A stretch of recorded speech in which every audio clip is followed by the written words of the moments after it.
The next agenda is pray. This pray will be led by Mr. Muhammad Miftahul Amin, Eskom, Master Engineering. Time is yours. Assalamualaikum warahmatullahi wabarakatuh.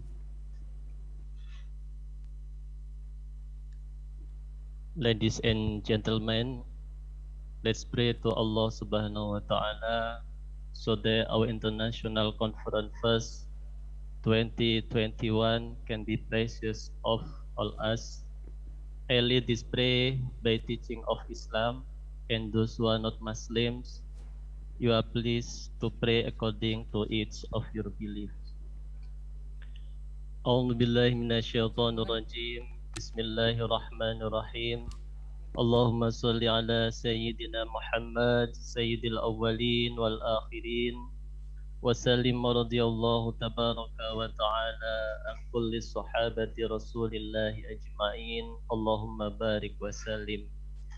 Alhamdulillahi rabbil alamin, hamdan syakirin, hamdan na'imin, hamdan yuafi ni'amahu wa yukafi'u mazidah. Ya Rabbana lakal hamdu kama yanbaghi li jalali wajhikal karim wa 'azimi sultanik. Allahumma inna nas'aluka ilman nafi'an wa amalan salihan wa rizqan halalan wa khairan kathiran wa syarran ba'idan. Allahumma rzuqna mutma'innatal qulubi dzikrika wa sakinatal qulubi ilmika. Rabbina fa'ana bima 'allamtana wa 'allimna alladhi yanfa'una. Rabbi faqihna wa faqih ahlana wa qarabatil lana fi dinina.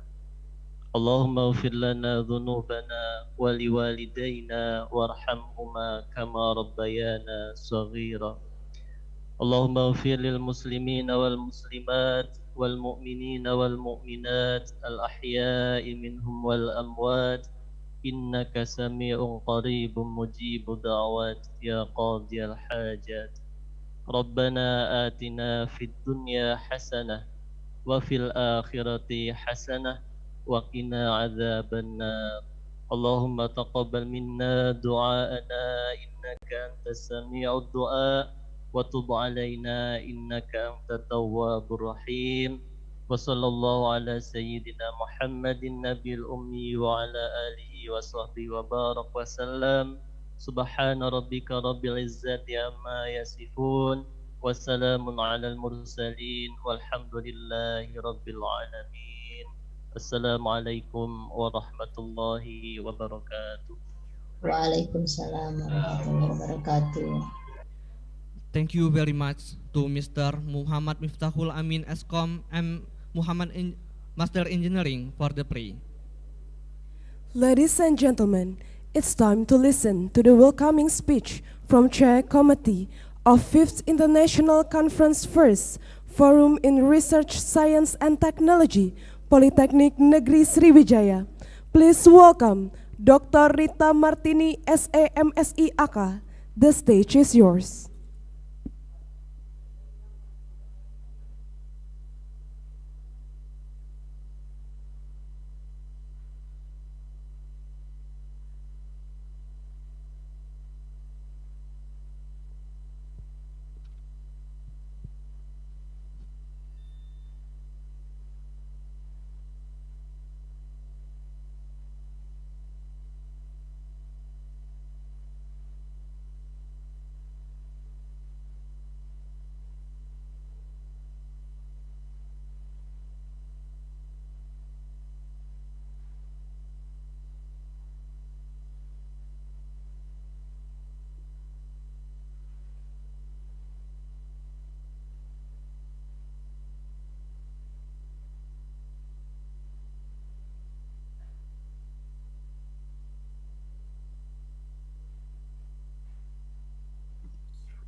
Good morning, our distinguished guests, the Honorable, our keynote speaker.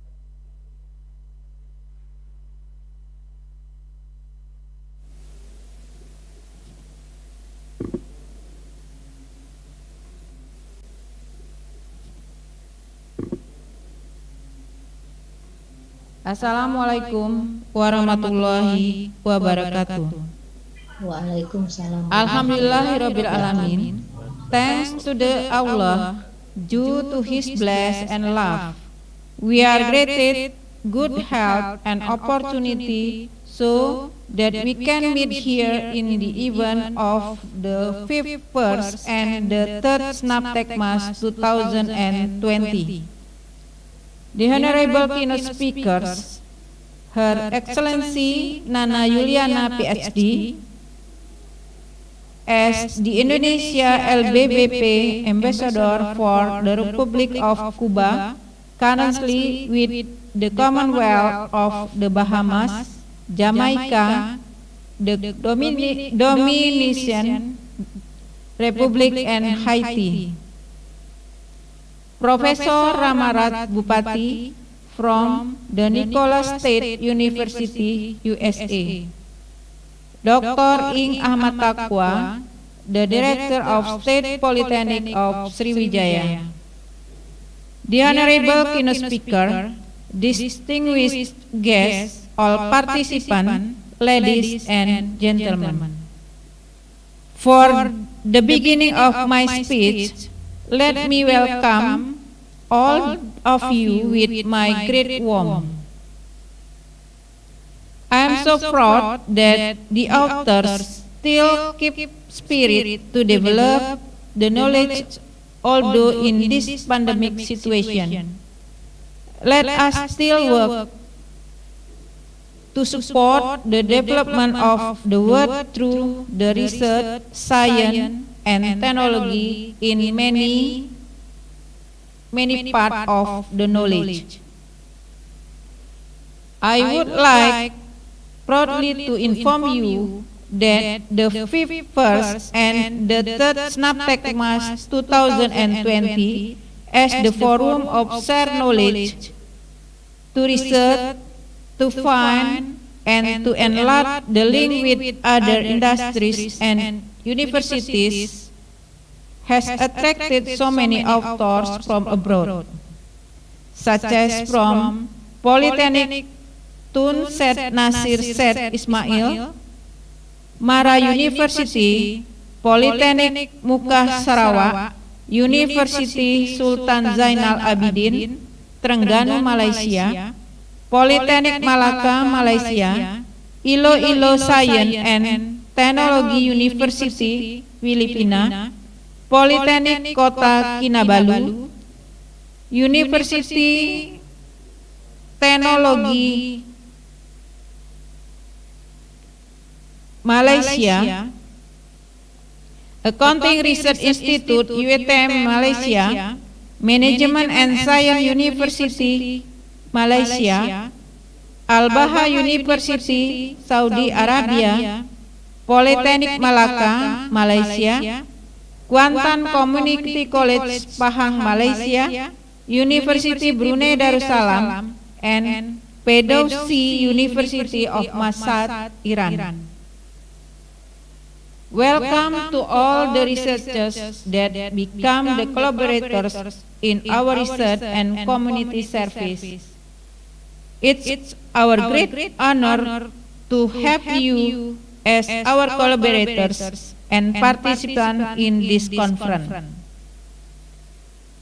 In this chance, I would like to say thank you very much to the Director of State Polytechnic of Sriwijaya for his full support to develop of the research and service community programs.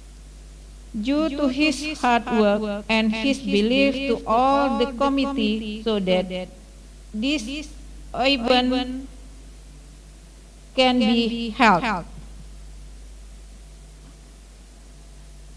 I would like to say thanks to all the keynote speakers, invited guests, and all the participants.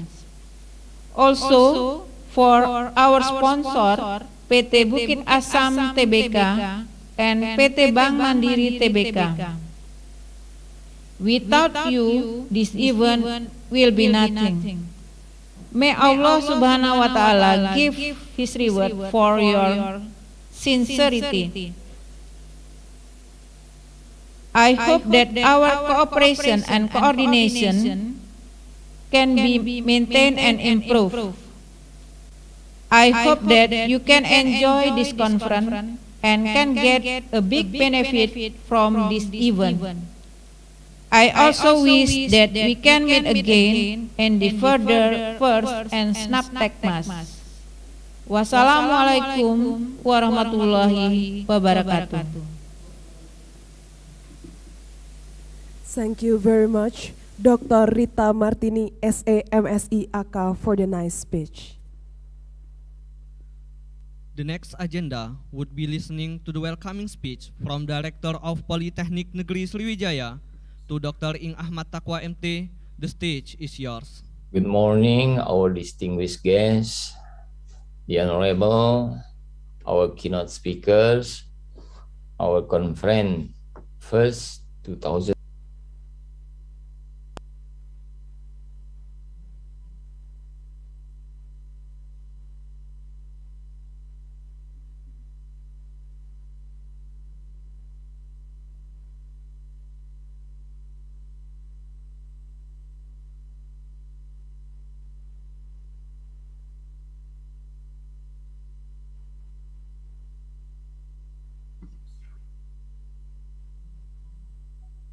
Good morning, our distinguished guests, the Honorable, our keynote speakers, our conference first 2021, Snaptekmas 2021.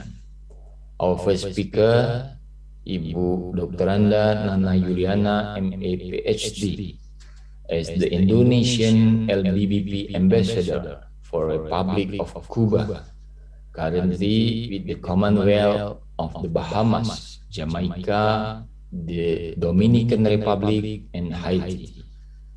Our second speaker, Professor Ramaraj Bopati, from ULC 4th-year Distinguished Service Professor of Biological Sciences at the Nichols State University, USA. The Honorable all participants. Assalamualaikum warahmatullahi wabarakatuh. Let us extend our gratitude to Allah Subhanahu wa Ta'ala, the most gracious, the most merciful, due to His bless, so we can gather here at the opening ceremony of the first conference 2021 and Snaptekmas conference 2021. First of all, please let me deliver my warm welcome to all keynote speakers and all participants of first conference 2021 and Snaptekmas 2021. It is my great pleasure to meet and to see you in this event. Although there are so many obstacles that should be faced in the pandemic situation, however, as young generation, we should be optimistic, stay strong, and be active in searching and finding solutions. The first conference 2021 and Snaptekmas conference 2021 as the anniversary of State Polytechnic of Sriwijaya annual event will become one of the media to support those activities. The researchers could share knowledge, find partners, and enlarge the collaboration through this event. Based on the change of the model of teaching and learning activities that focus on the freedom of learning, or in bahasa Indonesia we call Merdeka Belajar, State Polytechnic of Sriwijaya has a big desire in getting acceleration in internationalization of our institution.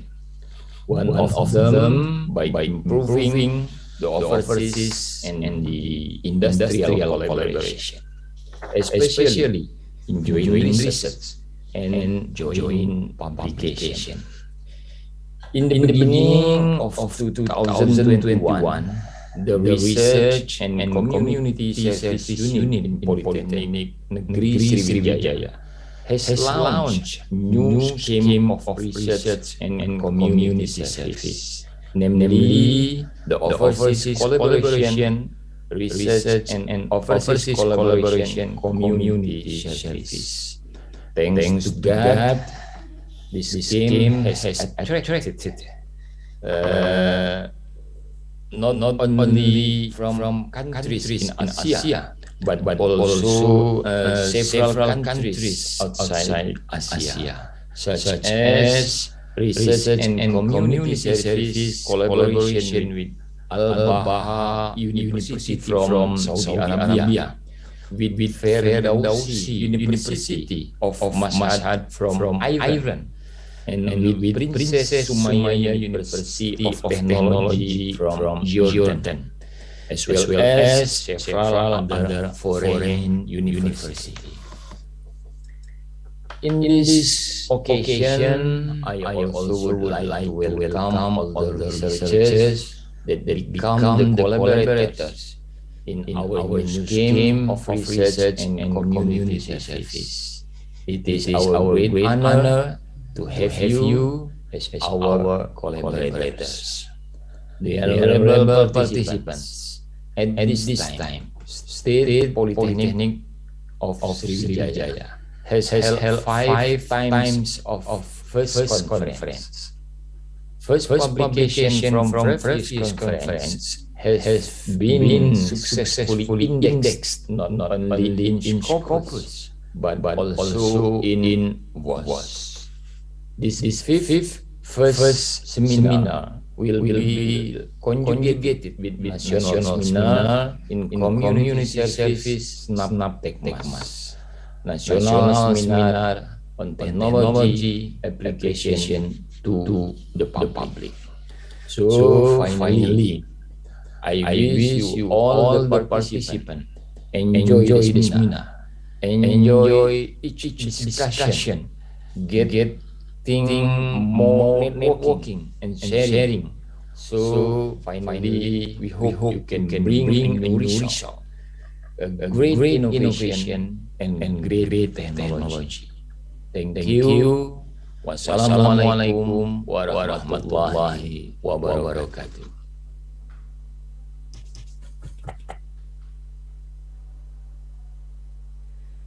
Thank you very much, Dr. Ing Ahmad Takwa MT, for the speech. You may back to your seat. Ladies and gentlemen, the next agenda is banging the gong to officially open this event with photo session. For that, we would like to invite the Deputy Director of Politeknik Negeri Sriwijaya, Dr. Andus Zakaria, MPD.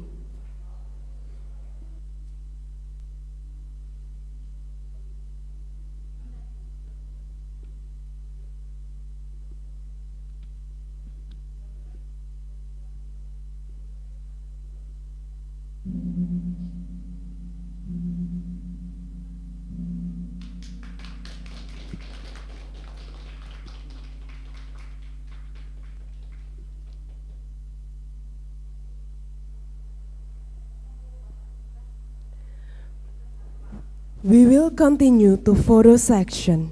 Thus, we encourage all participants to turn on their camera for this session.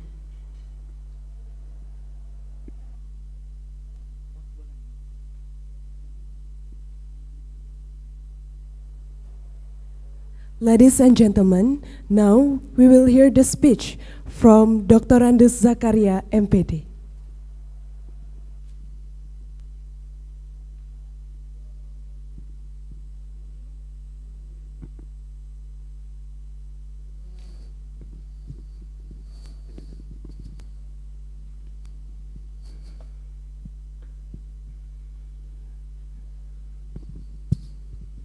Ya, Bismillahirrahmanirrahim. Assalamualaikum warahmatullahi wabarakatuh. Good morning, everybody. Waalaikumsalam warahmatullahi wabarakatuh. The first would like to welcome the keynote speaker. There are 3 keynote speakers.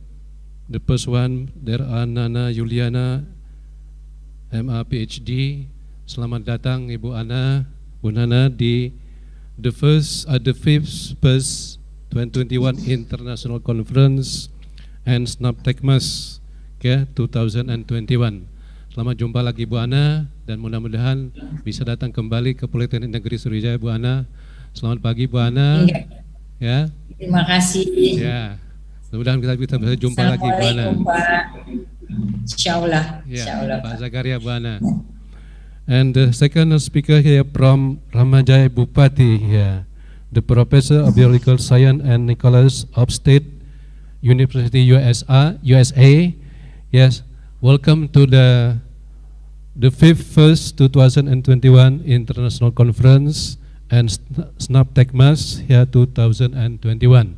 And we need to the better collaboration for the next time, especially for next year.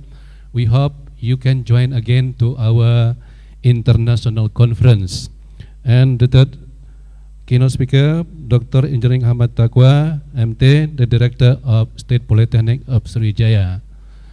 Now, in this occasion, we all hope that this conference, can run smoothly, and especially for the guests here, we hope that we can have the further collaboration for the next conference. Thank you. Assalamualaikum warahmatullahi wabarakatuh.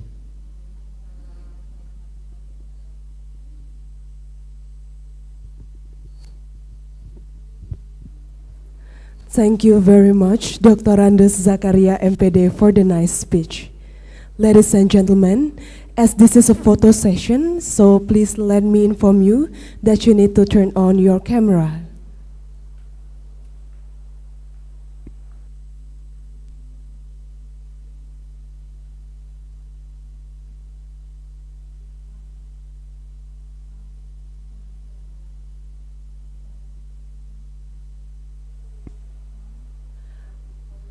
Taking the picture in 3, 2, 1.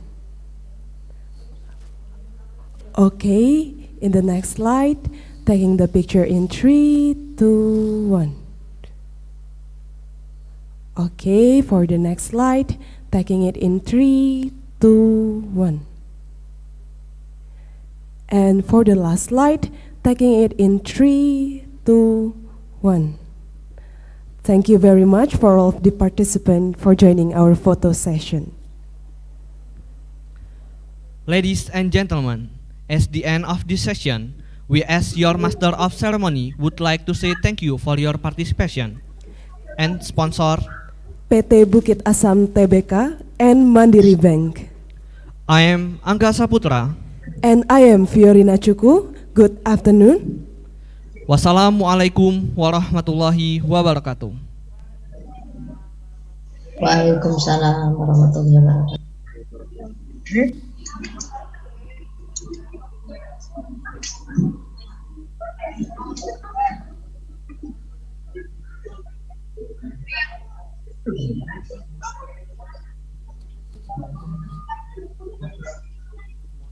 Politeknik Negeri Sriwijaya adalah one of the best place to study di Indonesia.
Politeknik Negeri Sriwijaya siap menghadapi masa adaptasi kebiasaan baru.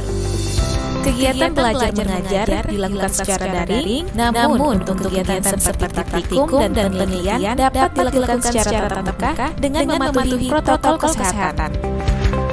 Gunakan APD standar seperti masker atau face shield. Saat berada di kendaraan umum, hindari kerumunan dan jaga jarak dengan yang lain.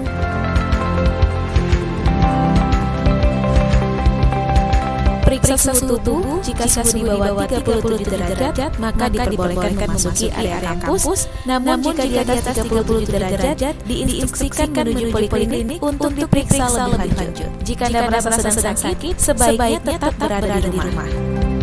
Jaga jarak satu dengan yang lain, minimal 1,5 meter. Saat berada di dalam lift, diwajibkan berdiri sesuai tanda yang ditentukan. Hindari berjabat tangan. Sebelum memasuki lab atau kelas, wajib mencuci tangan dengan sabun atau menggunakan hand sanitizer. Gunakan siku atau kaki untuk membuka pintu. Saat di dalam kelas, pastikan jarak antar mahasiswa lebih dari 2 meter. Peralatan lab harus disterilkan sebelum maupun sesudah digunakan. Gunakan sarung tangan. Mahasiswa diwajibkan membawa peralatan kuliah sendiri dan disarankan membawa bekal makanan dari rumah. Mari kita terapkan protokol kesehatan dalam penyelenggaraan pendidikan di Politeknik Negeri Sriwijaya. Diharapkan dapat memutus rantai penyebaran virus corona. Stay safe and healthy.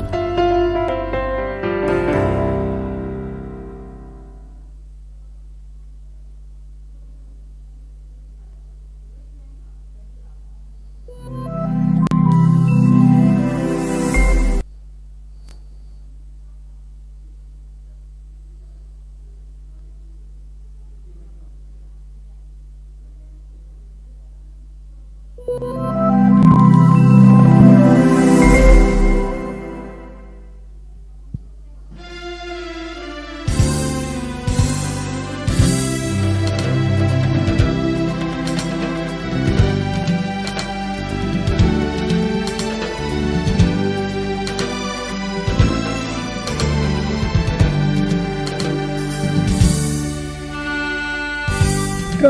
pembuatan kain tenun longsong. Proses pembuatan kain tenun longsong terbagi menjadi dua tahapan, yaitu proses pembuatan lusi dan proses pembuatan tempakan. Lusi merupakan benang yang digunakan untuk tempat meletakkan rajutan benang motif pada mesin. Sedangkan tempakan adalah benang yang dimasukkan secara melintang di antara benang mesin. Kedua susunan benang ini kemudian disatukan dengan teknik penurunan hingga menjadi sebuah kain utuh. Proses pembuatan benang lusi diawali dari pemintalan benang. Benang yang disusun di tray maksimal 200 gunungan atau sesuai dengan kebutuhan pemesan. Proses selanjutnya adalah penghanian besar. Setelah benang disusun pada tray, benang digulung dari tray ke hanian besar. Setelah itu, masuk ke proses pengebonan atau gulungan benang. Proses ini ialah menggulung benang dari hanian besar. Tahap selanjutnya yaitu pencucutan. Pada pencucutan terdapat dua proses sebelum benang lusi digunakan untuk menenun, yaitu proses gun dan sisir. Fungsi gun adalah sebagai pembagi benang lusi yang dinaik turunkan, sedangkan sisir berfungsi untuk mengatur kerapatan benang lusi yang disesuaikan dengan halus atau kasarnya kain yang dibuat.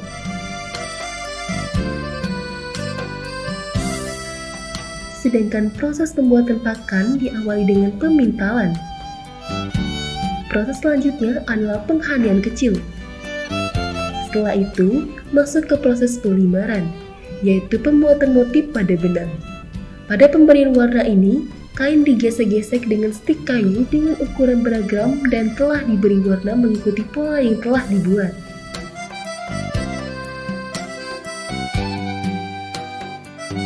Proses selanjutnya adalah pembongkaran. Proses ini adalah proses pemisahan benang yang telah tercampur saat pelimaran sehingga mengembalikan benang ke bentuk sebelumnya. Selanjutnya, masuk ke proses palet. Benang yang sudah dibongkar dimasukkan ke alat pemintal benang yang lebih kecil, yaitu palet benang. Benang yang telah menjadi gulungan palet selanjutnya dimasukkan di teropong. Fungsi dari teropong sebagai alat untuk meluncurkan benang pakan di sela-sela benang lusi. Setelah benang lusi dan benang pakan sudah disiapkan pada alat tenun bukan mesin atau ATBM, maka proses penurunan sudah bisa dilakukan dengan kreativitas dari perajin tenun itu sendiri. Pembuatan kain tenun blongsong dapat memakan waktu 3 bulan jika semua proses dari awal pemintalan benang hingga penurunan dikerjakan oleh satu orang. Produk kain tenun ini dijual dari kisaran harga 200.000 hingga jutaan rupiah.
We are going to play an online quiz named Kahoot. And for this quiz, the winner will be given a prize in the form of cash from our sponsors, Mandiri Bank and PT Bukit Asam Tbk.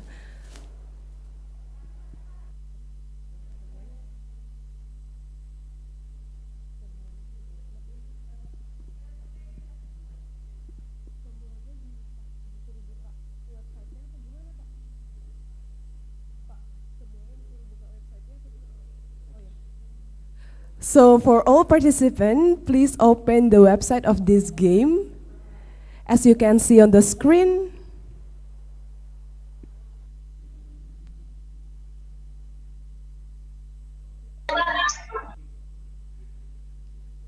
and to join the game, please enter game pin 8890911.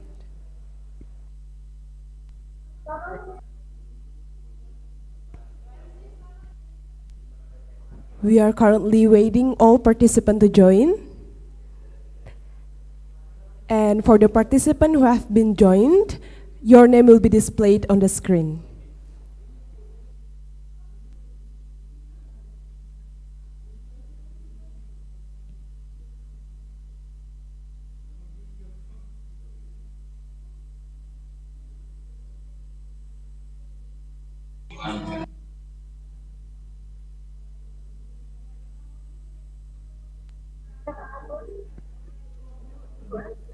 As this event is sponsored by Mandiri Bank and PT Bukit Asam Tbk, so the prize of this game also will be given by them. So we would like to thanks again our sponsors, Mandiri Bank and PT Bukit Asam Tbk. Our committee still prepare for the game. Oh, okay. Ladies and gentlemen, we are sorry to announce that currently we have some technical problem, so the game will be suspended till the end of this event. Please kindly wait and leave out the web first. So sorry for this inconvenience.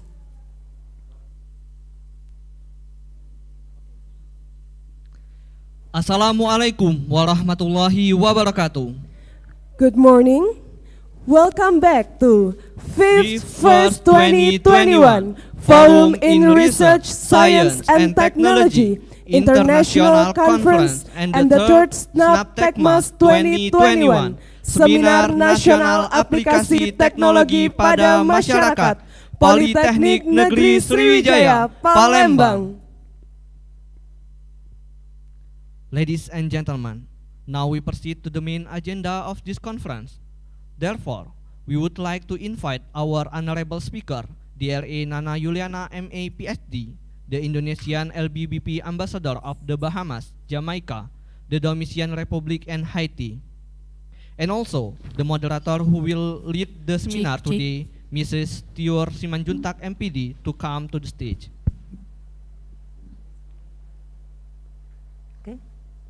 Okay, hi everyone, dear audience, good morning. Welcome to first conference, Forum in Research, Science and Technology.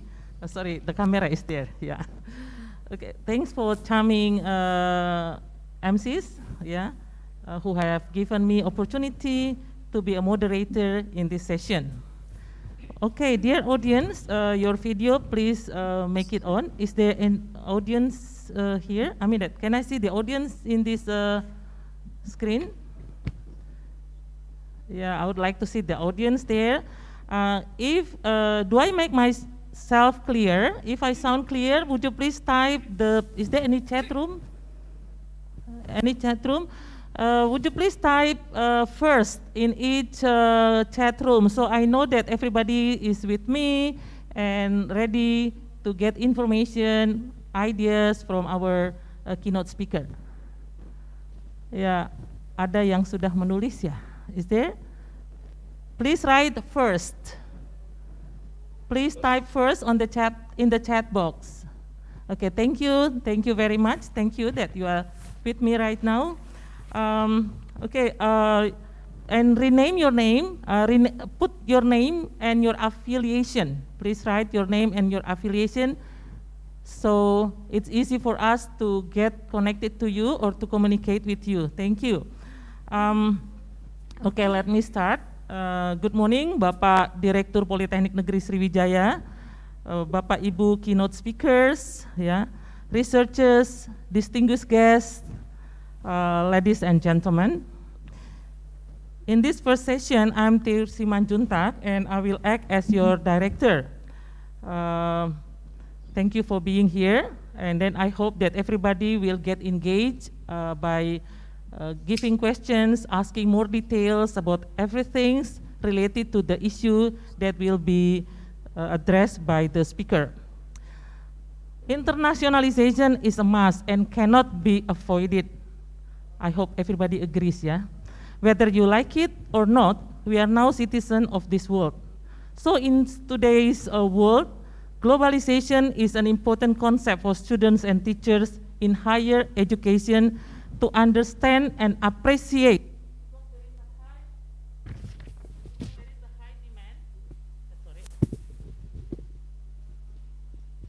Yeah.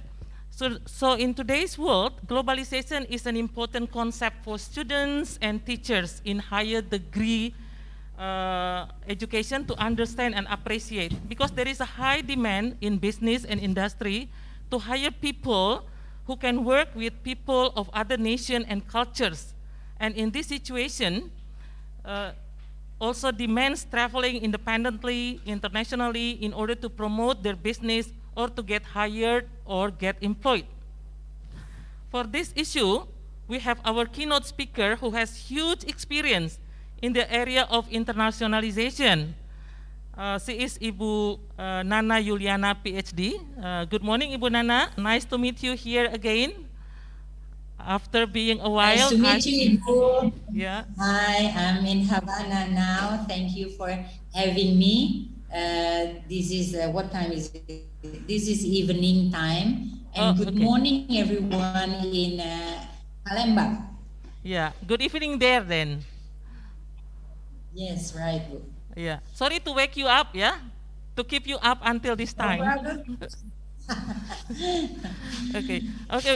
Ibu Nana Yuliana, PhD, was appointed by the President of Republic of Indonesia on October 19, 2020, as the Ambassador Extraordinary and Plenipotentiary of the Republic of Indonesia to Republic of Cuba, Commonwealth of Bahamas, Dominican Republic, Republic of Haiti, and Jamaica. Before that, she was Consul General of the Republic of Indonesia in Houston, Texas, United States of America from 2017 to 2020. Prior to that, she was Director of Mid-Career Diplomatic School at the Ministry of Foreign Affairs of Indonesia from 2014 to 2017. Her first diplomatic assignment was as First Secretary of Political Affairs at the Embassy of Indonesia in Manila from 2001 to 2005. From 2008 to 2012, she was the Counselor of Economic Affairs of the Embassy of Indonesia in Bangkok and Permanent Representative of Indonesia to the United Nations Economic and Social Commission for Asia and Pacific. We call that UNESCAP. She attended several meetings related to Millennium Development Goals, or MDGs, or Sustainable Development Goals, or SDGs issues. What a huge experience, yeah, related to international issues here. And her background, education background, her bachelor's degree was English education from Institute of Teachers Training in Jakarta. Then she pursued her master's degree in applied linguistics from Macquarie University in Sydney, Australia, and also international relations from University of Indonesia in Jakarta, Indonesia. She completed her doctoral degree in development studies from the University of Santo Tomas, Manila, Philippines in 2006. While serving as diplomat since 1995, her passion in teaching and learning encourages her as well to share her knowledge and teaches at the University in Jakarta, Indonesia. During her tenure as Consul General, she was very active in promoting trade, tourism, inbound and outbound investment, and very keen to engage with universities for cooperation in human capital development. Ibu Nana Yuliana is married to Imam Bogi Yudaswara, and they are blessed with 2 children. Okay, to make it short, I will divide this session into 2 parts. The first 30 minutes will be given to Ibu Nana Yuliana, and then after that, there is a question and answer session, and please, all audience, get engaged. You may ask questions to get more details about ideas, about experience that related to this issue. With massive applause, please welcome Ibu Nana Yuliana, PhD. All right. Okay, time is well, yours, first Ibu. of all, thank you very much, Miss Moderator, Mrs. Moderator, Mrs. Tiur Simanjuntak, for having an introduction, very nice introduction about me. But first of all, I would like to express my honor and my gratitude to the Polytechnic Negeri Sriwijaya, who invited me for giving and sharing my knowledge on challenges and opportunities in education and Indonesia's diplomacy during COVID-19 pandemic. Of course, I would like to express my thanks also to Dr. Ing Ahmad Takwa, the Director of Polytechnic Negeri Sriwijaya, and then also to Dr. Anis Jakaria and also Ibu Martini, and also of course my colleague that will be a keynote speaker also during this forum, Professor Ramaraj Bupati from Nicole State University. Ladies and gentlemen, and all the attendants of this forum, as I said before, I'm going to talk about challenges and opportunities in education, and also how diplomacy is conducted during this pandemic COVID. I'm going to share my PowerPoint presentation. So, young people, this is, I quoted from Kofi Annan. Yeah. Kofi Annan mentioned that young people should be at the forefront of global change and innovation. Empowered, then they can be key agents for development and also peace. So this is very inspiring for all of us, I think, for all the students and also for the lecturers of the university. The COVID-19 pandemic has changing all aspects of human life. It has affected people. Can you hear my voice? I just want to check whether you are with me or not. Ibu, Yes, is it clear? Yeah, from here is quite clear, Ibu Yanana, very clear. And audience, other audience, would you please write down in the chat room? Please write down in the chat room that you are with us. Is that sound clear? Just write clear if it is clear from everybody from their own place, from your own place. Tolong di chat inbox, coba ditulis apakah clear. Type clear please. Ada yang nulis enggak ya? Okay, clear. Yes, Ibu Nana, please continue, ya. We can follow you. Thank you, Ibu. Okay, thank you, Ibu. Okay, I will repeat again that the COVID-19 pandemic has really changed all aspects of human life, and it has affected people regardless of nationality, level of education, income, and also gender. If we talk about SDGs, Sustainable Development Goals by 2030, it's mentioned that in Goal 4, it's about quality education. So, of course, because of this pandemic COVID, goal number 4, which is about quality education, will be impacted a lot because of this pandemic, COVID-19. Challenges in education during pandemic vary and also widen the gap of education access between the rich and also the poor due to unpreparedness of education institutions in providing facilities to support the process of teaching and learning.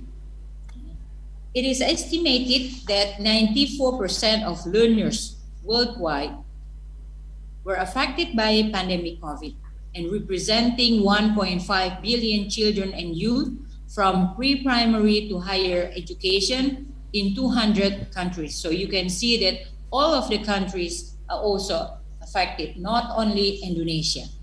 Learning and teaching are postponed due to the lack of information technology infrastructure for both students, for teachers, for professors, and also for lecturers. Well, ladies and gentlemen, there are other challenges that we face. There is a widening disparities in learning opportunities in big cities and villages. Children from lower socioeconomic backgrounds are more likely to lack reading opportunities, a quiet room, and parental support during the school closure. In low-income and upper-middle-income countries alike, children in the poorest household receive significantly less help with their homework. So you see that how COVID-19 really affected to our young people, the children, also adults as teachers and also as professors. UNESCO estimated that 20.8 million additional children and youth, especially from pre-primary to tertiary education, may drop out or not have access at all to school. And also it's estimated that for the first time since its conception, the Human Development Index, and we talk about the HDI, of which the education dimension accounts for a third, shows a striking decline. The index falls below 0.015. So imagine that a Human Development Index also globally is really shrinking because of this COVID.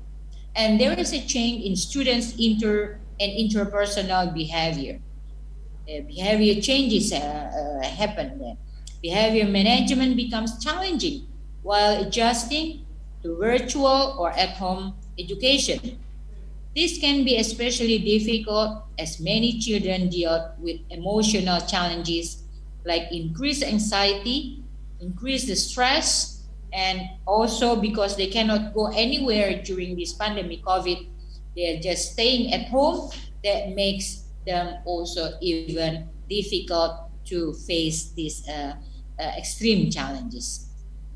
But ladies and gentlemen, beside the challenges that we face all together, all the world facing these challenges, but this COVID also create opportunities.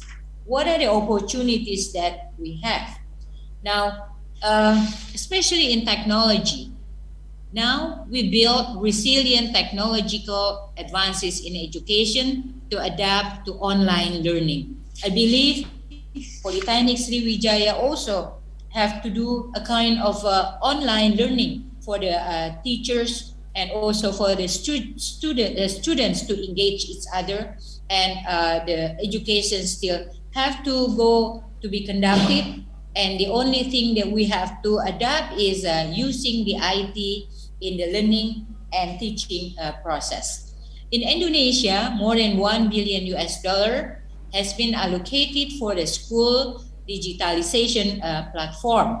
And then the Ministry of Education, Culture, Research and Technology of the Republic of Indonesia also has launched 2 initiatives to respond to this COVID. The first one is how to distribute of IT devices to schools, and also how to provide free educational digital platform. With these 2 initiatives, so not only teachers, not only professors and students, but they are also able to continue the process of learning and also teaching, and the schools will also get benefit, particularly in providing school supplies and also sharing of knowledge. For universities, there are possibilities for outreach and wider connection. Like what happened now. You can outreach me in Havana, Cuba, and also you can also outreach Professor Ramaraj Butpati because of the IT, because of the Zoom, and a lot of platform using the digital connection to support our connectivity. So you see, there is also the opportunity for wider and also for global engagement to other universities, other scholars, other professors outside of Palembang, outside of Indonesia itself. The other opportunity that we see is dealing with the health education. During the pandemic COVID, people are taught how to properly provide themselves with health measures to prevent themselves from getting infected, from washing their hands, sanitizing, social distancing, and also so forth.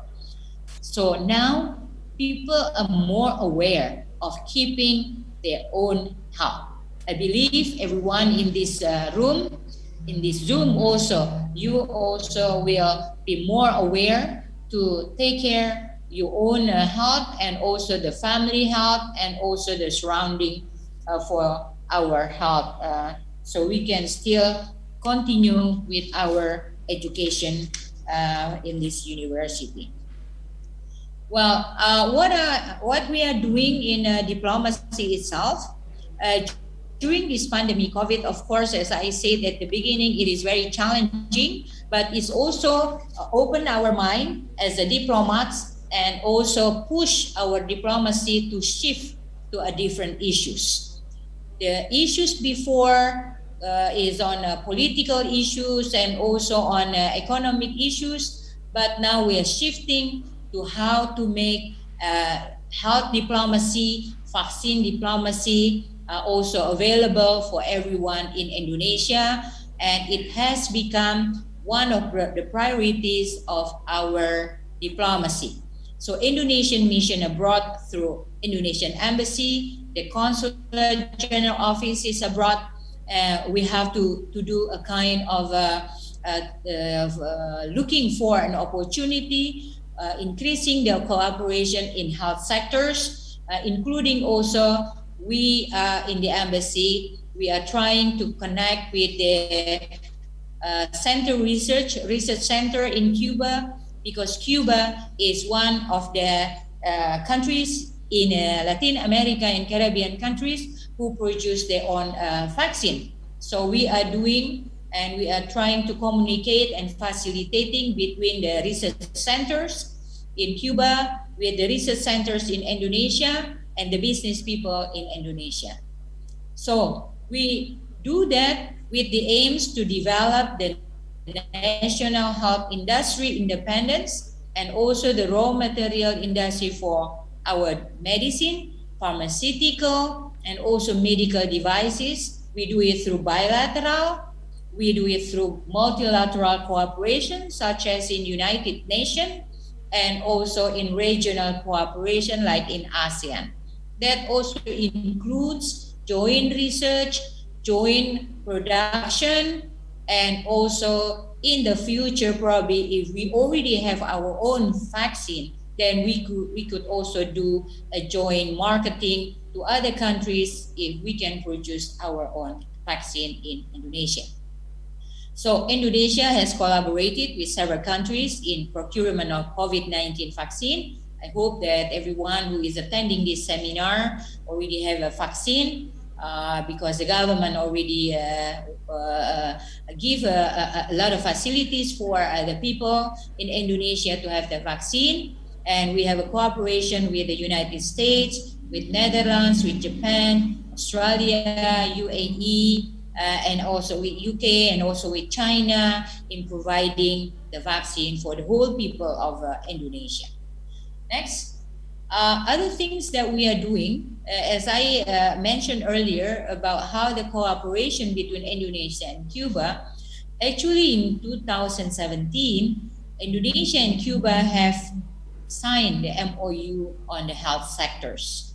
and the scope of cooperation includes medical cooperation and also the cooperation in production of medicines, including vaccines and also research on biotechnology. So probably in the future, Polytechnic Sriwijaya can also see the opportunity how we can connect together between university in Palembang and also university in Cuba. I'll be very happy, of course, to facilitate with that. And during the last 6 months, Indonesian Embassy in Havana is also facilitating meetings to explore vaccine cooperation between health authorities and pharmaceutical companies, including Center for Genetic Engineering and Biotechnology, and also Finlay Institute, Biopharma, and also Biotis in Indonesia. So the discussion is still going on at the moment, and I hope that there is a commitment between both research centers to follow up and to seek the opportunities that we can increase together for the betterment of both countries and also the people in Indonesia and also in Cuba. Other things that we do is we are trying to explore cooperation with other pharmaceutical companies such as Dynavax Technologies, medical school like Baylor College of Medicine in Houston, Texas. Google helped to develop this concept of digital, and also Wellness Corner. So this is what diplomacy is doing by the Minister of Foreign Affairs, and of course with the purpose of having a herd immunity, so we can if we can respond to the COVID pandemic, then there is a hope that we will also increase our economic performance in 2021 and also 2022. And I'm happy also to share that actually our export, Indonesian export to all the global world is also increasing during this COVID-19. People cannot stop, of course, from eating. So the food products from Indonesia are still be interested by other countries, especially in a big market like United States, China, and also I'm happy to share also with Cuba, our export is also increasing more than 100%, surprisingly during this COVID-19 from 2020 to 2021. Next. Wow, I'm going to talk also about digital diplomacy. It is inevitable that this COVID push us to use digital diplomacy. We have to connect with other people. We have to connect with your university in Palembang through digital platform like Zoom or WebEx or whatever you will use it. So digital diplomacy is a must during this time, and the use of the internet and new information communication technologies will help us to achieve our diplomatic objectives.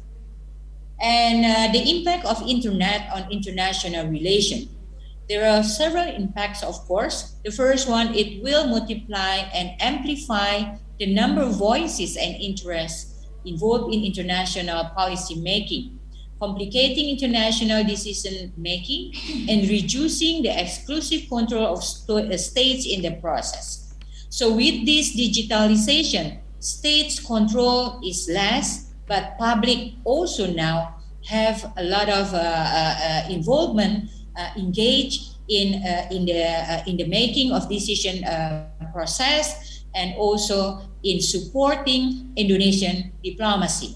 It also accelerates and frees the dissemination of information, accurate or not, about any issue or event which can impact on its consequences and also handling.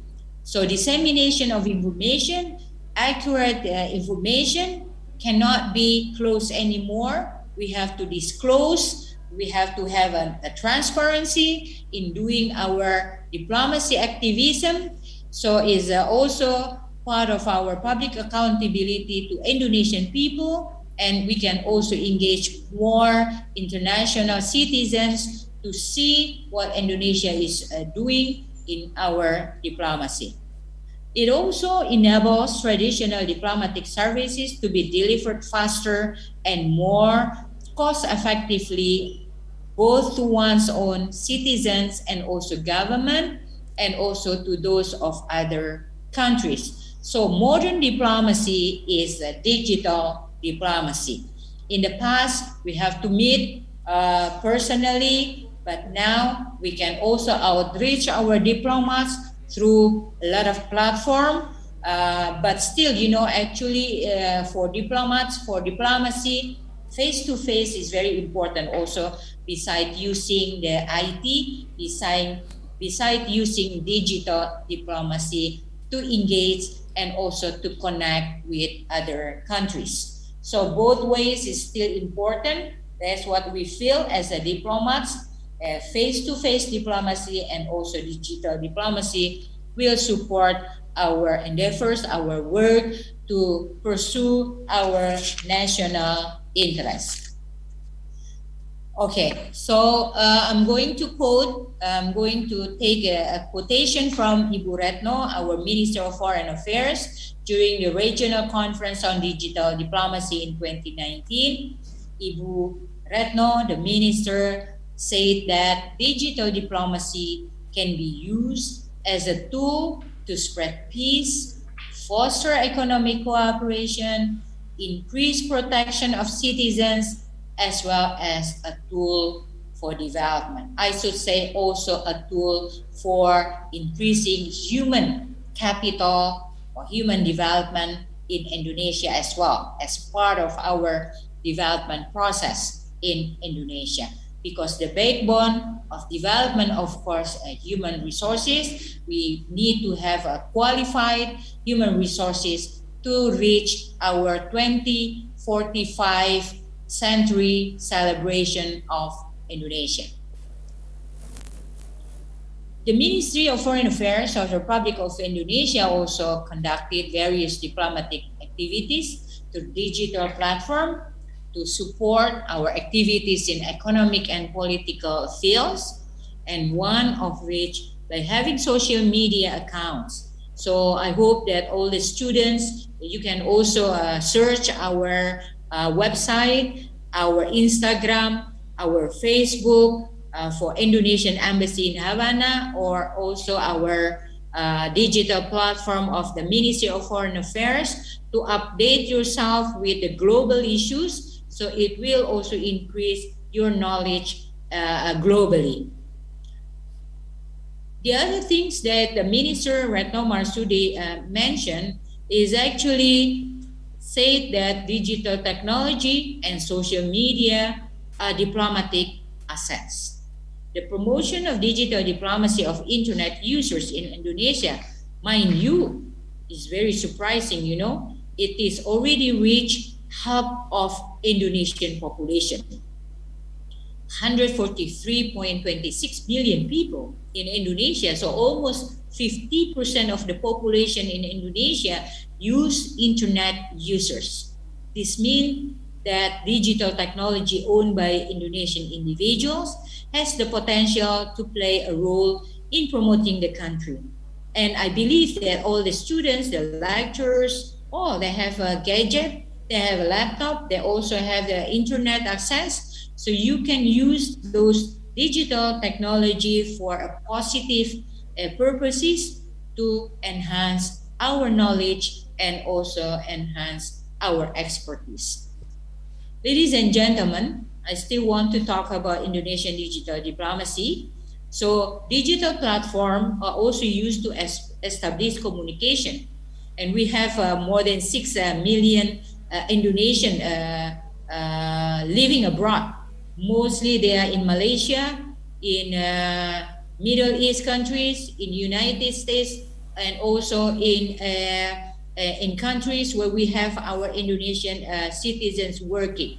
So one of our priorities in diplomacy is also protecting the Indonesian citizens abroad. There is an application what we call by safe travel for Indonesian citizens who are traveling or living abroad. So for those who want to travel to Indonesia, or for the Indonesian students or Indonesian citizens who want to travel abroad, you can get access. You can open the safe travel to check how the country is about, whether it is safe to travel, whether how is the weather condition, what sort of documents that you need to travel, what is the regulation of COVID-19 during this time. So you can check the platform of safe travel before you leave Indonesia. So this application includes information from 180 countries related to, as I mentioned before, including also the email, the telephone number of the embassies and the consular general office if you face some problems or if you want to communicate, if you want to ask some help. So we are here to help you and give the support for the Indonesian also if you travel to each country all over the world. So for the conclusion, Ibu Tiur, first is the COVID-19 pandemic has shifted the human life practices in all sectors, including in education sectors, especially related to goal number 4 in SDGs, Sustainable Development Goals. I believe that for this year and for next year, that the education quality will not be achieved. So the target of the goal number 4 of SDGs will face a lot of challenges, particularly between the rich and the poor community, the big cities and rural areas. And but beside the challenges, there are also opportunities to provide urgent solution by building more resilient technological advances for the people. The second thing is there is a change now. We face a new normal in conducting our diplomacy. Traditional diplomacy services are now delivered in the pace which is faster and easier, because like today, we can face to face, even though in Havana is evening time and in Palembang is in the morning time, but we still can get connected and we still can face to face through this technology. So digital diplomacy should be used as a tool to spread peace, to foster economic cooperation, to increase protection of citizens, and also a tool for development, including also for education for the better future of Indonesia and also human being in a global level. University students, I expect that will adjust to the new paradigm of learning and expect behavioral changes post-COVID-19 era to be more adaptive and also agile. This is the message that I want to underline for the students. The university, polytechnic should be able to create, to enable the students to be having an adaptive skills, behavior, and also agile to face challenges. We don't know what will happen next year. We don't know also what will happen in 5 years ahead. But if we have a kind of skills, behavior skills that will be more adaptive and agile for the students, then I believe that we will create a strong Indonesian young people to prepare for our future. University students also should anticipate the vision of Indonesia 2045 target, as they will be the decision makers, they will be the leaders of Indonesia, and also they will be the leaders of the world. Who knows that maybe one of or maybe more students from Polytechnic Sriwijaya will be one of the ministers, or maybe will be the president of Indonesia. We never know. But then, of course, we should give a hope. We should give a lot of encouragement for the students, And I know this is not a easy task for the professors, for the lecturers, but if we can do it together, of course, we will have a better result for our future generation. Collaborations among universities around the world should be advanced to face the uncertainties, especially in the educational system, and this can be done by utilizing the information. And then to go global, universities should also engage with Indonesian mission abroad, embassies or consulate general to help with the necessary arrangement and technical requirements. We are here in the Embassy of Indonesia in Cuba and also covering Haiti, Jamaica, Bahamas, and Dominican Republic. We'll be very happy to facilitate, to connect with the universities or polytechnic in my accreditation area to support your school and to facilitate the meeting with the school, so then there will be a university to university cooperation in the future. Thank you very much, Ibu Tiur, for giving me the chance. And I will go back to you. And thank you very much also for giving me the attention. Thank you. And wassalamualaikum warahmatullahi wabarakatuh. I'll be happy to entertain if there's a question and answer from the audience. Okay, I'll hand it over to the moderator, please. Okay, thank you, Ibu Nana Yuliana, PhD. Thank you for sharing ideas and information about the challenging and opportunity that we are facing right now, particularly under the pandemic. And in summary, I can say that there are a lot of opportunities that we are having right now that can foster Polytechnic, particularly Polytechnic Negeri Sriwijaya, in having collaboration with other nations, particularly in the Republic of Cuba, yeah? Republic of Cuba, the place where you are working right now. And we hope that by having you here, you can give us more information and then give us information about access to get involved with industries there, how to get a joint collaboration with industries, and then get our students know more about other nations, particularly the nation where you are working right now. Thank you, Ibu, for sharing. And now we go to the second part. The second part is Q&A to get more information, particularly the researchers here.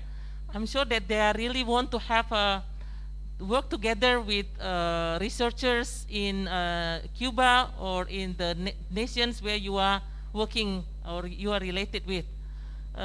Please let me know how many participants that we are having right now. Dimas or Dembi, berapa orang yang hadir saat ini? 140. Okay, thank you. There are 140 participants, Ibu. Ada 140, 140. They are from Indonesia and other countries. So please ask question, and if you find it difficult to express your ideas or what you want to know in English, maybe you can say that in Bahasa Indonesia, because I'm sure that Ibu Nana is quite good enough in Bahasa Indonesia, ya Ibu Nana, ya. Jadi feel free to say and use language that you feel free to. Otherwise, you may don't have any opportunity to get information from Ibu Nana. Okay, there are 140 right now. Can I see the list of the participants? Their names and affiliation? 141. 141. 141. Yeah, 141. Yes. Yeah. Questions? If you find it difficult because of the sounds in your gadget or laptop, you can write down in the chat room, and then I will read the questions and address to Ibu Nana.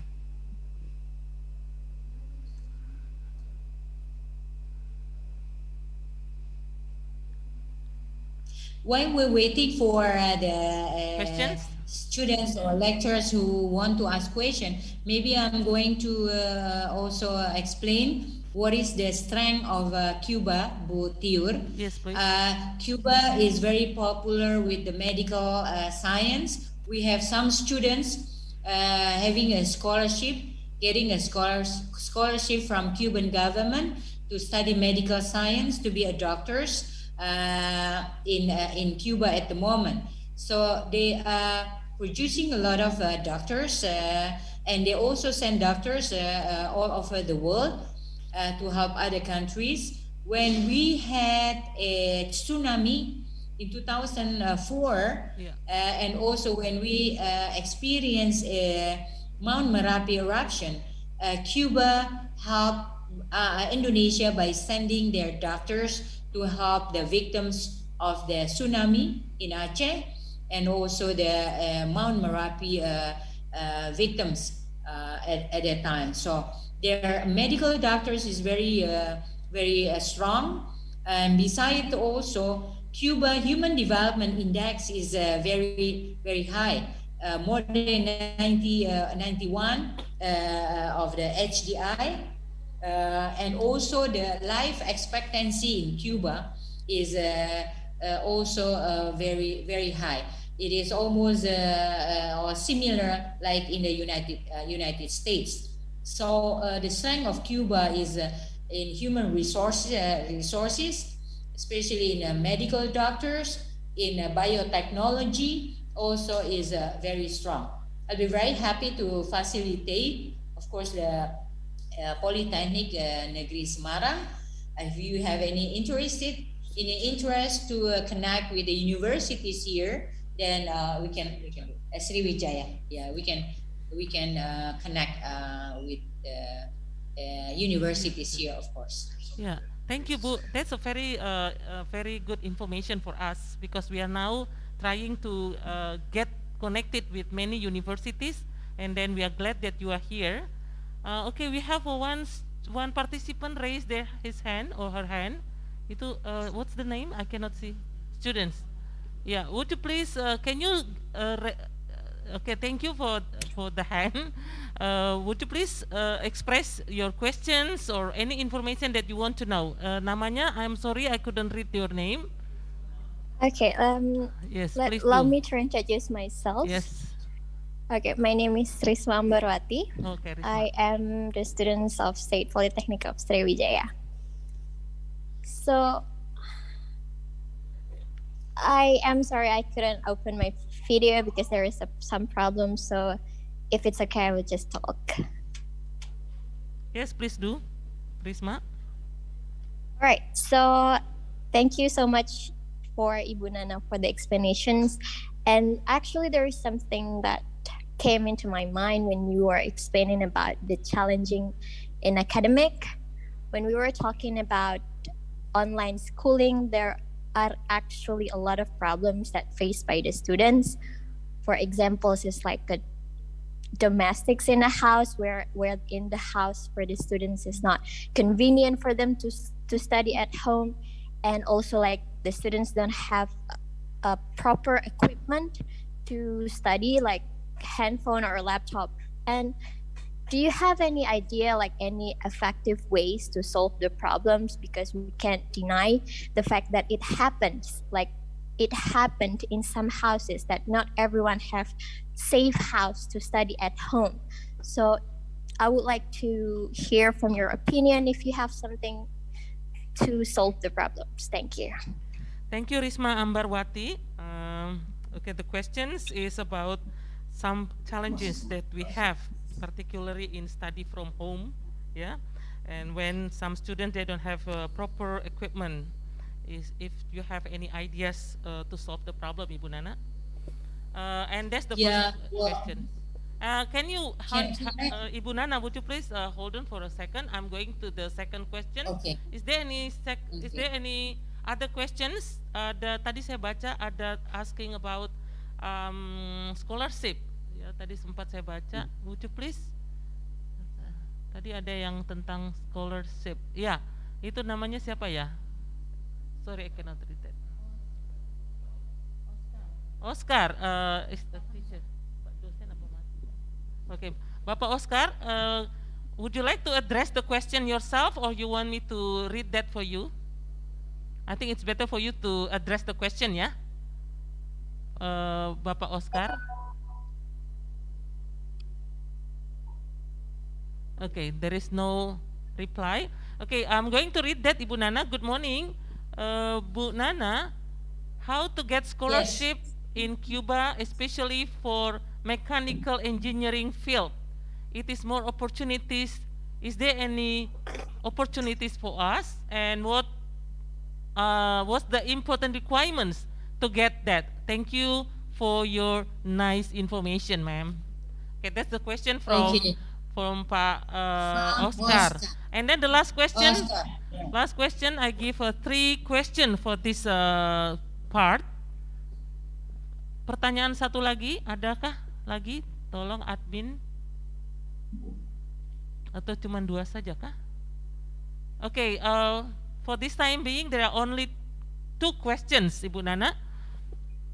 Okay, right. I'm going to respond to what Risma question first. Yes. There is this is true, you know, during this pandemic COVID, these last 2 years, stress, anxiety, depressed is really impacting not only to the students, not only to the teachers, but to everyone. And there is a data, actually one of the 50.6% of the teachers indicated that they were suffering from stress, severe stress, and anxiety. So not only the students, the teachers also having stress, everyone having stress. Not only in Indonesia, we face a global stress, global anxiety. So don't worry, you are not alone. Everybody face the same thing, even us. And sometimes also now, there is a tendency that we also feel fatigue of Zooming all the time. Yeah? Fatigue of Zooming, online education also. So this is something that I think level of society, government, community should work hand in hand how to solve that problems. We cannot deny, of course, you stay at home all the time, you cannot go anywhere, you get bored, and especially for those people who only live in a very small room, for example. Yeah. Imagine that you live in a small room with the parents there, the children are there, and you cannot do anything outing, you cannot go out because there is a restriction, because there is a lockdown, because of fearness, because you will get infected because of the virus. So that paranoid, and then also the stress, depressed, boredom, and everything that happened at the same time. So this one, of course, like I said, not only in Indonesia, in the United States also, there is an increase. Maybe Professor Bupati can also explain what happened in the university with the students in the United States. So all over the world, they face the same thing. But luckily, I think in Indonesia, we started already to open, especially in Java and Bali. We started to have a level 2 category where there is still a restriction. So you can go out and you can also have some fresh air. You can connect with the people. There's nothing that we can do. But mind you, for some families, they are very creative. This is the time that they can be increasing the bonding with the member of the family. Yeah. During or before COVID, yeah, the father or the father are very busy working outside. And then the children are also go outside, they're busy with their friends, with their schoolwork and everything. But during COVID, then there is a bonding time. You go to your family, yeah. Then you have to use your creativity to be with the family, getting together with the family, sharing with the family, and entertaining each other, having fun together with the family. So you have to see a positive side of COVID-19. If you look at only the negative side, you cannot go there, you cannot do anything, you cannot go to the mall, you cannot be with your friends. Of course, it will be more stressing for you. But if you look at the other side, the positive side, well, this is the time that I'll be with my siblings, with my sisters, with my brothers. I'll be having more time with my mom, with my father, because they cannot go out. So there is a creativity that I think it will be also developed during this COVID time. This is a family time, and this is a time that maybe God decided that you have to go to the family. As a small unit of the society, it is in the family. So family is a very important factor in facing this challenging COVID. We hope that the RISMA, by next year, that COVID-19 is already subsided and the herd immunity is already developed. So you will have a free time to go out with your friends, but remind you still have to be careful because we never know. Another variant might be arising. So wearing the mask, follow the protocol of health is still a must for everyone. The second question is about the scholarship. I will talk to the Ministry of Foreign Affairs in Cuba to discuss about the scholarship again, because Cuba also face same thing like in Indonesia. They also have a problem of education. The people cannot go to school, the student cannot go to school. The internet connection is also very challenging here. And also a lot of things.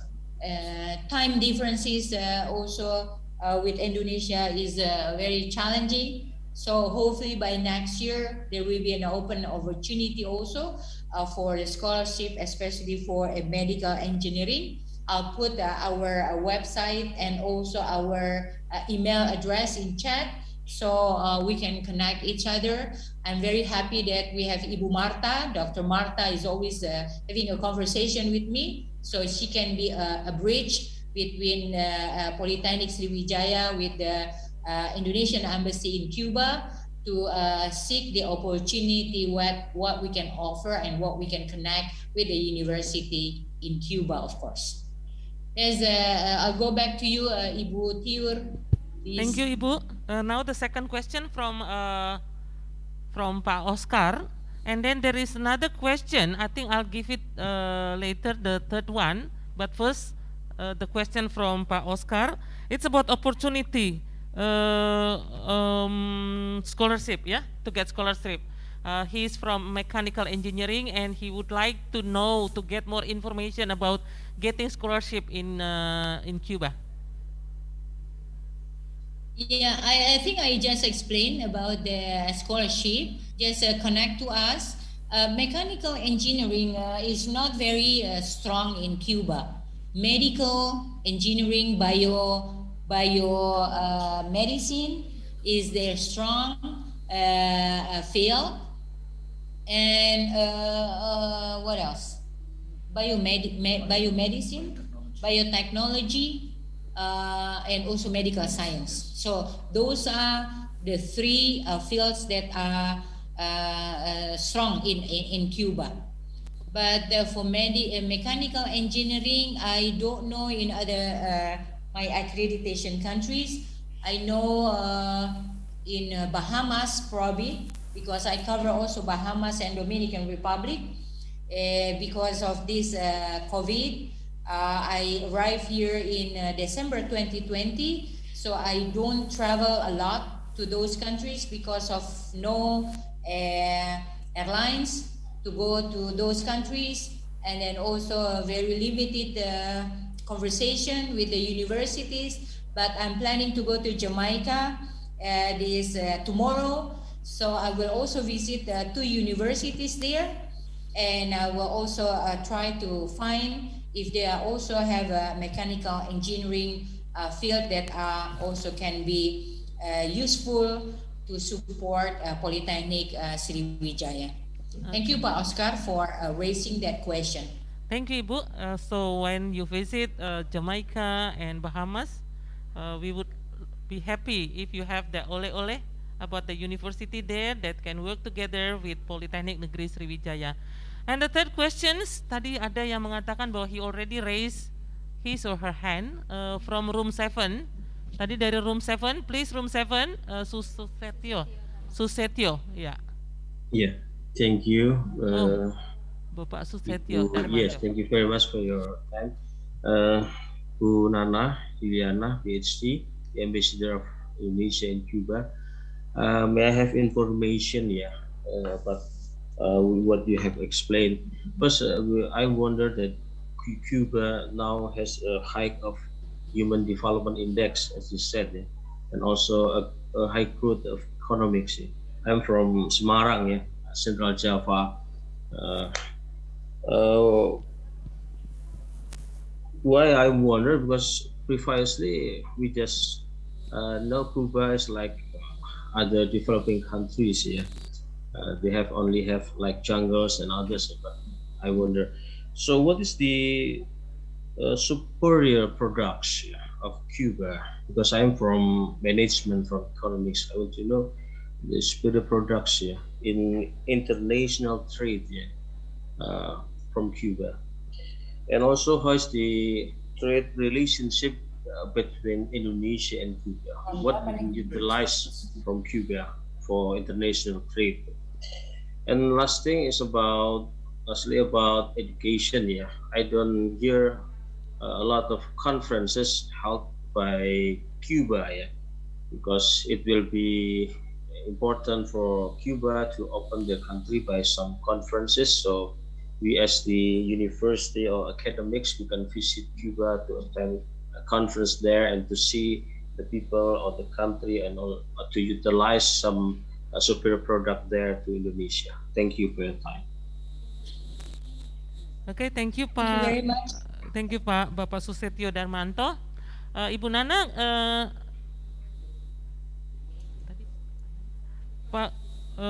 Bapak Susetio Darmanto asking about the superior program for Cuba, and then ada satu yang ringkas lagi, Pak Susetio. Trade relationship between Cuba and trade the Indonesia. nationship. Yeah, Ibu Nana, can you cope the questions? Yeah, sure. Okay. First of all, thank you very much for the question. Pak Susetio, I really appreciate your question and your issues about the Human Development Index of Cuba. UNESCO noted that HDI, Human Development Index of Cuba, is in the rank of 70. Jadi tingkatnya yang ke-70, Pak.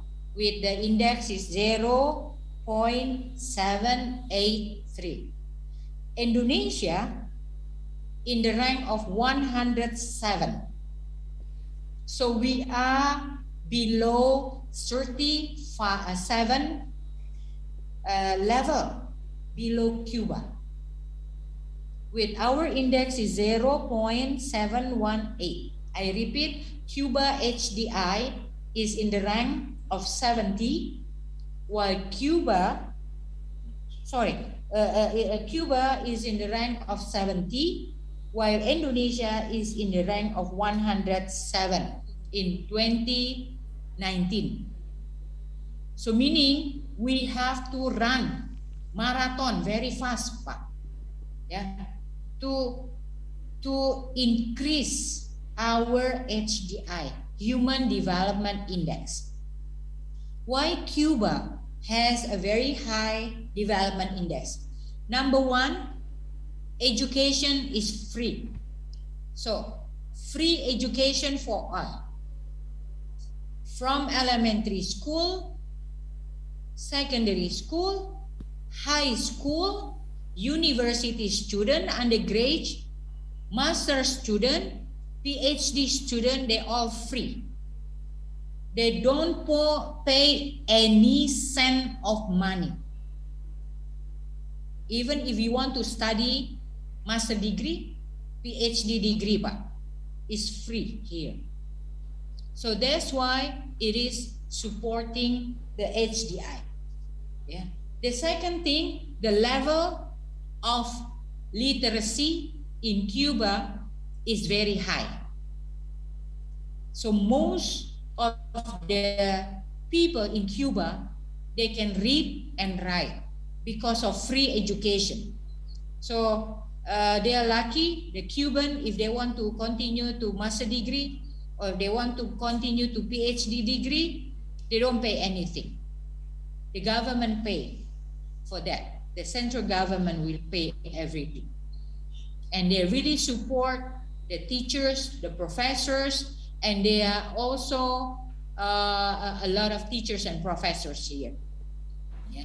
In Latin America, they send medical doctors. They send also teachers and professors to other Latin American countries, yeah, to their neighbors, to African countries. They send a lot of doctors also. They help in health field. So you see from the data how we have to work very hard to increase our level, our rank of HDI. The second question about the trade relationship between Indonesia and Cuba. In 2020, our trade volume reached 5.5 million US dollar, surplus on Indonesian side, Pak. But surprisingly, during this pandemic COVID, yeah, from January until July 2021, our trade volume between Indonesia and Cuba already reached more than 9 million US dollars. So it's increasing more than 133% and surplus, alhamdulillah, in Indonesian side. What do we export to Cuba? First, we export textile. Yeah, because Cuba and Indonesia, we have some similarities, the similarities of archipelago country. We are surrounding by waters in Indonesia, Cuba also surrounding by waters. So marine tourism is really a very high industry, tourism industry in Cuba. Same thing like in Indonesia. The weather is almost the same. Yeah. The food, the resources of food is almost the same. Yeah, we can have daun singkong or singkong, papaya, a lot of vegetables that we produce in Indonesia, we can also have it here in Cuba. So there are some similarities between Indonesia and Cuba. So again, the first export to Cuba is our textile, our shoes, the footwear. You can buy some footwear from Indonesia here. Beside that, of course, electrical appliances, computer appliances, also you can find in Cuba. Of course, because Cuba until now it is still under US sanction. There's a blockade by United States toward Cuba. So the business usually will use the third party. Yeah, but still some of the products from Indonesia we can find it in Cuba. Even though compared to Vietnam products are more, especially this year where the president, the prime minister of Vietnam visited Cuba. They bring also a lot of business people. They have also some investment in Cuba. So the cooperation between between Cuba and Vietnam is very strong in economic sectors also. I think this is our job. Business people from Indonesia should look at also Caribbean countries, Latin American countries as an opportunity to penetrate the market in this region. I hope that answer Pak Susetio with my explanation on the trade. And what is the last one? I missed the last question.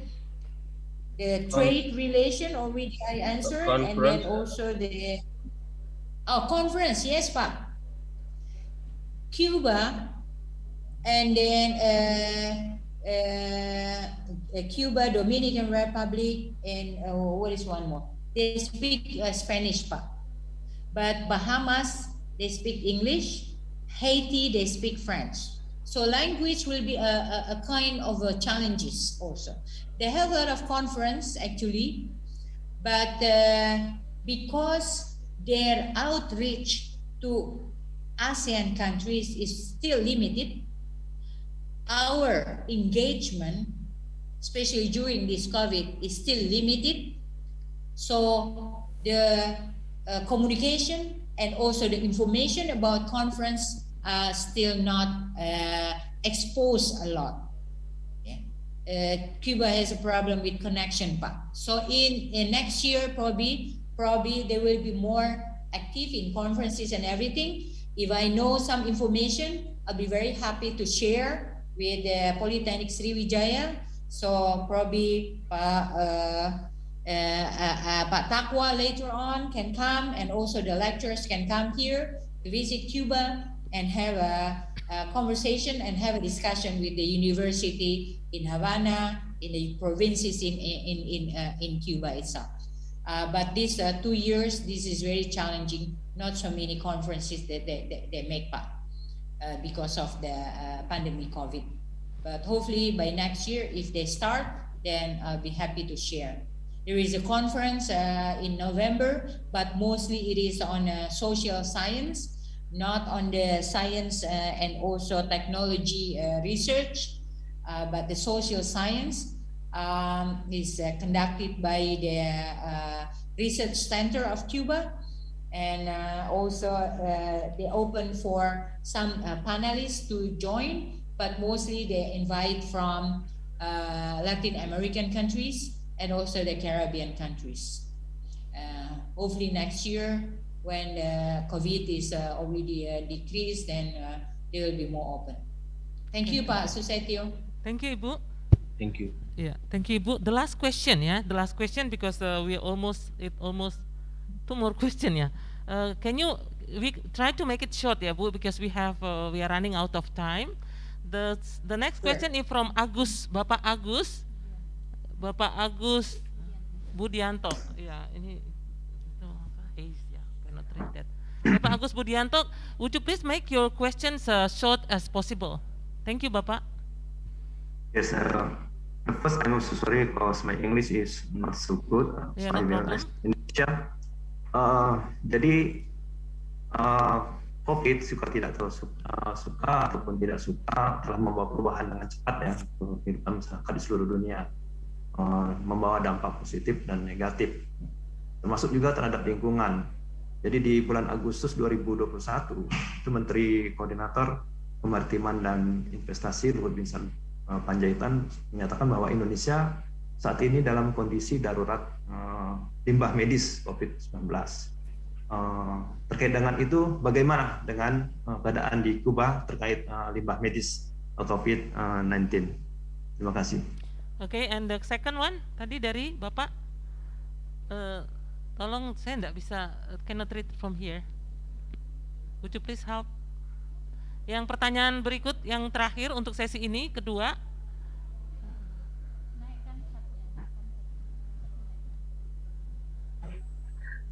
Hello, I am Shiva, student at Polytechnic Negeri Sriwijaya. I am very proud of you as a woman who can succeed in international forums. What I want to ask, how we as policy engineering students can work at the embassy. We really hope that we can participate or work for an institution. Okay, thank you. Okay, so the question is about how to get to work, to get job or internship in the embassy. Is that you want to say, Sifa? Yeah. Yes. Okay, how to do internship or to do job, to have some job in the embassy. Okay, that's it. Okay, that's the question, Ibu Nana. There are two questions, one from Bapak Agus and the second from Sylvia. Okay, I'm going to answer from Cynthia first, and I think there is one from chat from Metrina about the link and match between vocational and industry. Okay, I'll make it short, Ibu Tiur. The first thing, how to work in the embassy. Well, you know, the most of the embassies who work here is a government employee. So we are PNS, Pegawai Negeri Sipil, ASN. We are sent by the Ministry of Foreign Affairs. But unfortunately, for the STEM is science, technology, engineering, and mathematics. We only, the Ministry of Foreign Affairs only recruit from IT, information technology. So if you have a background or if you study information technology, you can apply in the at the Ministry of Foreign Affairs of Indonesia, and you will be assigned in any embassies or consulate general office abroad. But we don't open yet for other engineering field background. I'm sorry about that because this is the decision from the government, I think. But I believe in the future they should open also to any other field, because when we talk about diplomacy, it is not only dominated by the students who have a background of international relations or economics or law or politics. Like myself, I was my background was a teacher education. I used to be a teacher of English, so I was I think very lucky that I could join at that time. There is a time that in the past they opened also for any field of education background. So in my batch, angkatan saya, there are some diplomats from IPB, from agriculture, from ITB, Institute Teknologi Bandung, from also from science background. But now it seems like they closed for that. But if you want to have an internship, of course you are welcome, but everything should be paid by yourself. Here in Cuba, if anyone wants to do the internship, I'll be very happy. But we don't have a budget to sponsor you for your ticket and for everything. But you can do like in the embassy in Singapore or in Malaysia, in Johor, just a close embassy near Jakarta or near Palembang, like in we have some consulate general office in Malaysia, like in Penang, so you can have an experience how to work in the consulate or in a diplomatic entities. That's number one. The second one about Limba, Agus, I have no data yet. I'm very sorry, but they have facilities to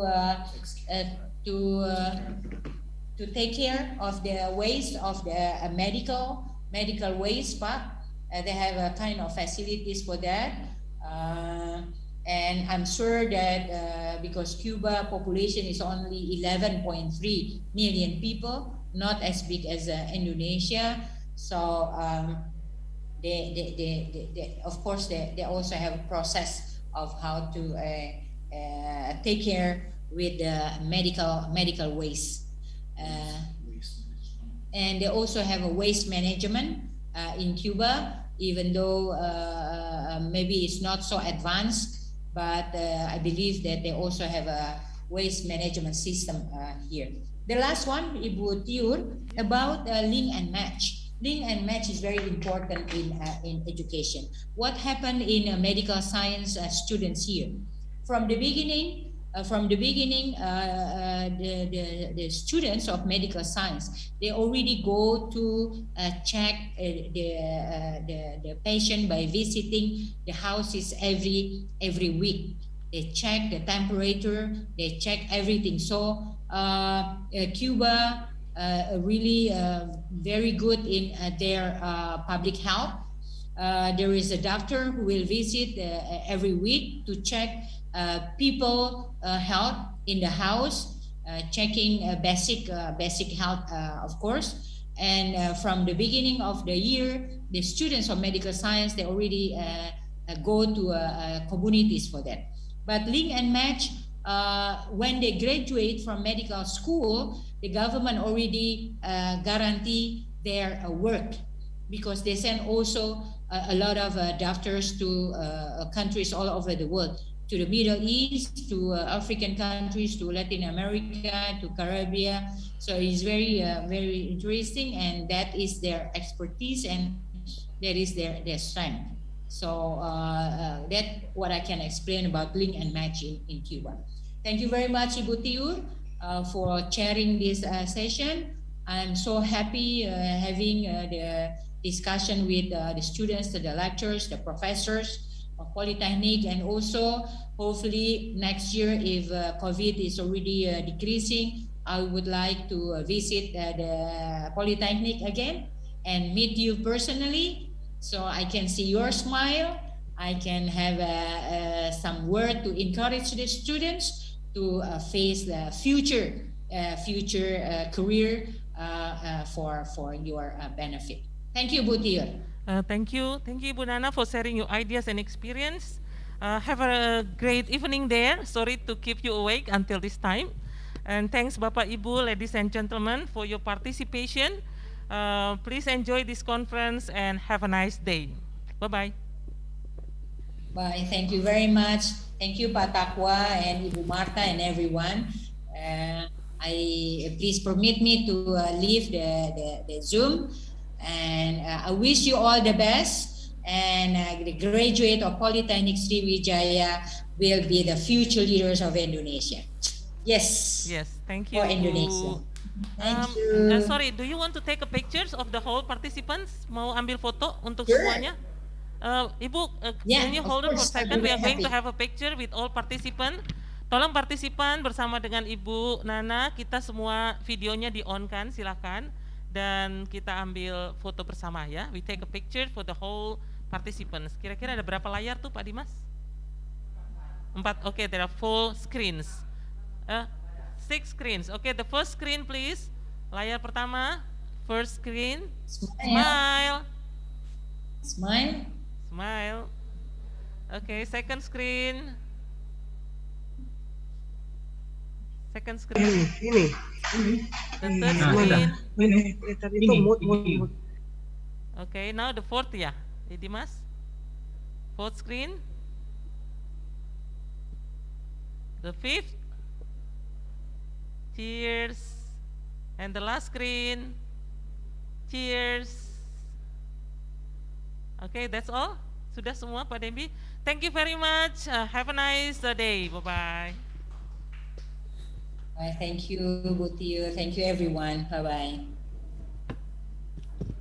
Thank you, Bu Nana.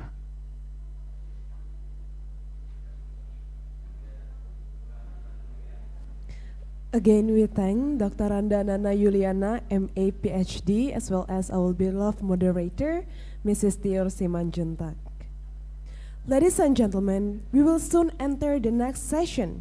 For that, we invite our second keynote speaker, the Honorable Professor Ramaraj Bupati, AC Fortier, Distinguished Service Professor of Biological Science at the Nicole State University, USA, with our moderator, Professor Hassan Basri, giving the floor to Professor Hassan Basri to lead our second session today.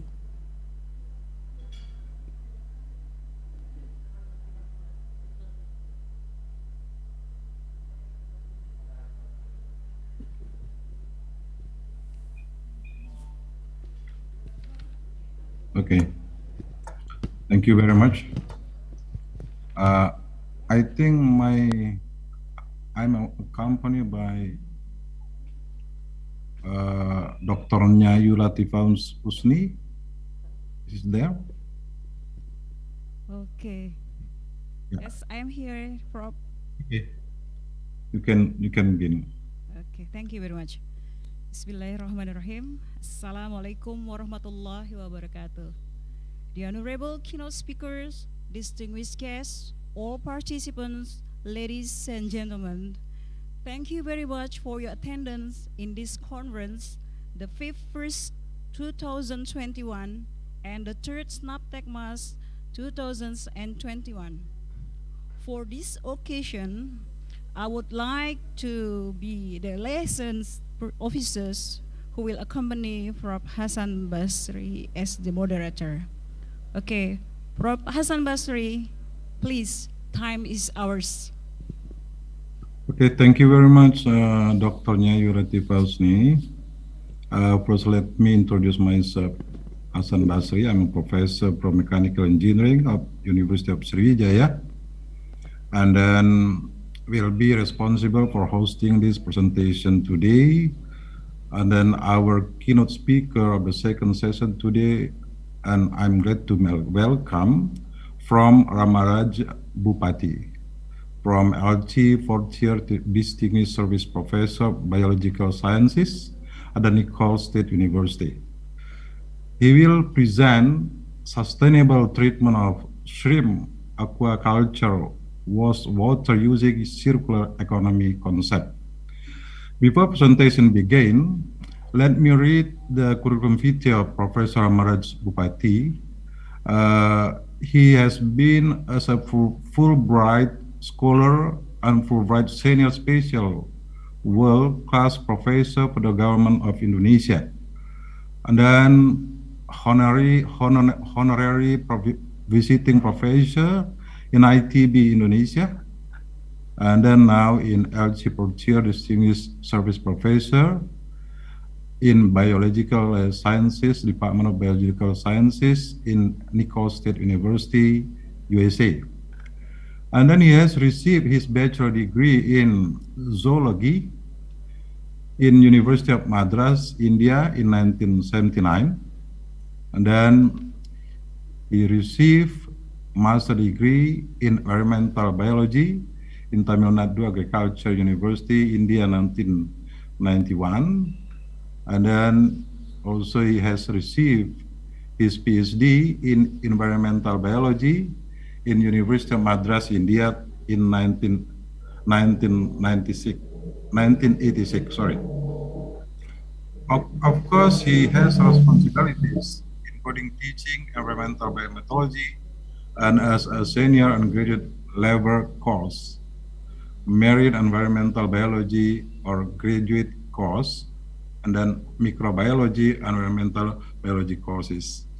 And also his service includes advising students and participate in departmental and university committee. And then the professional experience from 2004 to 2013 until now, he is in a John Brady Endowed Professor in Biological Sciences in Department of Biological Sciences in Nichols State University. And a lot of areas of research interest of the professor.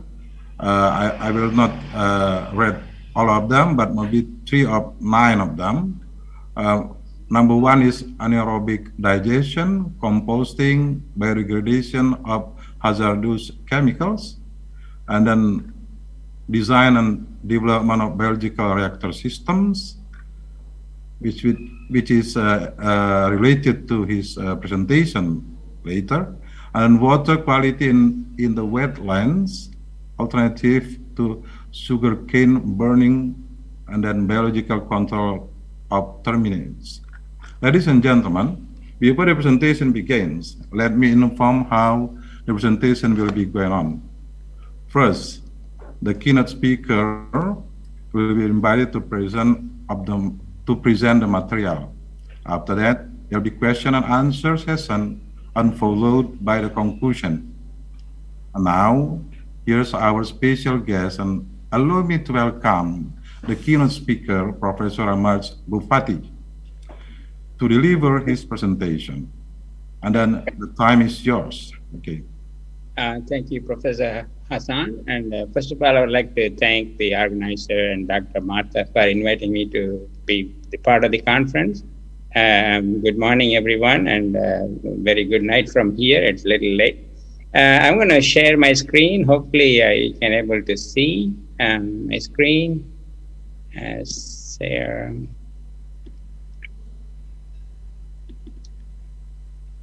Can everybody see my screen? I'm going to make it so. Okay, yes, we Please, can see it. clear. I'm going to make it full screen here. All right. Today, I'm going to talk about the particular wastewater, which is the shrimp aquaculture industry. The concept of my talk is how to, safely treat the wastewater in the sustainable way using the circular economy principle or concept. That's the talk I would like to discuss. Let me talk about what is circular economy first. Circular economy is an economic system. Nothing is wasted. All the input that goes to produce something is completely used, recycled, or repurposed, or reused. So in simple terms, nothing is wasted. Just the difference between a linear economy, which we've been using for a long time, and the circular economy. In linear economy, we take resources from the environment and make things, and we use whatever we make. And then once the lifespan of the material is gone, we dispose them and end up polluting the environment. In the circular economy principle, we make using the resources from the environment, we use the product, but we reuse, remake, and recycle, and nothing is wasted and no pollution into the environment. So that's a simple concept of circular economy. We basically reuse material over and over. This is what we've been following circular economy in our daily life. If you look at in your backyard composting, whatever you waste you produce in your kitchen, the kitchen waste you can compost in your backyard, and the compost has been used to, in your garden as an organic fertilizer, which is a simple example of circular economy principle. In a bigger system, when you do the wastewater treatment in big cities, basically they try to use everything that's been treated. For example, in anaerobic digestion process, you convert the waste to methane gas, and methane gas is used as energy purpose, and the solid comes out of the digester is used as organic fertilizer. So that's basically what circular economy concept is. Today's talk, I'm going to be using the shrimp aquaculture industry, in which we wanted to completely reuse everything, including the water, treated water, and sludge, so nothing is wasted. So that's what I'm going to discuss first. Let me talk about why I'm interested in this and how I got into this research first. If you look at the aquaculture growth, it's been growing steadily. So most of the food we now eat, the seafood, is coming from aquaculture. The wild caught fishing industry is going down. Most of the protein source is through aquaculture industry. If you look at which country is dominating, China is the number one. They're producing a lot of aquaculture in terms of not only the number of quantity of the fish, but also in terms of dollar value, China is number one, followed by Asian Pacific countries. If you look at Western countries, they're not making that much aquaculture in terms of volume of production. This is shrimp aquaculture, talking about only shrimp. Most of the shrimps are produced in aquaculture industry, and wild-caught shrimp is only 28% worldwide. Aquaculture is 72%. If you look at, again, shrimp, China is dominating, and then dollar value with China is dominating the system. The reason the Western countries couldn't keep up is because of environmental regulations. We have very stringent environmental regulation in how to treat the wastewater, and so that's going to be an added cost to the shrimp farmers. So we couldn't compete with the cheap import. So that's why U.S. and Western European countries are not dominating in this sector. So this is again total shrimp production. You can look at Indonesia is up there, 10% worldwide. China in shrimp production, 38% worldwide, and you can see the rest of the countries are in single digit. The one particular species that dominate the aquaculture industry is called Litopaneus vaname, which is commonly known as Pacific white shrimp. And that is because of the research done on this particular species. So we know disease-free variety you can produce and you can have good taste. So this is one of the dominant species in shrimp aquaculture. If you look at U.S., the shrimp production was, went up during early 2000, and after that it's steadily decreasing. As I said, the reason for that is environmental regulations are really tough here. As a result, the U.S. government developed a big seafood deficit. So they import a lot of shrimp from Asian countries. So 85% of shrimp consumed in the U.S. is imported. Almost $3.1 billion deficit, trade deficit. So the U.S. government come up with why not we help the local farmers. That's how we got involved in this research. So the USDA, which is the Department of Agriculture in United States, formed this U.S. Marine Shrimp Farming Program. And my university is one of those consortium researchers. So the basic objective is to increase domestic farm shrimp production. And instead of competing imported shrimp, market the shrimp as a fresh shrimp instead of frozen shrimp. So that's one of the way to help the local farmers. As I said, the U.S., the production is less, mainly because of stringent regulation. They won't allow coastal pond culture for shrimp. They won't allow anything to be released in the environment until it is completely meets the regulation standard. For shrimp, you have to have shrimp farm 50 miles away from the coast. You cannot have close to the ocean because of the reason of biosecurity and releasing shrimp that are diseased that can have problem with wild shrimp. So these are some of the regulations, very, very hard to follow. So most of the U.S. shrimp production is in this recirculating raceway system, which is completely biosecured. Nothing is released. It has high initial cost, but they produce shrimp in high density in smaller space. As a result, we produce a lot of waste, and that is how a shrimp effluent look like. Because shrimp is fed with high protein diet. 40% of the diet is protein content. So when you have high protein, one of the waste that you generate is ammonia. So ammonia is toxic to the shrimp. So this is how a recirculation raceway system sludge look like. A lot of ammonia, a lot of nitrate in the waste. So if you wanted to reuse the water, reuse the sludge, you need to bring this concentration of ammonia and nitrate to the safety level. For example, ammonia should be a 3.5 milligram or below.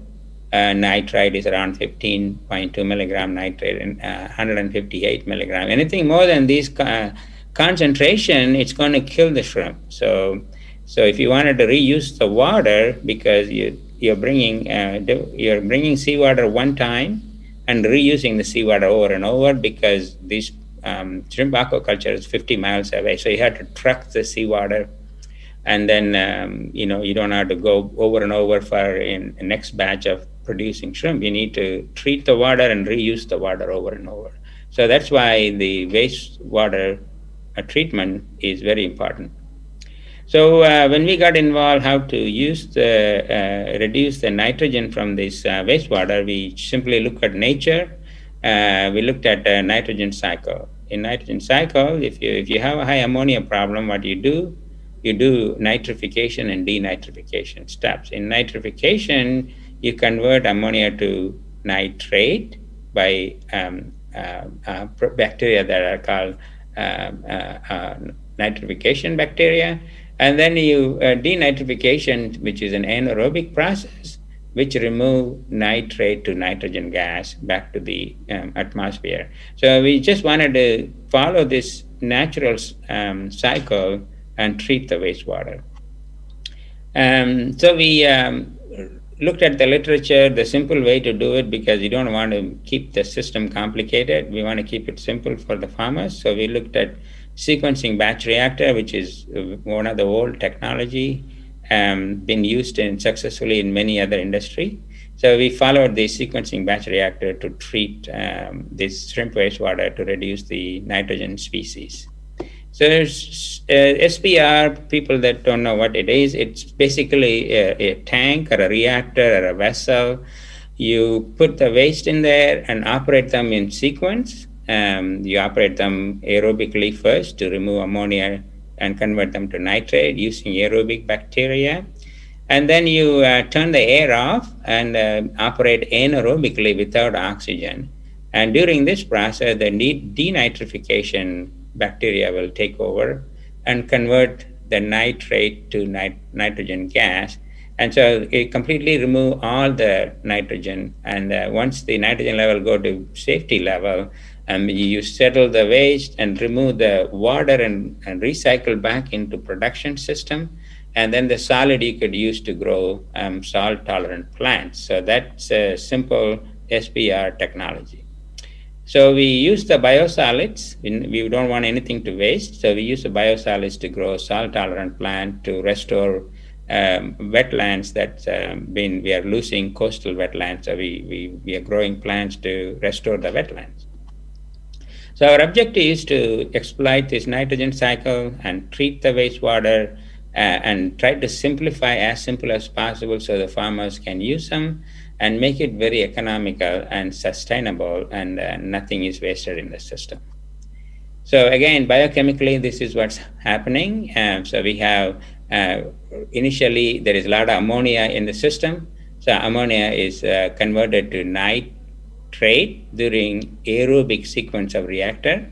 And then when you turn the air off, the anaerobic reaction takes place with anaerobic bacteria converting nitrate to nitrogen gas. So this is a simple biochemical reaction that using two kinds of bacteria in your reactor, you can remove the nitrogen, especially ammonia.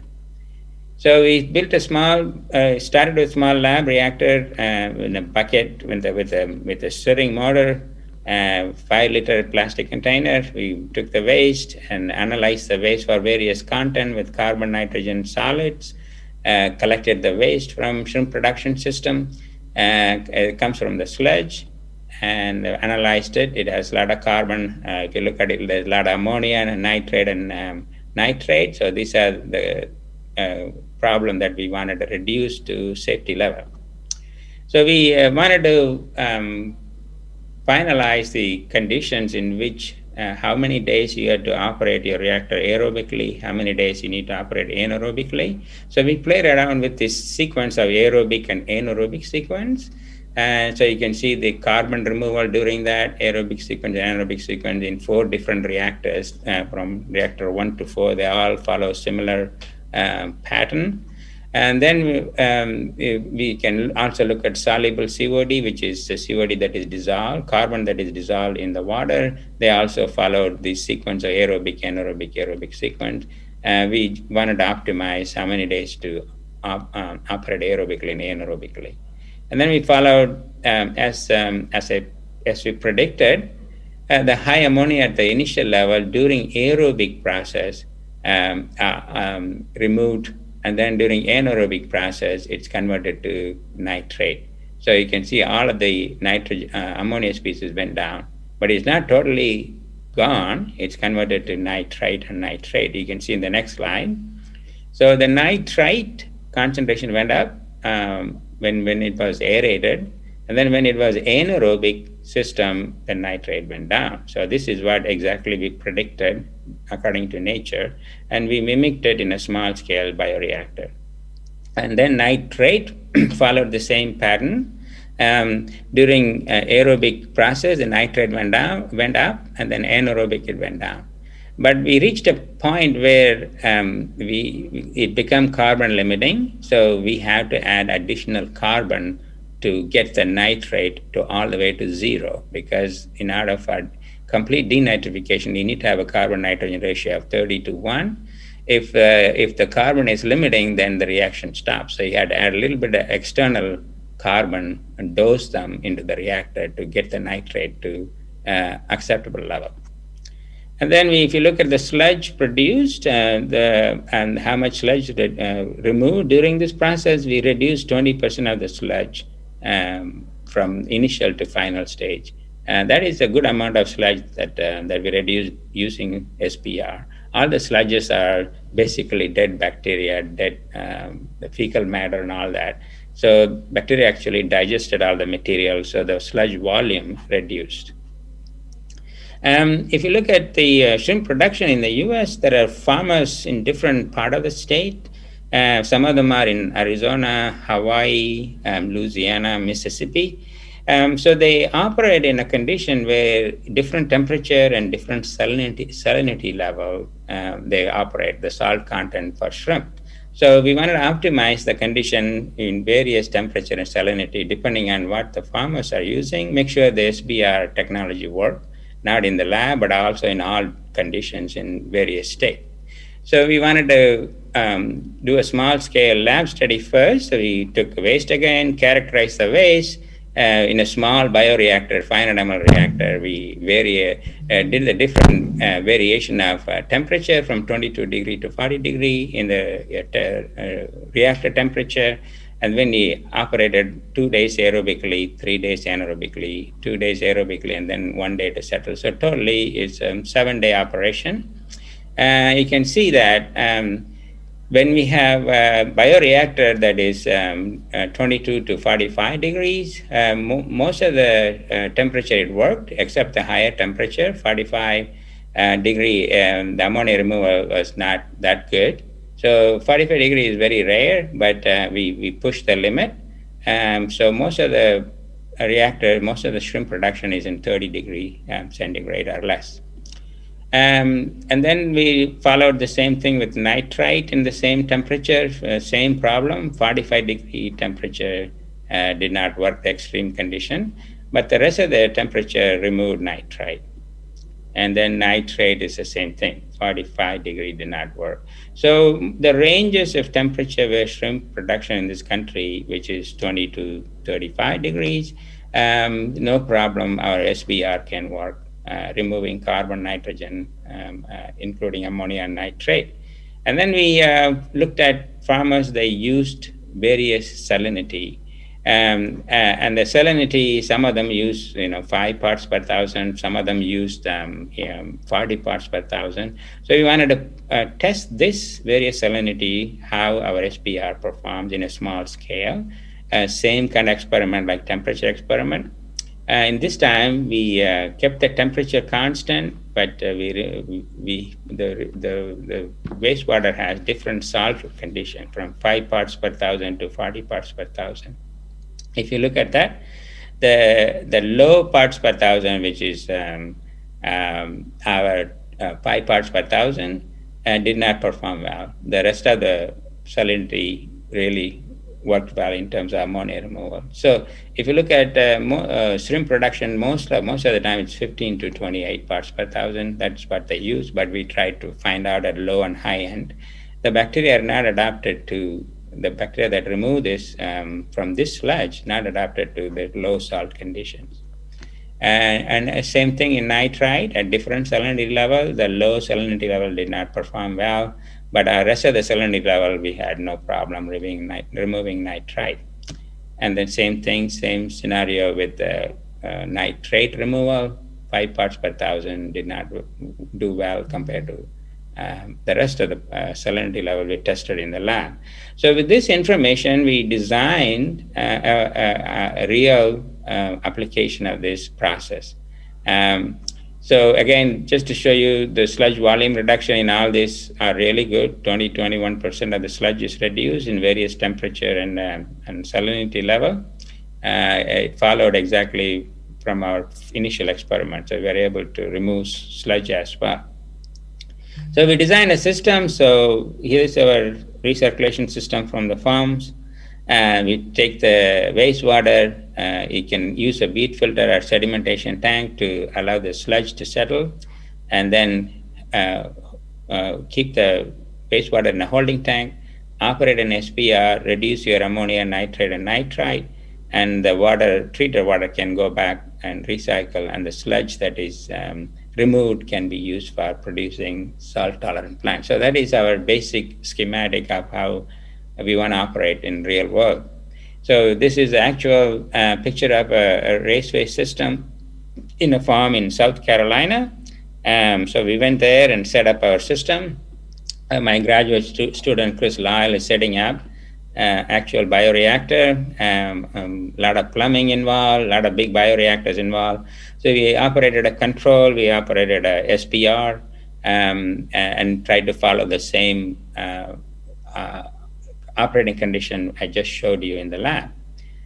Just to show you the visual, this is a treated one from SPR. This is the control. You can see the sludge in the control is still there. In the treated one, you can see clear water that can be recycled. So the results from this large-scale study, you can see the total ammonia nitrogen removed during aerobic process. This is aerobic sequence of first few days.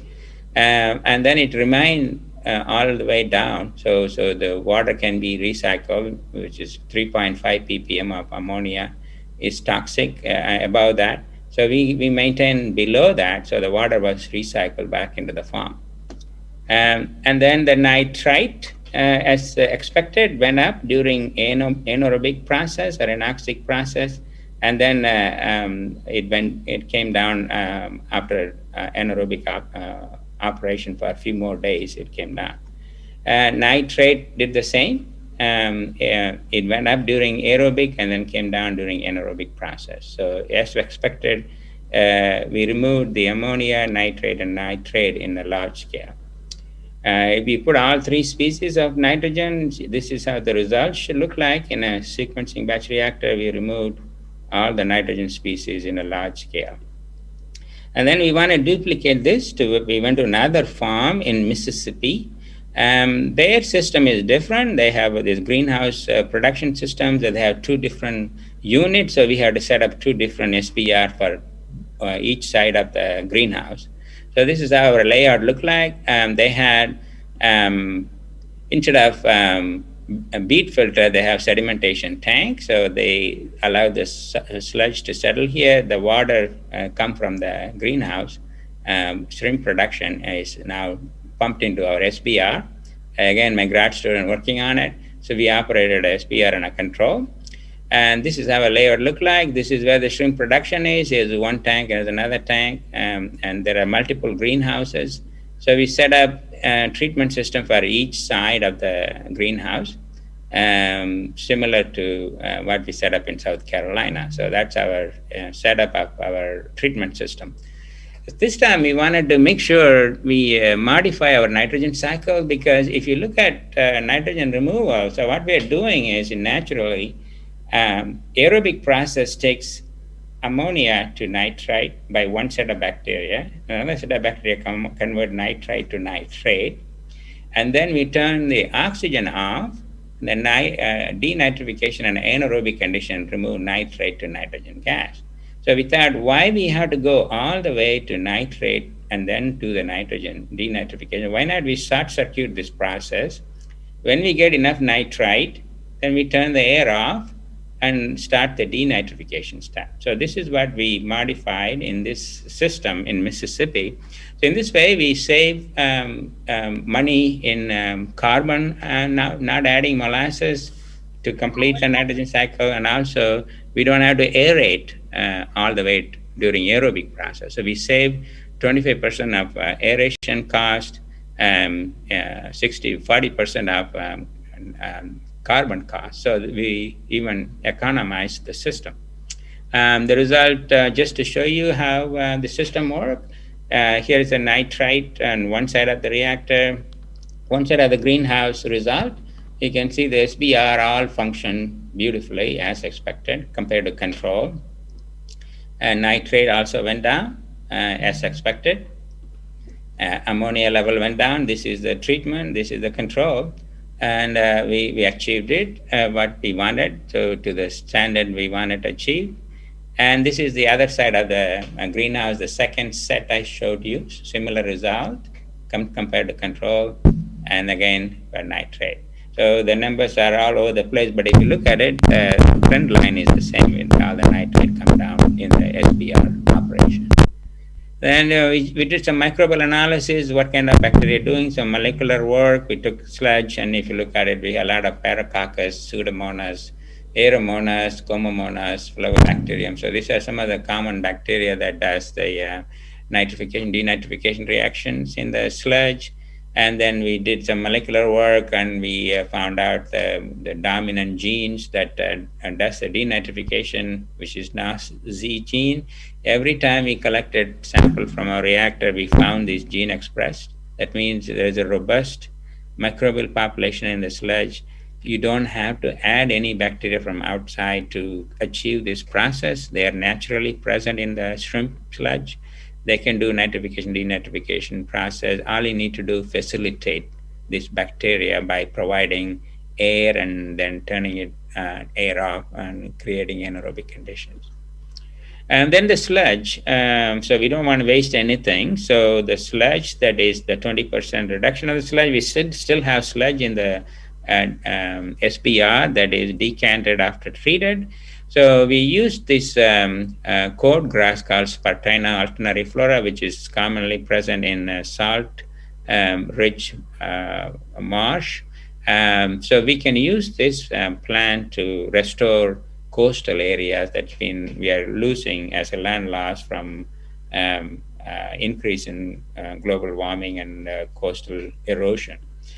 So we, instead of using organic commercial fertilizer to grow this plant in a greenhouse and then go plant it in coastal areas, why not we use this sludge, which it still has some fertilizer value. So we grow these plants in greenhouses just to show these are all grown with biosolids, and this is the control, which is grown with the commercial fertilizer. There is statistically no difference between the sludge grown plant versus commercial fertilizer grown plant. So this equally, the plant that we produce equally grew well compared to fertilizer applied plant. Just to show you the shoot length of the plant, same thing. There is no statistical difference among biosolid treated plant versus commercial fertilizer applied plant.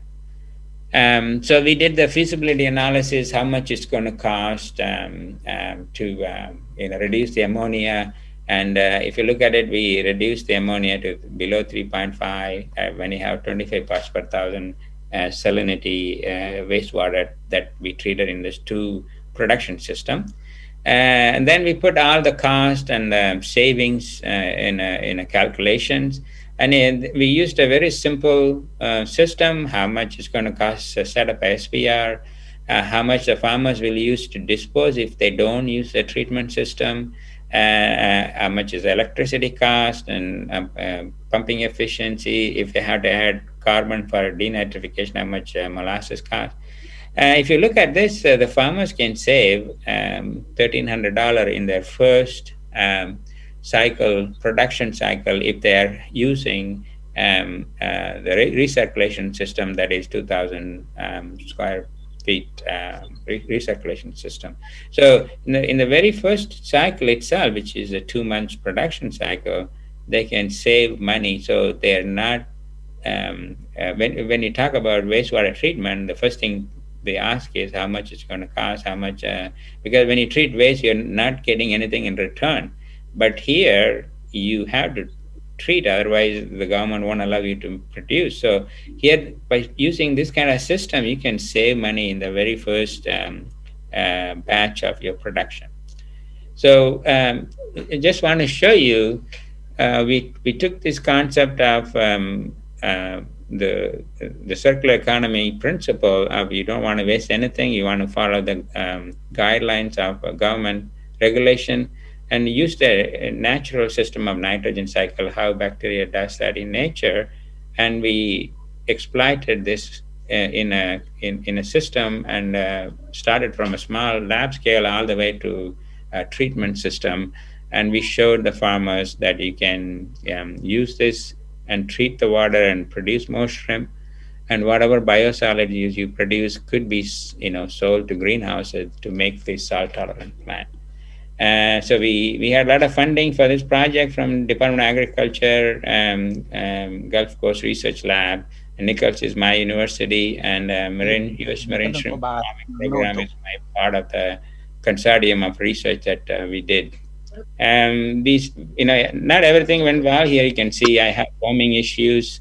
When you aerate, you get foam. My graduate student has to apply an anti-foam to control foam in the bioreactor. So I'll take questions. I'll stop here. I'll take questions for another 10 minutes we still have. If anybody has any questions, I'll be happy to answer. Okay. Okay, thank you very much, Prof. Ramaj Bupati. Session now. Mr. Professor Ramaj Bupati will answer some questions that were sent to us during this presentation.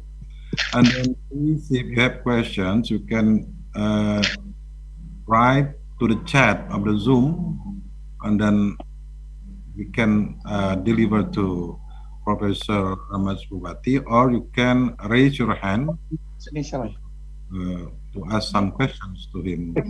So please, if you have questions. Di laptop dia udah tahu. Okay, before participants will ask for some questions, maybe I have one question to you, or maybe more, Prof. Ramaj Bupati. You produce this what you call it, SBR, right? Yeah. SBR. Yes. Yeah. Okay. Yeah. Because I'm not in chemical engineering. I'm in from. Yeah. It is very interesting. Very interesting, especially for the shrimp farmer. Yeah. Or we call it or especially for the, you call it, we call it koperasi udang. Okay. Production udang, okay. If you have been in Indonesia, you know that. So in this case, and I saw your presentation, in the cost for producing this SBR, could you tell us how much is it, and then how long that you produce this? That's the second. And then have you installed, or maybe some companies in USA or in other countries, and I mean asking for this SBR from your productions. So please, thank you very much. Yeah. So usually these shrimps are produced anywhere from 60 to 90 days in U.S. farms, and they market it fresh shrimp and to local restaurant. That's the only way they can make profit, because they can't compete with imported shrimp. And they say imported shrimp is come as frozen farm, so they're marketing it as a fresh shrimp. So it takes 60 to 90 days for the farmers to make shrimp. And during this process, as I said, the cost is to initial setup of the shrimp production system. Most of the cost is the trucking the seawater to fill the tank.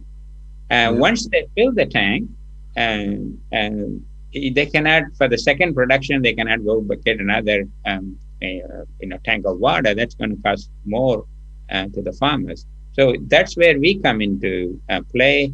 We say, you don't have to do that. We can do this SPR system to treat your wastewater, and that can bring your nitrogen concentration low, so you can recycle the water over and over and over again. We did that like 12 cycles.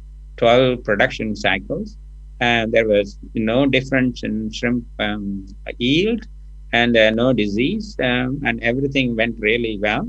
As I said, the cost of treatment is if you have like a 200,000 liter production system, setting up this SPR cost $2,500. We used everything repurposed tanks. We didn't buy anything new.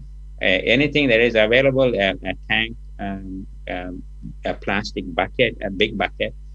So we used a 5,000 gallon tank, 5,000 gallon bucket, plastic container as a SPR system. All you need is put an aeration pump for aeration cycle, and then you turn the air on. So we kind of automated the system for 2 days of aeration and 3 days of anaerobic system. So very easy to operate.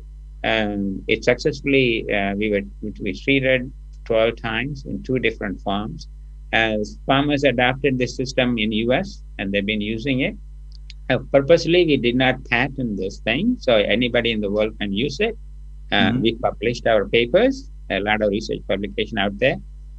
Some of the people in Central American countries and in Mexico, they followed our system and they're using it. Even though these are progressive farmers, in those countries, the regulation is not that stringent as in US, but they can get away with disposing it to sea. But they are doing it in SPR system. Environmental conscious farmers are doing it. Yes. Okay. Okay. Thank you very much, Prof. Paramars. Is there any questions from the participants? Okay. I would like to inform you, especially for the participants or for the researchers, their background from environmental maybe, or from biology, or from chemical engineering. Yeah. This is very, very interesting. What do you call it? Bioprocessing, wastewater treatment. Yeah, it is interesting. Yeah. This is just not a theoretical, but this is the professor produce the SBR and then used by the farmers, shrimp farmers. Yeah. I think relating to this theme of this conference is there is a collaborations, okay? So advancing sustainable science and technology through effective collaborations. This is for the lecturer from Polytechnic Sriwijaya. I think it's very interesting for you to make collaboration with Professor Ramaraj Bupati in maybe designing or maybe to make the development of these BRs, something like that. Sure. I think please for our friends from Polytechnic Sriwijaya or for others, could you please to make questions to Professor Ramaraj? Yeah, I see a hand up there. Okay, is there? Yes, Oh, yeah. I want to ask Oh, from Ibu Leila. okay, thank you. So please. Okay, maybe I ask now? Yes. Okay, please. thank you. Okay. Thank you very much for Mr. Hasan Basri, and also special for Mr. Ramaraj.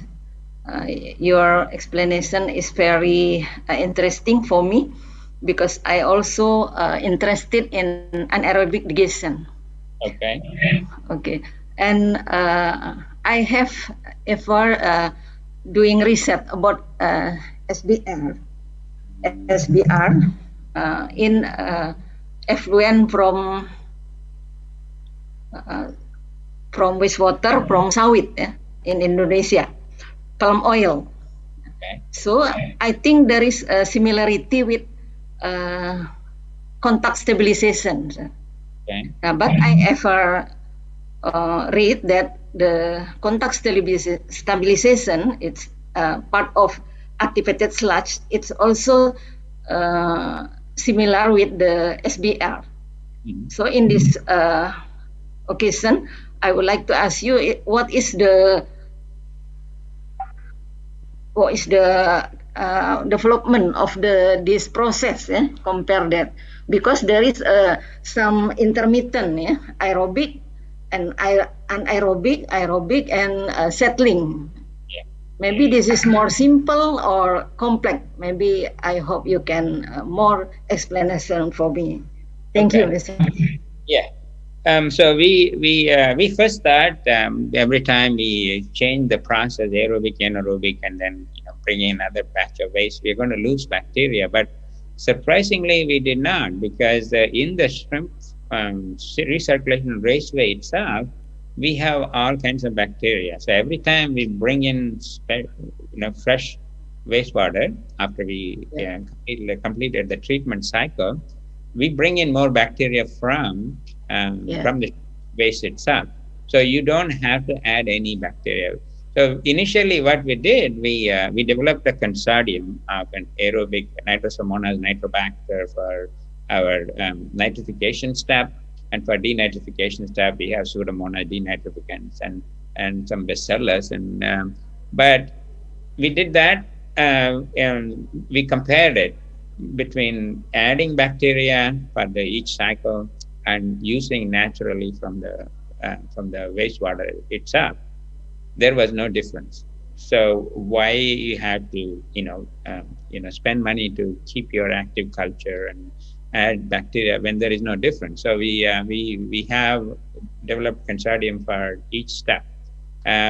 So in the way they produce the shrimp, they constantly, there is a aerobic stage at the top where the shrimp come and eat, and then the sludge settle down at the bottom, that is anaerobic. So when the waste comes, every time we bring in both aerobic and anaerobic bacteria into the system. So in this way, it is stable, and we never had, in 12 cycle of operation, we never had any failure. If there is a failure, we have ready to add the culture we have, but we didn't have to use that. Maybe the farm is different, but shrimp production is very stable in terms of microbial flux. Yeah. Thank you, sir. Okay, Chinap, I see from room 2, Mr. Oscar Hamzas, please, your question. Yes, thank you, Professor Basri, for my time. I will make a question. So, Professor Raja Bupati, welcome to our Semin International Conference in Perth. I would like a question about you explained the seawater. How about the river water is can to apply this the SPR? Because I have read a paper from the Kalimantan. He make the like a simple research. So develop the balido fisher ikan balido I'm sorry, ikan balido. It's called the ikan balido. Ikan balido. In South Sumatra is a very famous the ikan balido fish. Okay. My question is, it possible to applying the river water to balido farmer?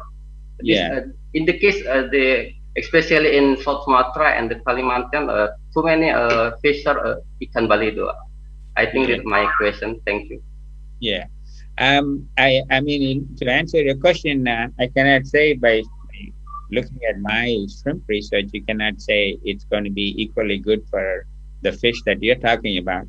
You got to do a small scale experiment, because what kind of microorganism in the sludge is what is going to dictate your process. If you don't have the right organism maybe you only achieve nitrification, you may not achieve denitrification. So I recommend if they are doing some, production, so you can collect their wastewater, do it in a small system in your lab and see whether they can remove nitrogen. So they have nitrogen, they aquaculture, they feed the fish, and the fish has the same problem as a lot of nitrogen in the wastewater. I'm asking you a question. Do they have more nitrogen in the wastewater, like I presented in shrimp? Yes, yes, to improve the nitrogen. Yes. Okay. Yeah. Yeah. In that case, SPR, most of the time SPR works in almost other system I had seen in US. We have some tilapia farms. We have some other fish farms. They use SPR. It works. So that's why you need to do a small scale study in a lab. Make sure it works before you can convince the farmers to set up. You don't want to go set it up in a big scale before testing it out. Yeah, be interesting. Yes, very interesting. We have 2 minutes again, 2 minutes more. Okay. Dr. Nyayu, do you have any questions?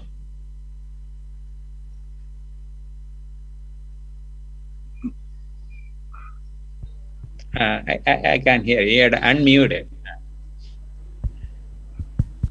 Okay. Yeah, I okay. think that's all, Prof, because we have limited time and you have to make the conclusions of these conversations. Okay. All right. So yeah, it's very good to be part of the conference, and I'll say thanks for including me, and thanks Dr. Martha again one more time for inviting. Okay, thank you again, Prof. Ramad Sabupati, for Okay. answering those questions and for the great Okay, sorry, presentation. Prof. There is one more questions from Mr. Jacksons. Oh, there is. Okay. Yeah, please. I'm sorry, Mr. Hasan Basri. Thank you.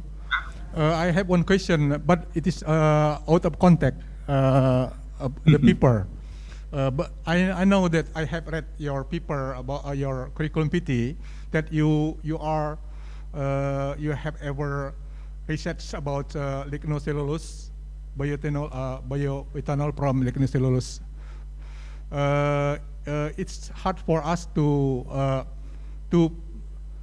what we call pretreatment of lignocellulose to convert to be bioethanol. Can you share your experience about how to prepare biocellulose to become polysaccharide and also to be ethanol? Oh, yeah, I did some research on bioethanol using sugarcane biomass. So we used weak acid. We combined natural process with chemical process. So what we did was we did the fungus called white rot fungus and brown rot fungus, which are the fungus that naturally present in the field, in the farm. That's called Phanerochaete chrysosporium. So we cultured the fungus. When we collect the biomass, when you need to store the biomass during storage period, we put the fungus on the biomass. So what fungus did was it produced enzyme and it removed the lignin, partly, not 100%. At least 50 to 60% lignin was removed during storage. And then when we did the acid treatment to 100% remove the rest of the lignin, we didn't have to use a lot of acid. We used less than 1% of acid. If you look at weak acid treatment, people use 3 to 4% acid. So by combining fungal delignifying fungi and acid, we cut down the cost. So that's my experience using combination of biological and chemical pretreatment in removing lignin and produce sugar, your pentose and hexose sugar for fermentation. And we did publish this work, and one of the ITB colleagues came here, my university, to do this work. Dr. Shuhadi Rene Shugardi came here as a Fulbright fellow, and we did this together, and we published paper on that. So yeah, that's my experience. So I think Dr. Suhardi and ITB doing the same thing with palm oil. MT fruit punch. I think she's working on that. I think, yeah. Okay, thank you very much, sir. Okay, enough. Now, Dr. Nyayu, is it enough? The time? Yes, it's enough. Okay. Okay, that's enough. Okay, thank you very much, ladies and gentlemen. We would like to conclude the presentation. It means that the sequencing batch reactor successfully removed ammonia, nitrate, and nitrate from shrimp waste water. Okay, and then the second, I think this is very important for especially for the lecturers from State Polytechnic Sriwijaya. I think there is an opportunity to do collaborations in research, especially in this field, with Professor Ramaj Bupati. I think that's the opportunity for that. So I think that's enough. Maybe, ladies and gentlemen, we come to the last agenda. We would like to thank again for the keynote speaker from Ramaraj Bupati for the informative and interesting and detailed presentation, and all for the participants of the very active participations. Hopefully, this presentation will give benefit for us. We hope you have learned and enjoyed this presentation. Finally, we would like to say again, thank you very much for all of you. Thank you for your attentions. Nice day. Bye-bye. Bye. Good night. Bye-bye. Yeah, okay. Bye-bye. Bye.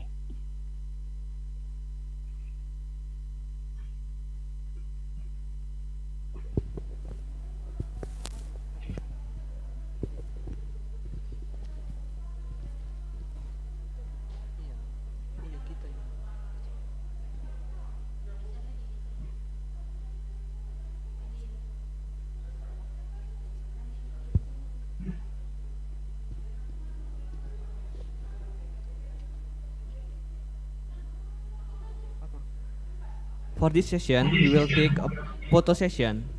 For all the participants, please turn on your camera. Okay.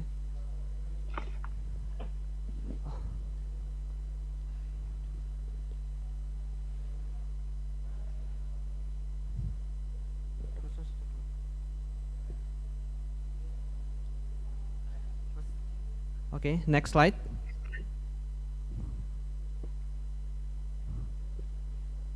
Next slide.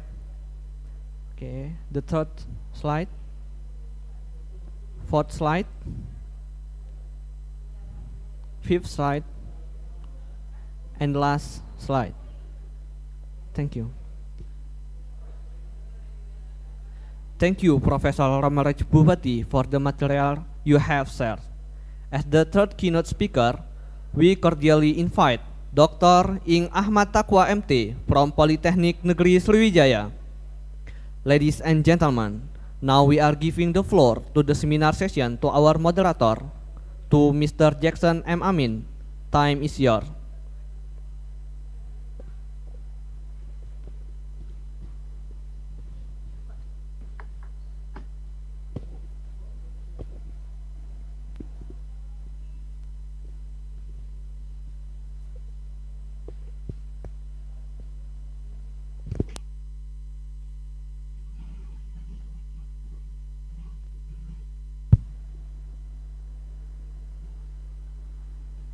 Thank you, MC. Can I start? Okay, thank you. Assalamualaikum warahmatullahi wabarakatuh. Peace be upon you and Allah mercy and blessing. I am now appointed as a moderator, and I am accompanied by Ibu Marta Asnuri. Good morning, all participants. Hello. I hope that you still continue to follow this event with enthusiasm and seriousness, and can actively participate in the question and answer session later. First of all, I would like to thank you for all the committee of the 5th International Conference, first 2021. Congratulations to the main committee led by the Sriwijaya State Polytechnic Sriwijaya Polytechnic, especially for Service Research Center team. We do hope that this conference will continue in the future next year. In this third session, this is a final session, we will listen the main speaker from Sriwijaya University Director, Mr. Ahmad Taqwa. He will present this paper with the topics palm oil's contribution to sustainable development in Indonesia. This is a very interesting topic because it relates to produce energy and its derivative products based on palm oil, and also relate with the topic of the second papers from Mr. Raj Bupati. Hello, Mr. Taqwa, Pak Taqwa, welcome to this seminar. Okay, before Pak Taqwa, I would like to thank you very much, Pak Taqwa, that you can be a keynote speaker at today's conference. Audience, before listening Mr. Taqwa's presentation, please let us read his short CV. Ada CV-nya? Ada? Nah. Okay, before we wait Mr. Taqwa, I would like to read his CV.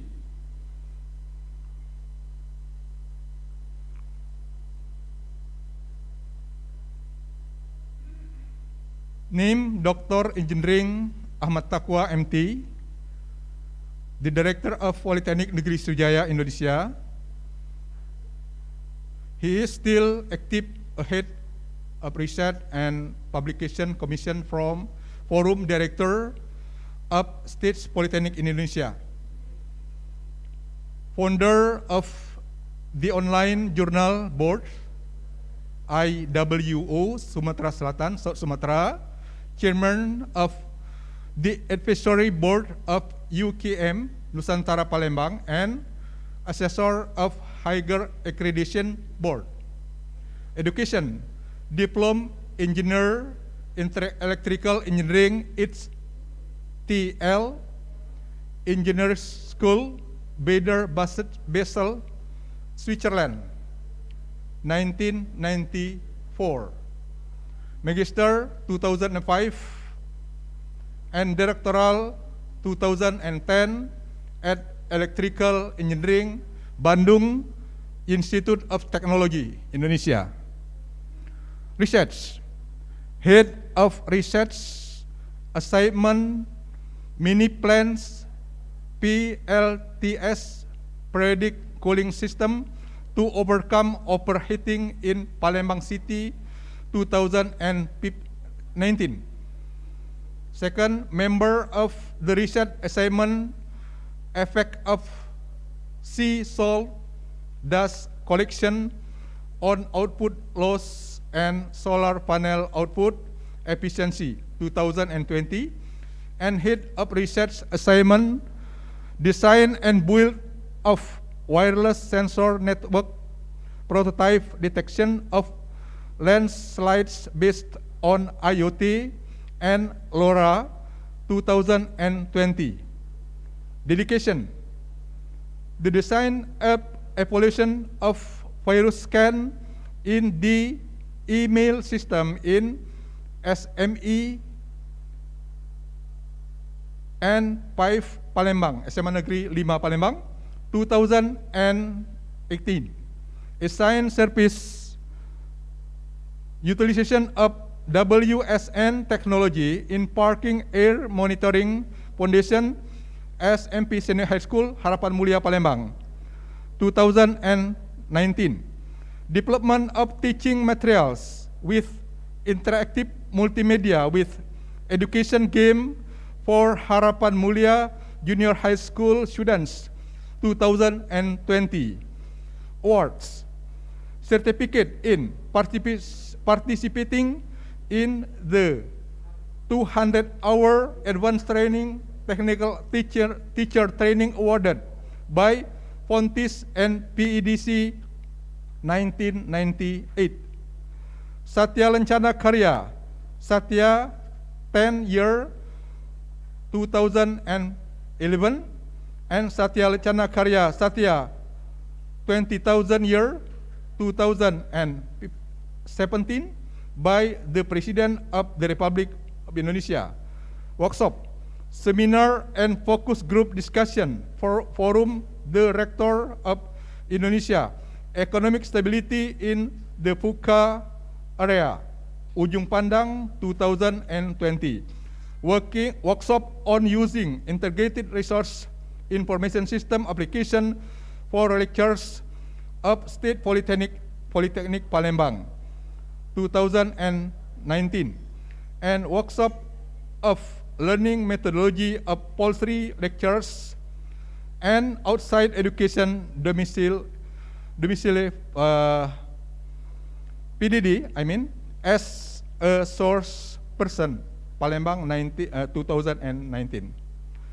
That is the source curriculum PT of Mr. Takwa. And once we invite Mr. Ahmad Takwa.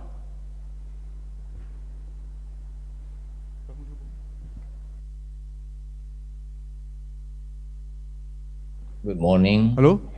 Of the Mr. Ahmad Takwa. participants of the first conference in 2021.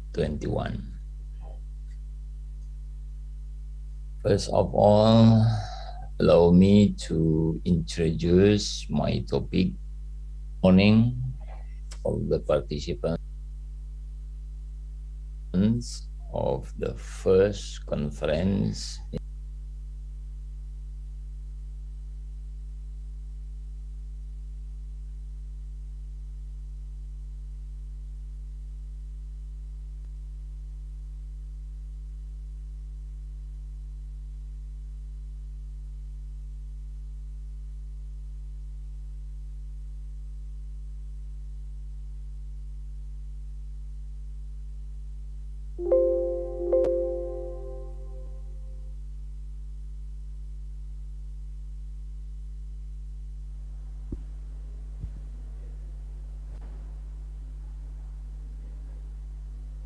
Morning.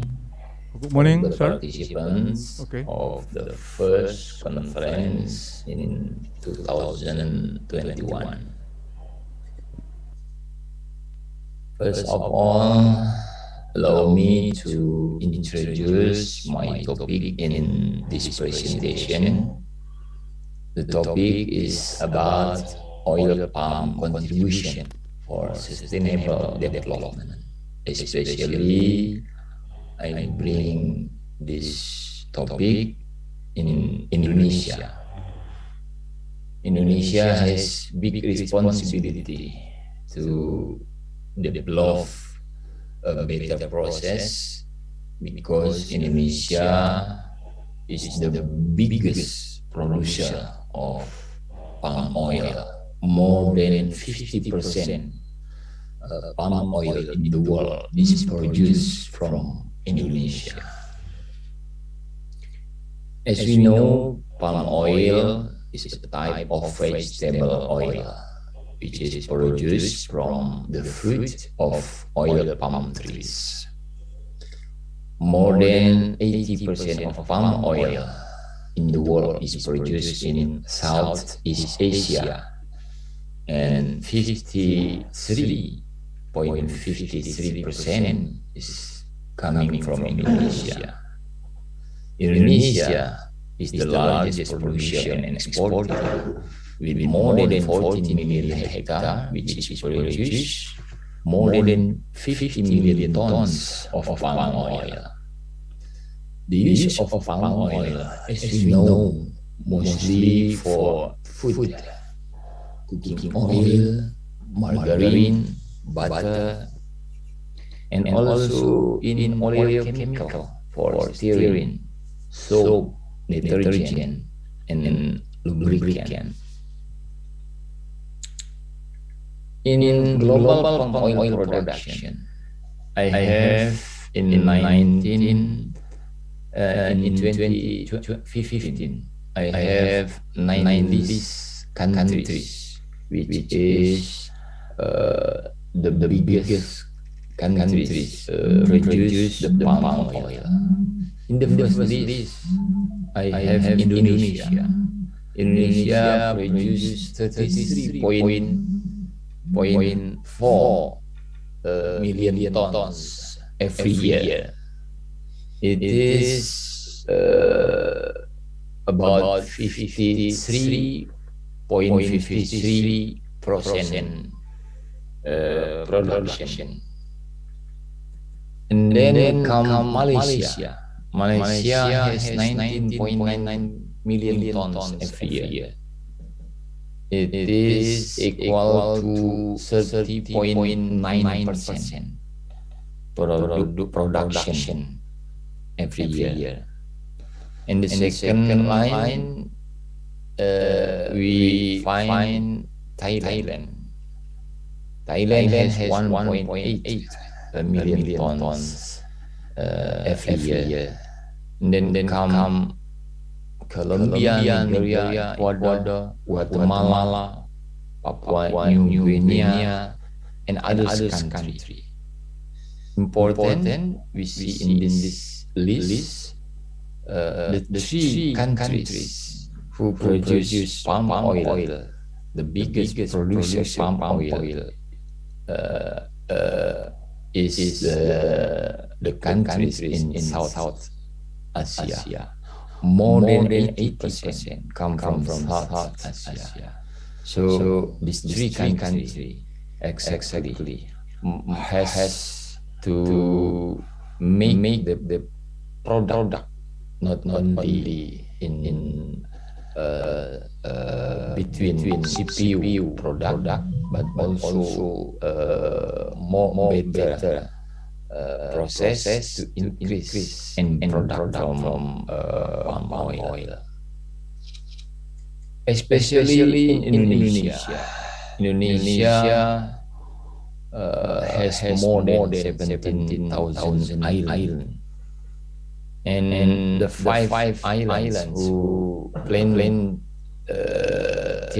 the palm oil is in Sumatra, Kalimantan, Sulawesi, or Papua.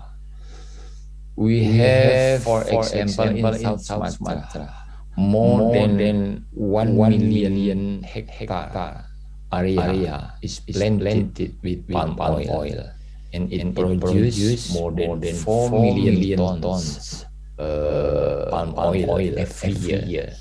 And totally, Indonesia produced in 2011 more than 15 million hectare area produce more than 50 million tons palm oil.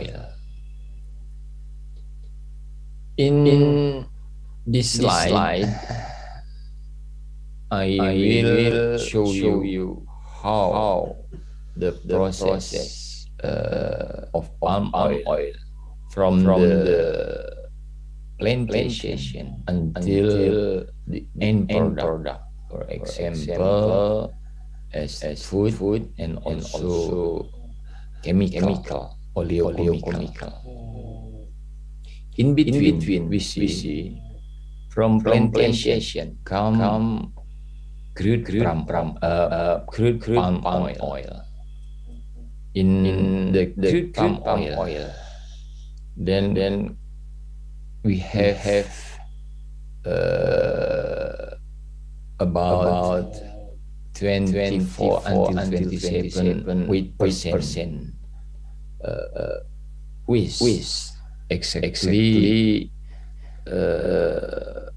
we can produce from this. How we develop this product so then we can make the crude palm oil CBO.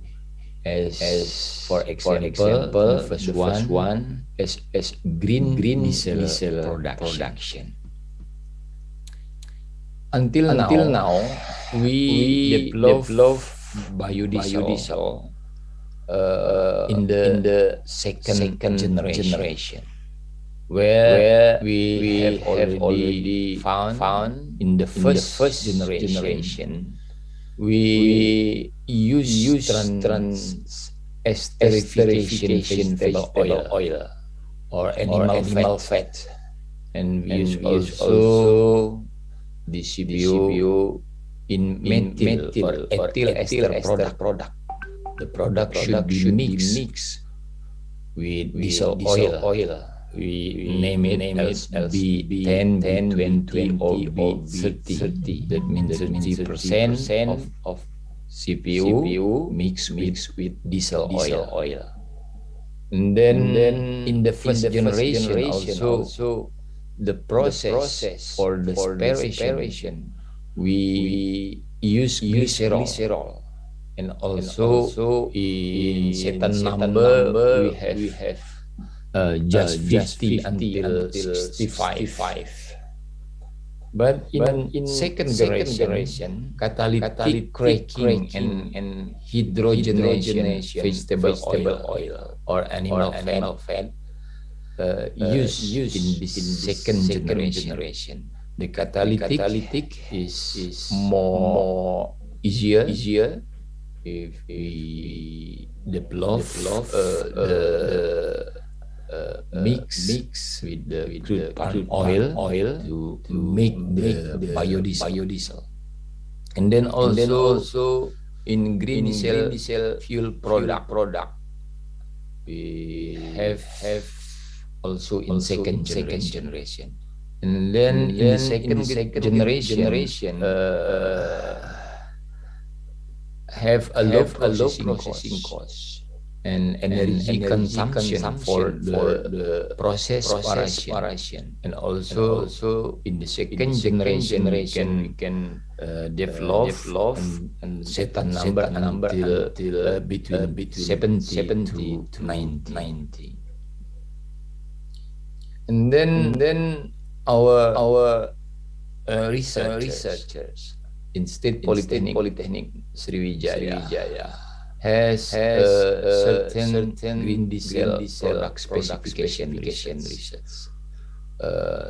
Several components that can be result from this product.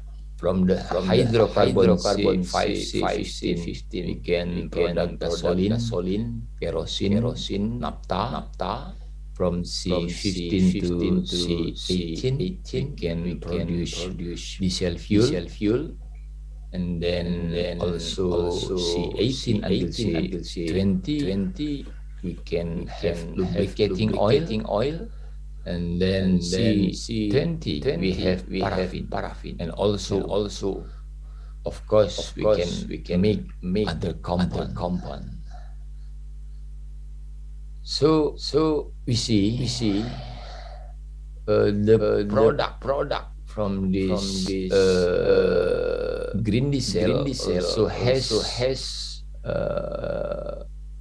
hitting value product more than the standard where we know the standard value of green diesel is 10,518 calorie per gram, and in our product we can have until 10,693 calorie per gram.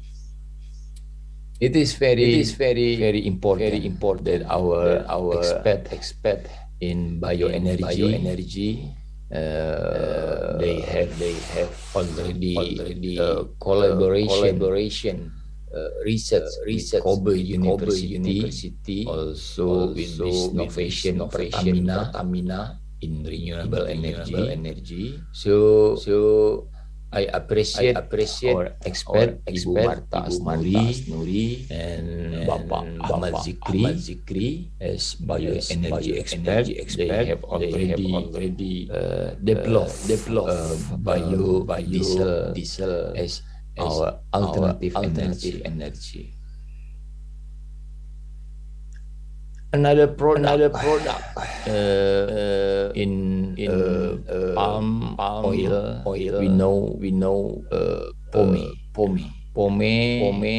actually can be resolved as a bioplastic.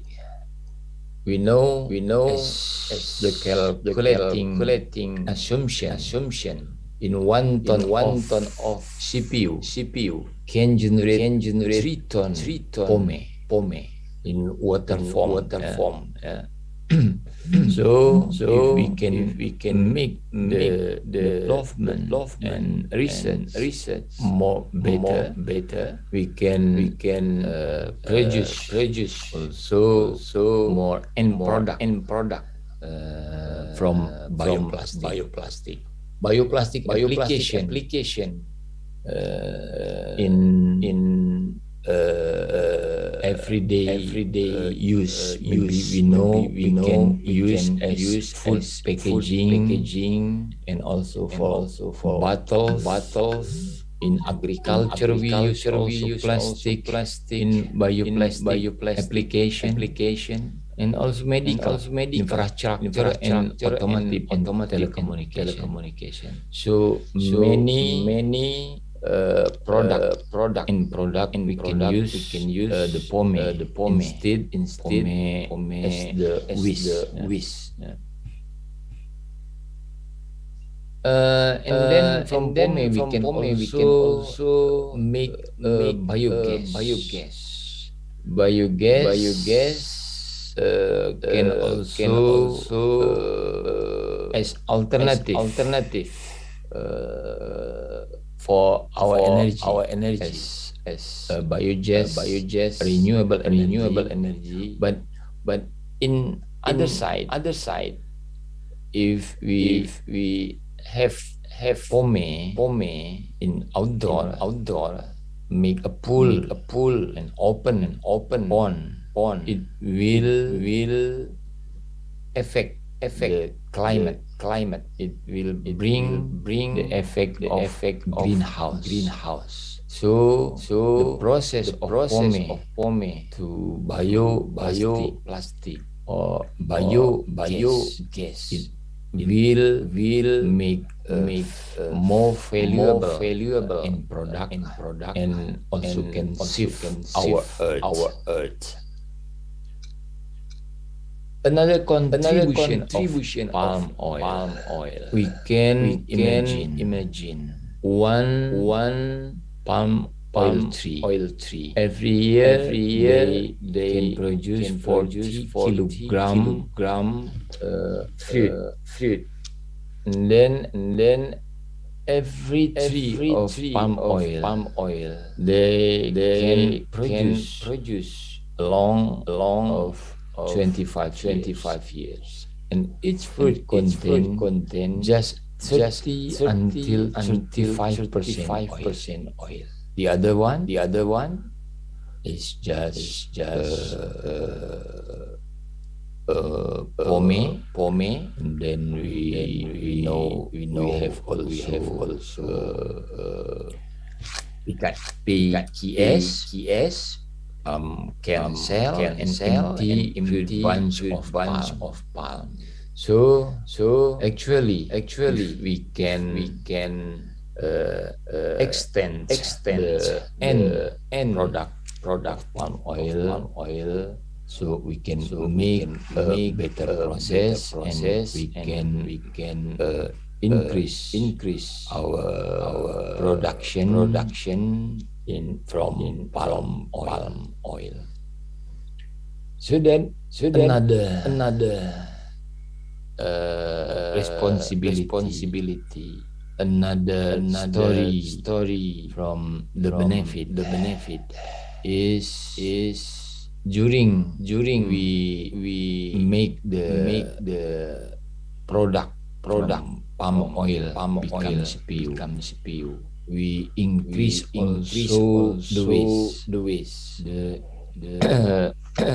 EFB, empty food bonds, become bioenergy. So the PKS, palm kernel cell, pome.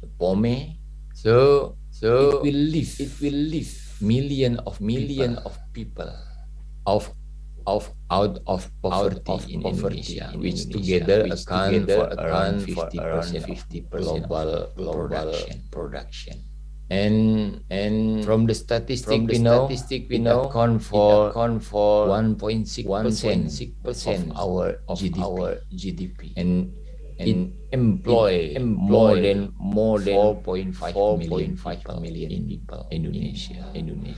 So it is one of the topic I should inform and triggering you again how we make sustainable development of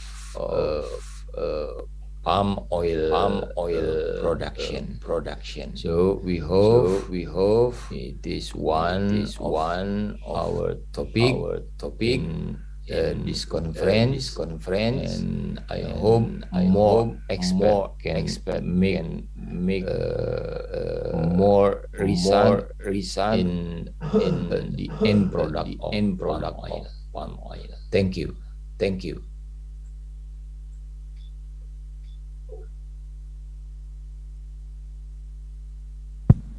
Okay, thank you very much, Mr. Ahmad Taqwa.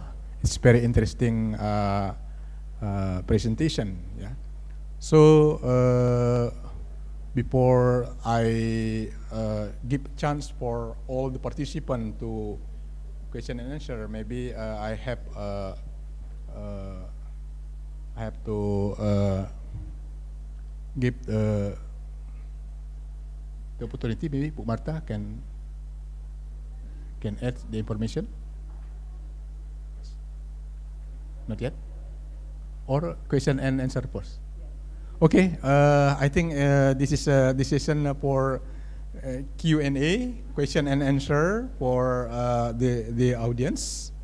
Maybe we can overcome maybe to Bu Marta and I myself for the question.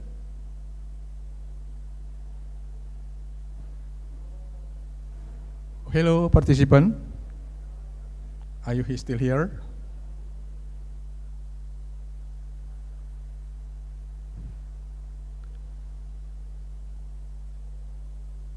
So, as information that in the same time, Pak Taqwa cannot come directly in this seminar, so he is still in his office, yeah, because there is suddenly duty that can be solved in the same time.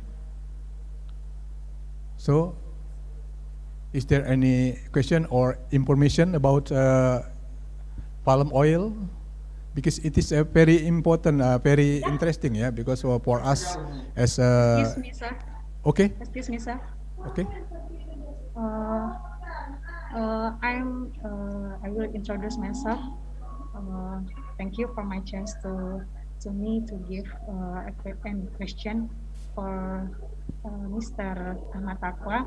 My name is Metrina Jasman SMKN 1 Indralaya Selatan. I am as a teacher, electrical teacher in my school. I will give a question for Mr. Amatakwa. What do you think about the negative effects of planting of oil palms plantation to our environment and forests on the island of Kalimantan, as the lungs of the world, have been widely used as oil palm plantation? Thank you for the chance.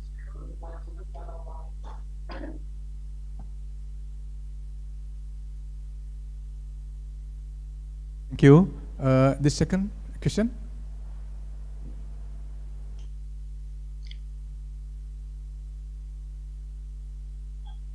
May I ask a question? Okay.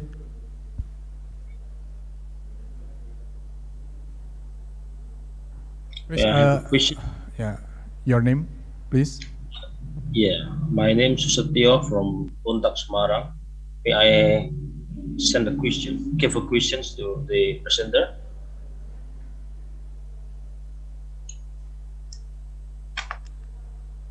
Okay, sir. Okay, thank you. To Pak Takwa, you have explained that palm oil is the vital Indonesian commodity, the highest. But as we know also that palm oil has negative issues here, especially in European countries here, due to environmental issues and other things here. But as Indonesian, of course, we have to deny this issue here. What we can? I agree with our President Joko Widodo statement.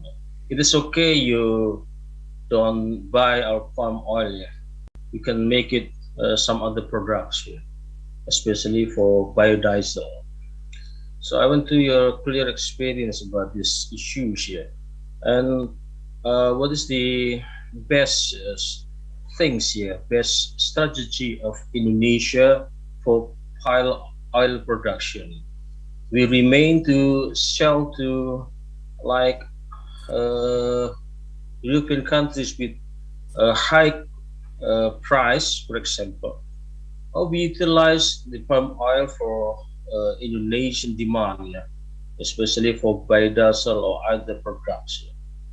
So it is we need the best, our best strategy based on Indonesian view.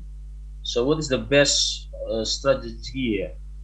I agree with President that it is better for us to utilize all kind of Indonesian products of palm oil or nickel, for Indonesian demand.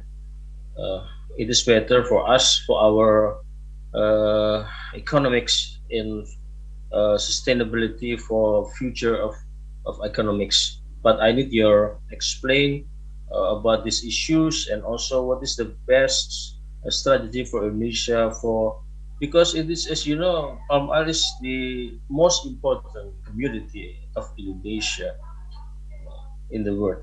Thank you.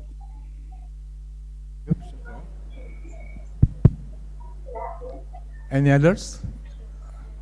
Okay, just two questions. Okay, Bu Marta, please answer maybe because.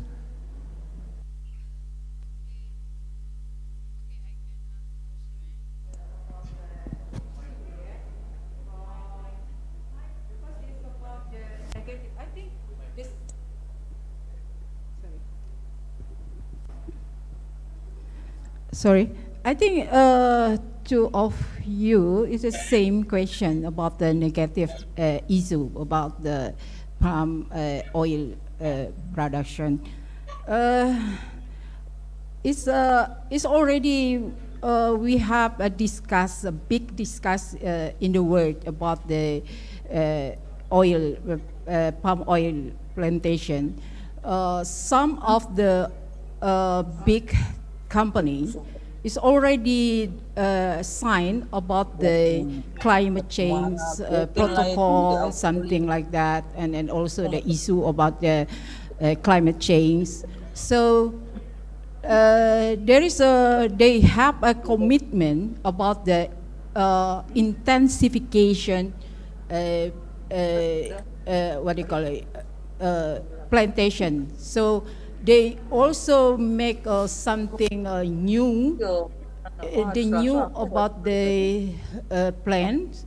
Okay, so they also has commitment not to deforestation. Okay, no deforestation. So also in Kalimantan, in Jayapura, Sulawesi, Sumatra, there's also high what do you call this commitment, yeah, together.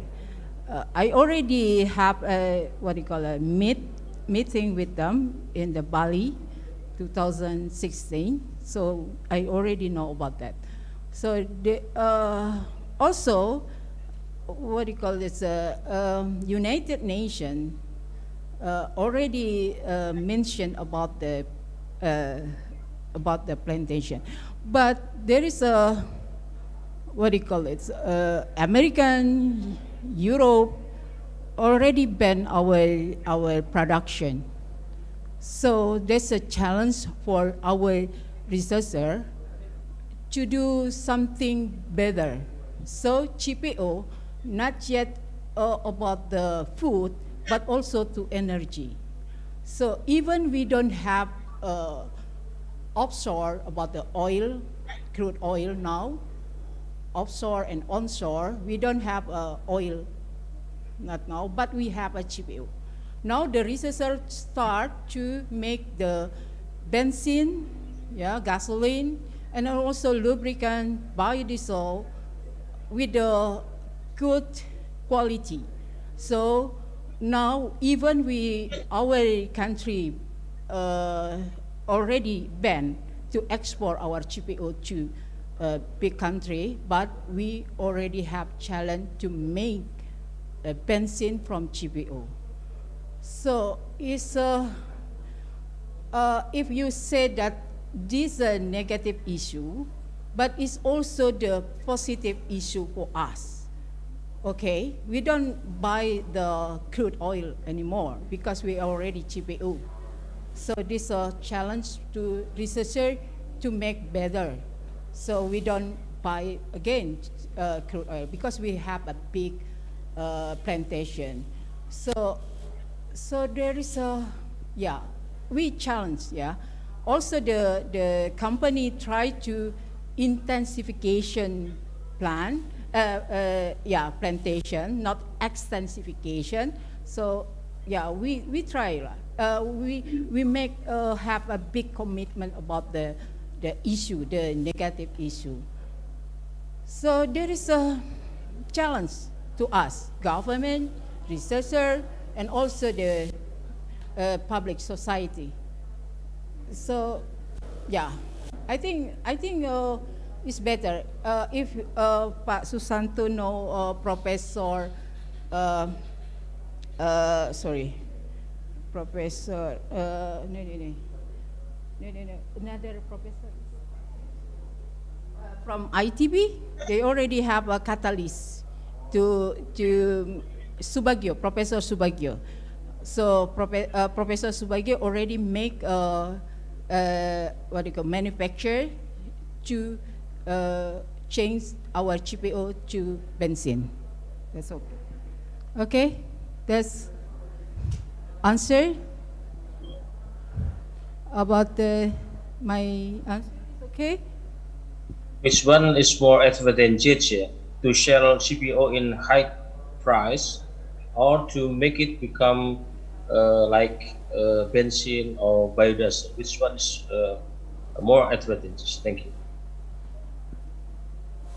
I think it is two of them are beneficial. It's the same, yeah. It is according to the priority from the government.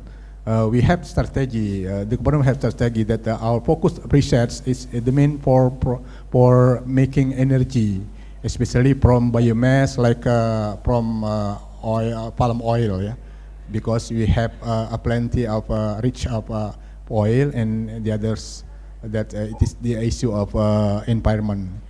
So I think our strategy is the regulation from the government, how to encourage the researchers to give innovation about the research, how to use all of the parts of the palm oil can be can be used to be a product, useful product. Yes, before Mr. Takwa already explained about the palm oil, palm. So it's everything usable, yeah, from GPO, LVB, empty fruit punch, also the pomade. We can make energy, we can make bioplastic, we can make sugar from LVB. So there is no mention if there is something said that is unusable from palm. Okay, sir, before we continue, maybe we have a video of our research in Sriwijaya University. Please, team IT, to present our video.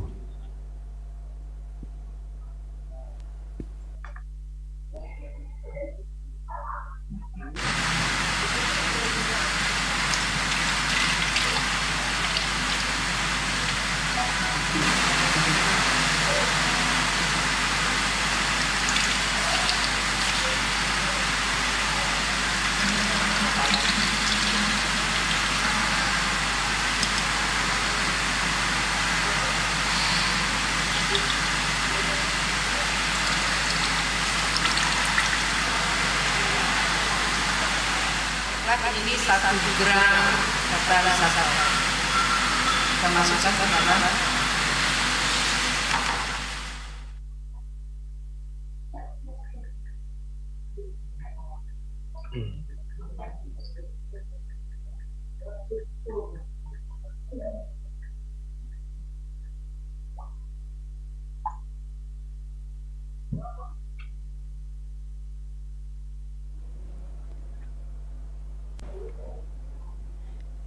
This is our reactor from GPO to make the green diesel. So it's submit in patent, and also we have a collaboration with the Kobe University and also BIS Innovation Pertamina for the next.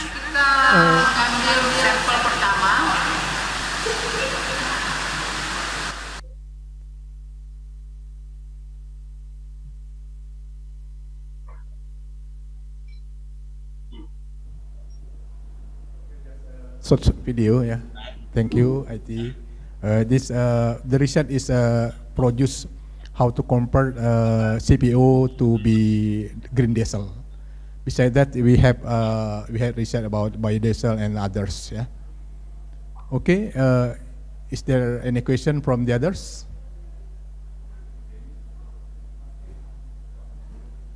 If there is no question anymore, I repeat that I'm so sorry because we are so sorry because Pak Takwa in the same time that have the duty that must be solved to see he send the what we call about concerning with question and answer. He asked Bu Marta and I to add the information about his presentation. Okay, before we finish our, if there is no question, I would like to read the resume of this presentation, this section presentation. The third, I mean, Indonesia is the largest producer and exporter with 14.7 million hectare and 1.4 million tons of palm oil. The user of palm oil is food field like cooking oil, margarine, butter, oleochemicals, stearine, soap, detergent, lubricant. Palm oil derivative industries are very numerous, more than 65 types of industries products, such as from fuels, oleochemicals, foods, industries, perfumes, and others. Palm oil has to be converted into fuel, especially biodiesel, green diesel in Polytechnic Sriwijaya. Indonesia is bioplastic, also product bioplastic, biogas, fertilizer, perfumes, and others. And also all part of palm oil tree can be added value to make usable products. Polsri has carried out research and on conversion of palm oil into biodiesel, green diesel, utilization of palm oil milk effluent, POME, into biogas and other palm-based research. All research institution are expected to continue to improve research in the field of palm oil utilization. Palm oil can improve our GDP and employer. That is the resume of this presentation today. Before we finish, we will give applause for Mr. Ahmad Taqwa. Thank you. As a moderator, I and Bu Marta will finish this session. Thank you very much. Good day and good afternoon. Goodbye. Thank you. Assalamualaikum warahmatullahi wabarakatuh. Waalaikumsalam. Warahmatullahi wabarakatuh.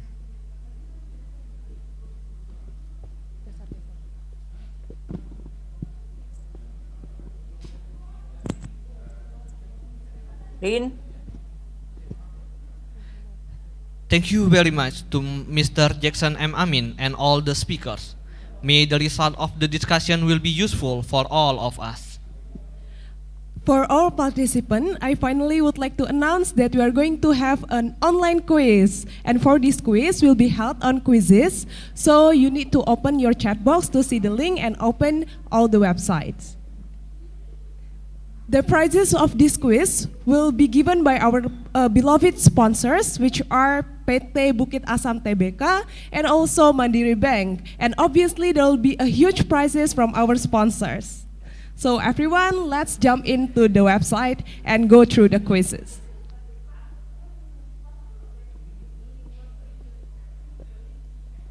Okay. You can see the link on the chat box. As you can see, you can input the code of the game, 328342. Again, I repeat, 328342. And also, we remind that we have really excited gift on these quizzes. For all participants who haven't joined the link yet, I really encourage you to join the link as soon as possible and don't miss the quiz.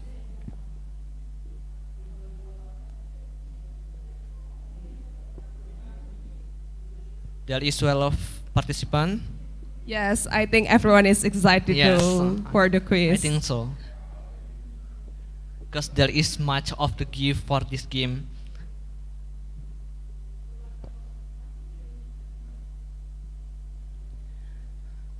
Okay, we are going to give you a few more times for you to enter the quiz, so please enter as soon as possible. Again, we remind you that the gift or the prize for this quiz will be a huge cash from our sponsors, PT Bukit Asam Tbk and also Mandiri Bank.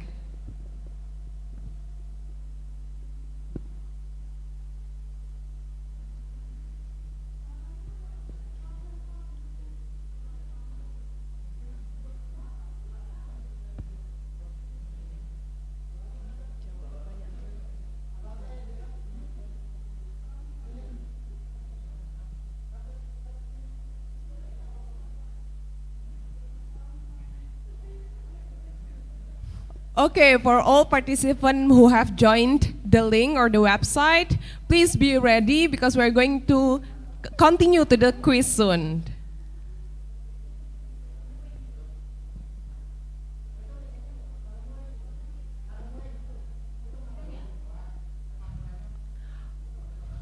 We will start in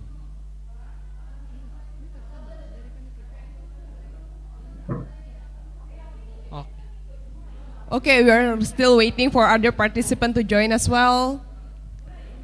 And starting the quiz in 3, 2, 1, go! Okay, please be hurry in answering the question to win the game. Hopefully everyone can be the winner.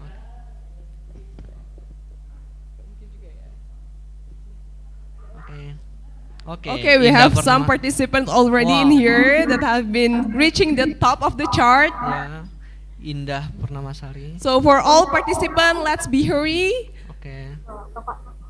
Wow. Wow, the chart is moving so quickly. Okay. Seeing every participant is very excited for this quiz. And come on, any participant on the lowest part of the chart, don't be afraid, you still can climb the ladder. Let's be hurry but more.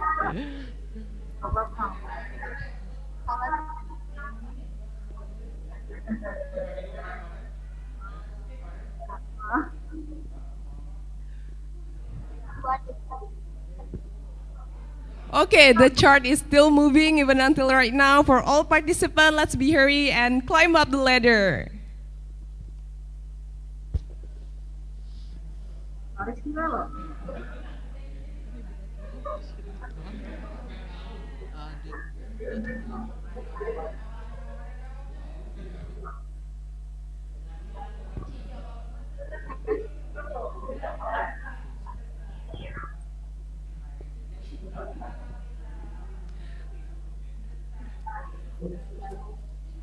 Okay, we are finally reaching the end of the quiz. Please give applause for all the winners. Thank you so much everyone for joining our quiz and congratulations for everyone who have won the quiz. Okay, and for the top five, please contact our committee as soon as possible. You can go through our chat box. Oh, I mean for the best three, the top three winner, you can directly contact our committee through the chat box and any other platform that are provided. Okay.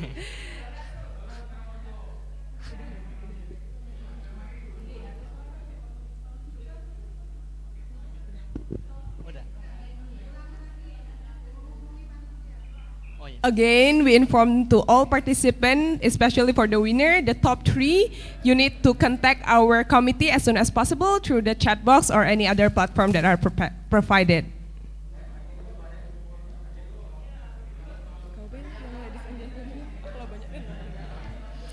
Ladies and gentlemen, at the end of the seminar session, we ask your Master of Ceremony and the representative of the committee by today would like to say many thanks to all the speakers who had given us the very useful information and participants for joining us and made a great meeting in this agenda.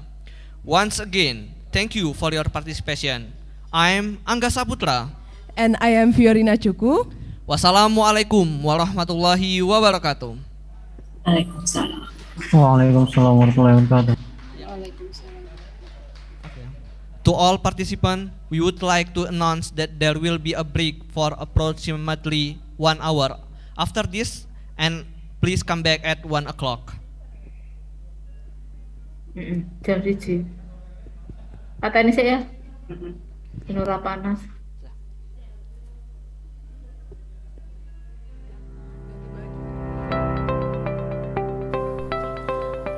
Politeknik Negeri Sriwijaya siap menghadapi masa adaptasi kebiasaan baru. Kegiatan belajar mengajar dilakukan secara daring, namun untuk kegiatan seperti praktikum dan penelitian dapat dilakukan secara tatap muka dengan mematuhi protokol kesehatan. Gunakan APD standar seperti masker atau face shield. Saat berada di kendaraan umum, hindari kerumunan dan jaga jarak dengan yang lain.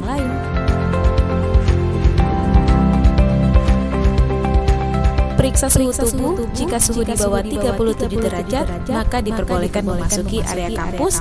Namun jika di atas 37 derajat, diinstruksikan menuju poliklinik untuk diperiksa lebih lanjut. Jika Anda merasa sedang sakit, sebaiknya tetap berada di rumah. Jaga jarak satu dengan yang lain minimal 1,5 meter. Saat berada di dalam lift, diwajibkan berdiri sesuai tanda yang ditentukan. Hindari berjabat tangan. Sebelum memasuki lab atau kelas, wajib mencuci tangan dengan sabun atau menggunakan hand sanitizer. Gunakan siku atau kaki untuk membuka pintu. Saat di dalam kelas, pastikan jarak antar mahasiswa lebih dari 2 meter. Peralatan lab harus disterilkan sebelum maupun sesudah digunakan.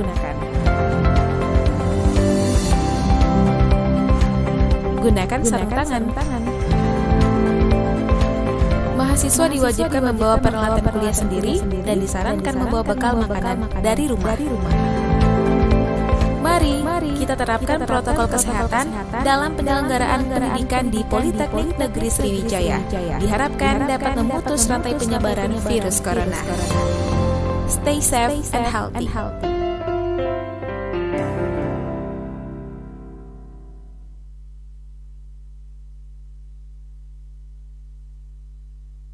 Politeknik Negeri Sriwijaya adalah one of the best place to study di Indonesia.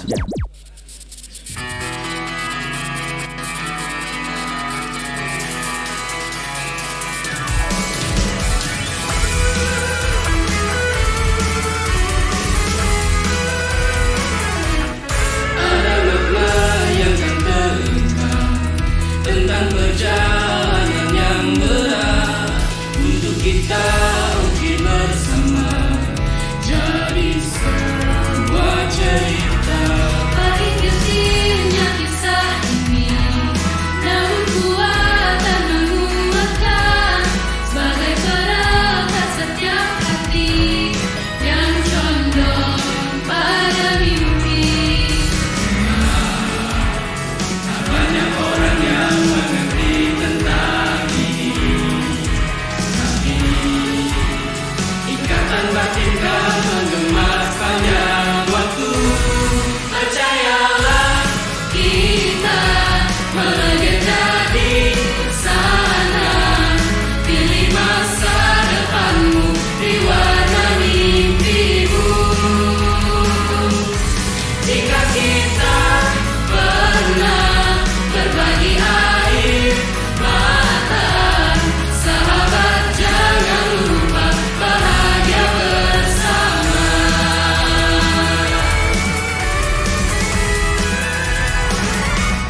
Baiknya sejenak renungkan, kita diciptakan berbeda demi satu pesan yang sejuk untuk saling melengkapi. Tak banyak orang yang mengerti tentang ini, tapi ikatan batin kan menggema sepanjang waktu. Oh, percayalah, kita melegenda di sana. Pilih masa depanmu di warna mimpimu. Jika kita pernah berbagi air mata, sahabat jangan lupa bahagia bersama.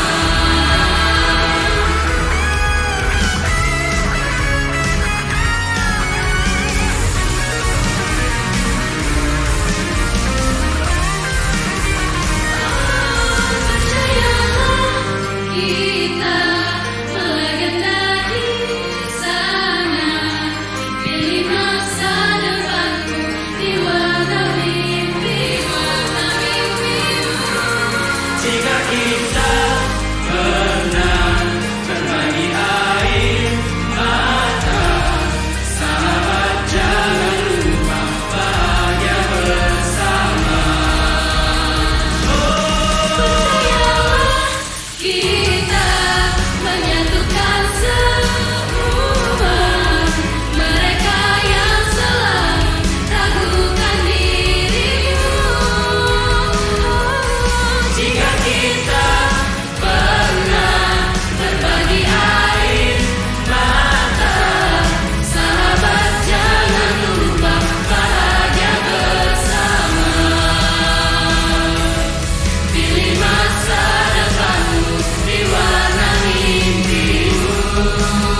Proses pembuatan kain tenun blongsong.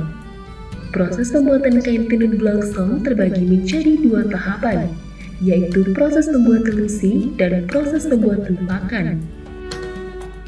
Lusi merupakan benang yang digunakan untuk tempat meletakkan rajutan benang motif pada mesin. Sedangkan pakan adalah benang yang dimasukkan secara melintang di antara benang lusi. Kedua susunan benang ini kemudian disatukan dengan teknik penurunan hingga menjadi sebuah kain utuh.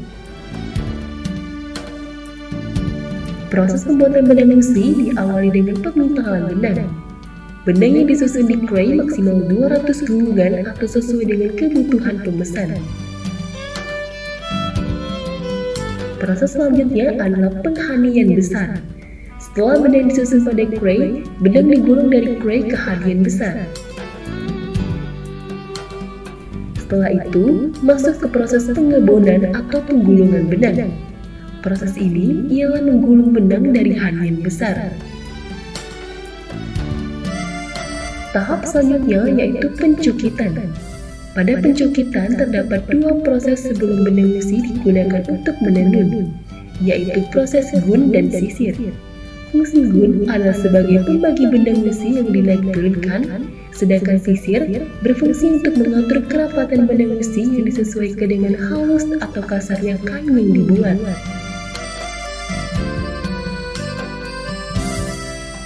Sedangkan proses pembuatan pakan diawali dengan pemintalan. Proses selanjutnya adalah penghanian kecil. Setelah itu, masuk ke proses pelimaran, yaitu pembuatan motif pada benang.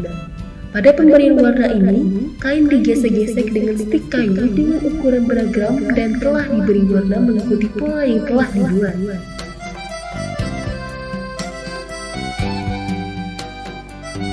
Proses selanjutnya adalah pembongkaran.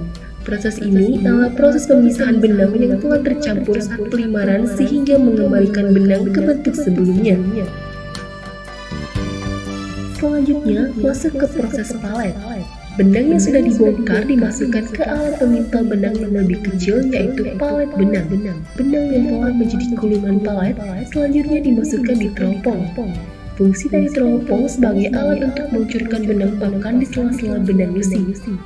Setelah benang lusi dan benang pakan sudah disiapkan pada alat tenun bukan mesin atau ATBM, maka proses penurunan sudah bisa dilakukan dengan kreativitas dari perajin tenun itu sendiri. Pembuatan kain tenun blongsong dapat memakan waktu 3 bulan jika semua proses dari awal pemintalan benang hingga penurunan dikerjakan oleh satu orang. Produk kain tenun ini dijual dari kisaran harga 200.000 hingga jutaan rupiah.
So, nah, kalau videonya udah buka. Ya.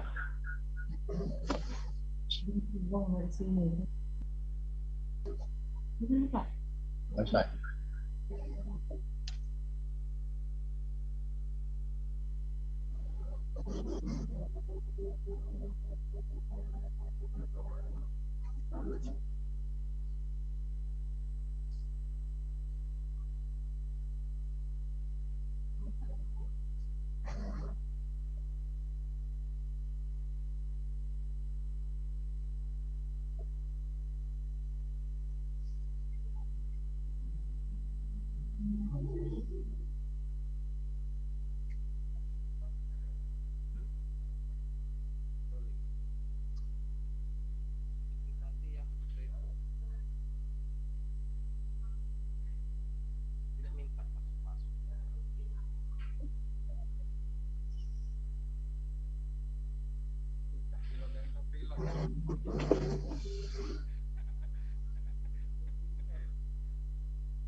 Nomor berapa? 1861, Pak. Hah? Nah. Majalah saya. Yang ini nah, bawa ada link bukan kan. Aduh, ini, Pak. Mana? Iya. Iya, kata dulu pas minta. Tidak minta masuk. Kawalan moderator ya? Iya. Oh, iya. Bukan videonya belum ada kan? Apa? Sesi pertama belum 8 video. Iya, video bisa kalau mereka ada perlu ya. MB konfirmasi. Iya. Iya. Ya, Abu. Apa? Makan dulu, Pak. Iya. Apa ya, Pak? Iya, iya.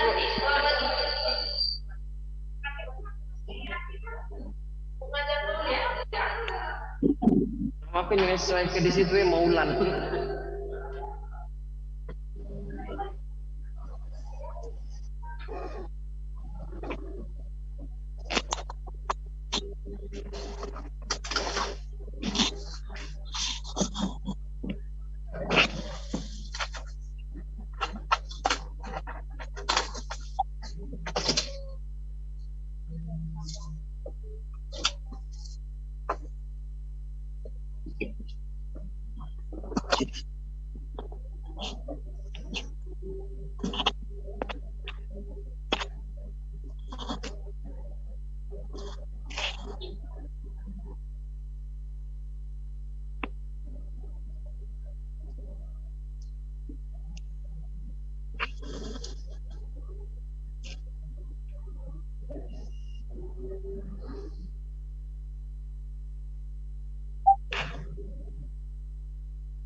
Assalamualaikum warahmatullahi wabarakatuh.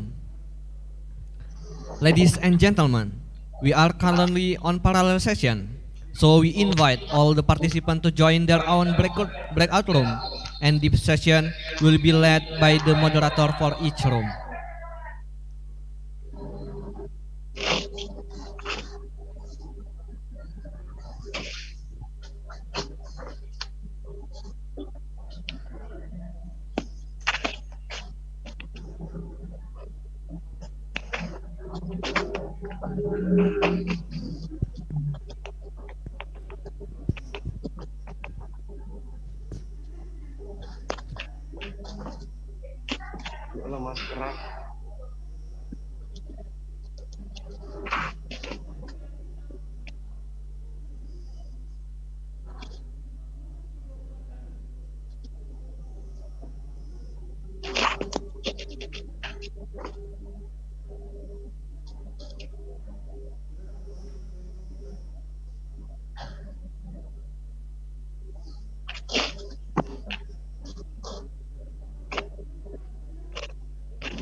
Mau masuk ke room 9 gimana ya? Tadi salah room kayaknya.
Okay, good afternoon, ladies and gentlemen.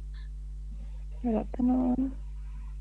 Yeah, this is room 6.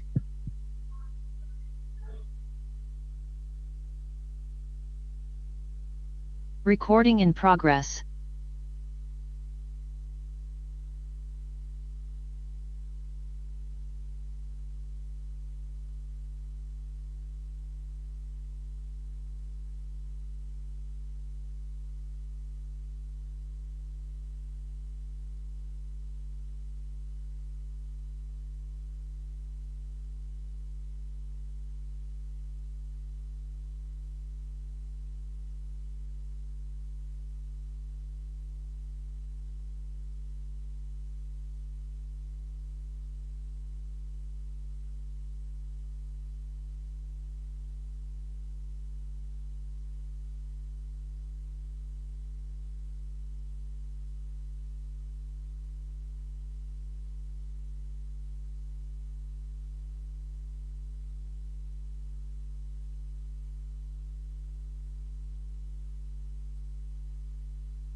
Palembang city government considers that the trend of cycling continues to increase during this pandemic.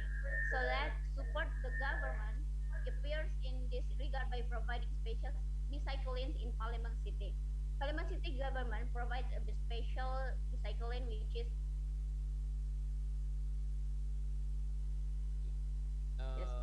Ma'am Laila, yes. How much the temperature give the effect of the result of the biogas production? Oh, in the ambient temperature. In the ambient temperature. Yeah, 25. room temperature. Yeah, room temperature. We are not. It means 25. We can produce this biogas. Follow the situation of the weather. But because there is a high temperature and other microba different with the in the room temperature in Indonesia.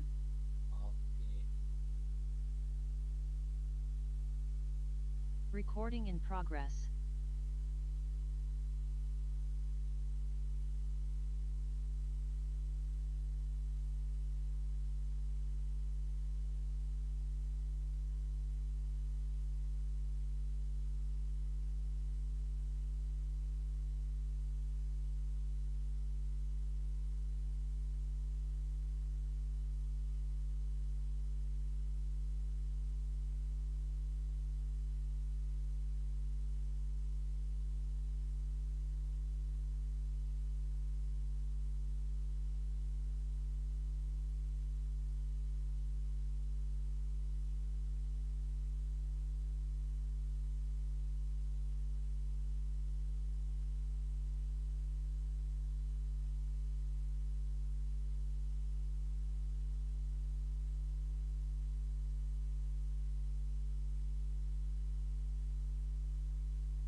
Recording in and progress.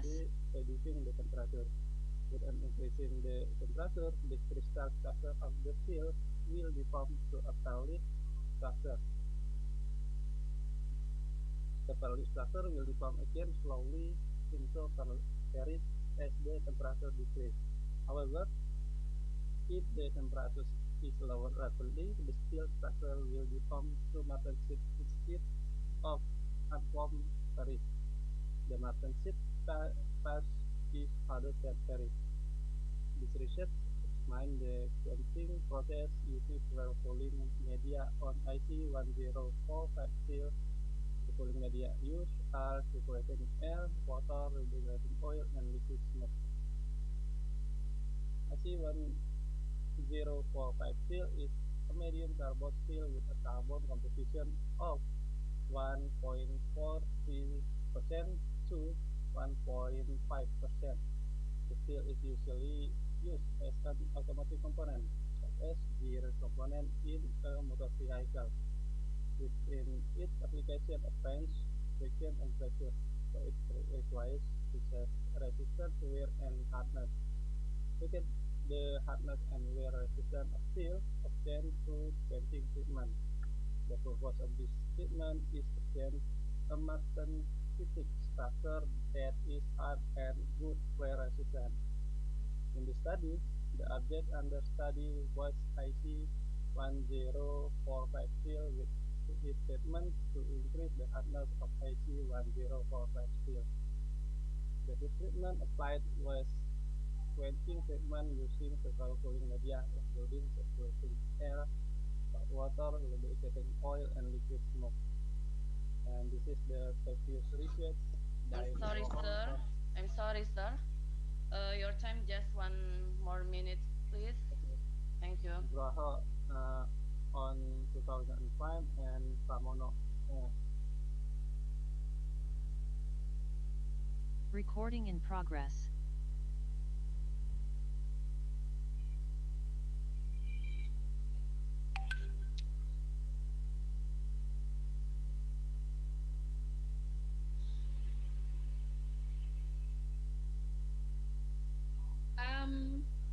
If Miss Ida is not present here, then I will try to answer this.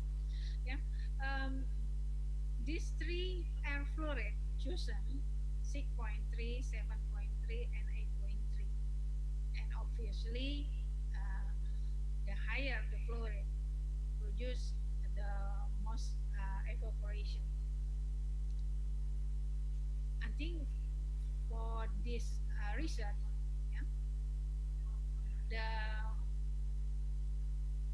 this conclude that the higher flow rate is the most efficient one. Maybe if we increase the interval, it will produce differently. But from this research, it only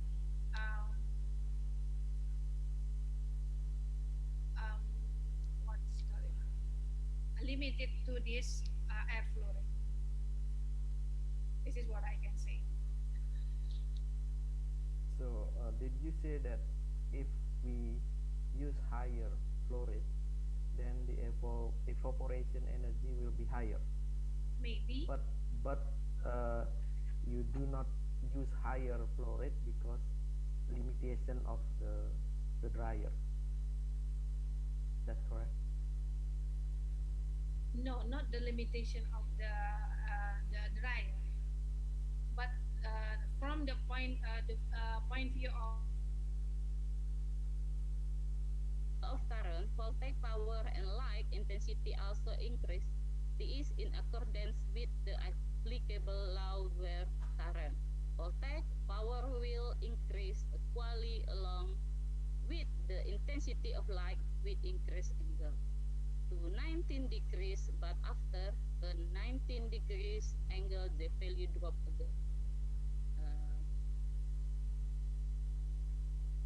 again. So that's all of the presentation of the result of my research. Thank you very much for your attention. I hope was sufficient for the perfection of my research. Assalamualaikum warahmatullahi wabarakatuh. Okay, Waalaikumsalam warahmatullahi wabarakatuh. Okay, we open the question and answer the session. Which one, if you have the question, you can raise hand. Okay, please.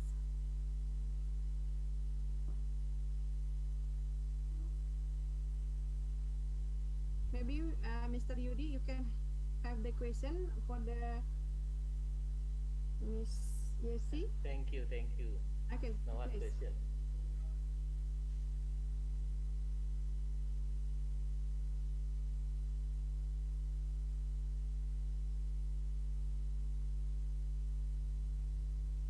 Maybe your mic are not. Confused with this research, this my group. Yes, okay, good idea. Thank you, Mrs. Thank Rika. you, Mr. Amin. Okay, thank you very much, Mr. Amin. Any other contestant that wanna give suggestion or comment to the Mr. Sony research? Maybe Mr. Aris. Mr. Aris, yeah. Please, Mr. Aris, No. any comment? No, I think it's enough. I think it's Enough. a good idea reset, and maybe one day can implement our campus. Thank you. Thank you.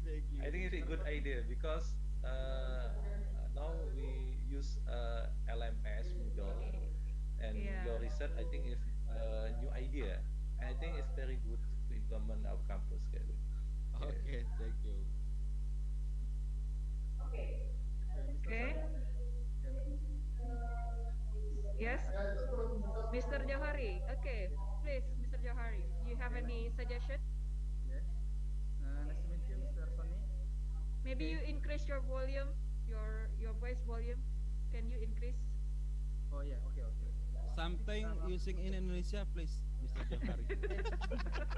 Yeah. Because in the local. I confused. I will in Indonesian. Okay, simple question for Mr. Sony. Have you implemented effect method in your class? Can you give me an example how we can implement effect in our class? Oh. So me example. Yes, the class of one mata kuliah ya? Ya, mata kuliah. Yes, yeah. Course. Yes. Course. How we can implement it? Yes, the operating system like this. Yeah. For the implementation, the out of class operating system, and because I'm a teacher of the network class, network local, what's the jaringan komputer. Ya. Yes. Bisa ininya Pak, bisa diberi contohnya Pak. Berikan contoh effect method itu dalam pengajaran. Oh, itu efek method dalam pengajaran ya? Ya. Itu belum ini. Kemarin saya belum siapkan itunya untuk contoh yang sudah yang realnya. Karena ini terus terang saya ini hanya sebagai pembawa itu ya presentasinya. Oke. Jadi sebenarnya nanti saya bisa kirimkan ke Pak Raus ya Pak. Johari, Pak Johari. Iya. Oke. Mungkin Pak Johari nanti mau mencoba tipek sistem in Banjarmasin. Ya. I will try. Yeah, that's good idea. Banjarmasin, my friend, Pak Agus ya. Agus.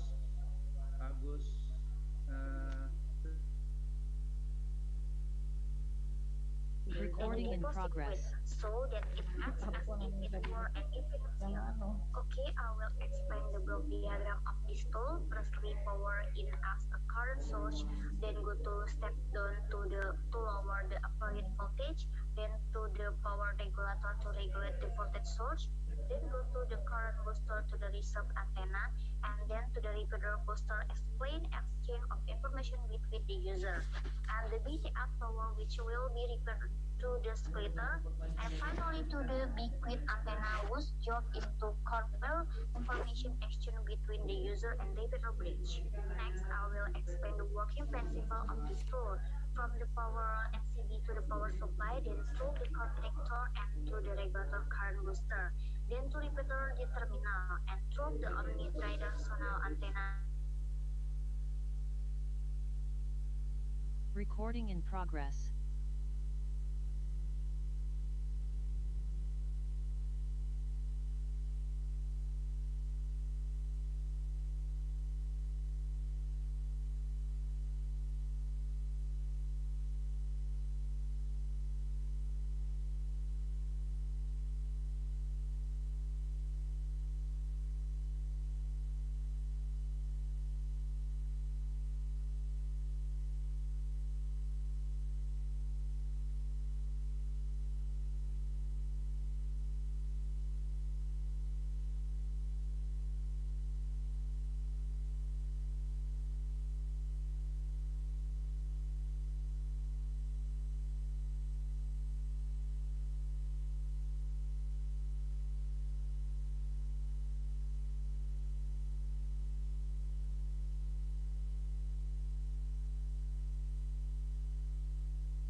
COVID-19 Recording in had a progress. socioeconomic impact on household income, which affected household consumption and savings, which fell significantly. This condition was exacerbated by a decline in public demand, changes in public consumption behavior, and a general slowdown in economic activity. The impact of the COVID-19 pandemic has also affected the Palembang Songket craft business. The decline in the income of craftsmen due to reduced public demand for songket. In an effort to increase the income of craftsmen through the business group of Koperasi Songket Palembang or Kopsop, which is a means to help songket craftsmen market their work. Income with maximum profit is not the only main goal of the Koperasi Songket Palembang, but rather to business continuity and development in the Palembang Songket weaving business. While the income of the craftsman itself is received from various supporting factors including business capital, business experience, allocation of working hours, and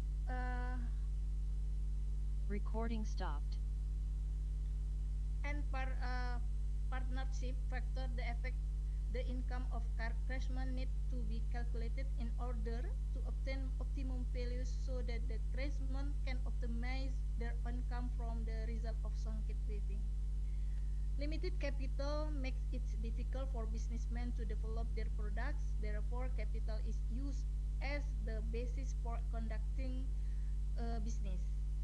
All craftsmen only utilize internal capital. The reason for not wanting to get loan capital was because of the craftsman ignorance of the procedure and the absence of collateral.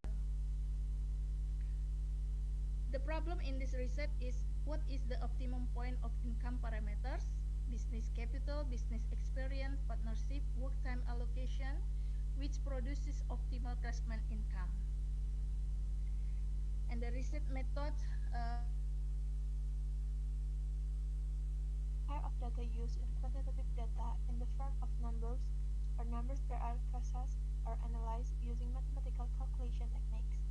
Source of data used in this study is secondary data. The secondary data consists of LRA APB dash, which is obtained directly from the BPMD and BP population in the study were all regencies in South Sumatra province, which consists of 17 regencies or cities. The sampling technique used to determine the sample in the study is purposive sampling, or taking sample members from the population with certain consideration.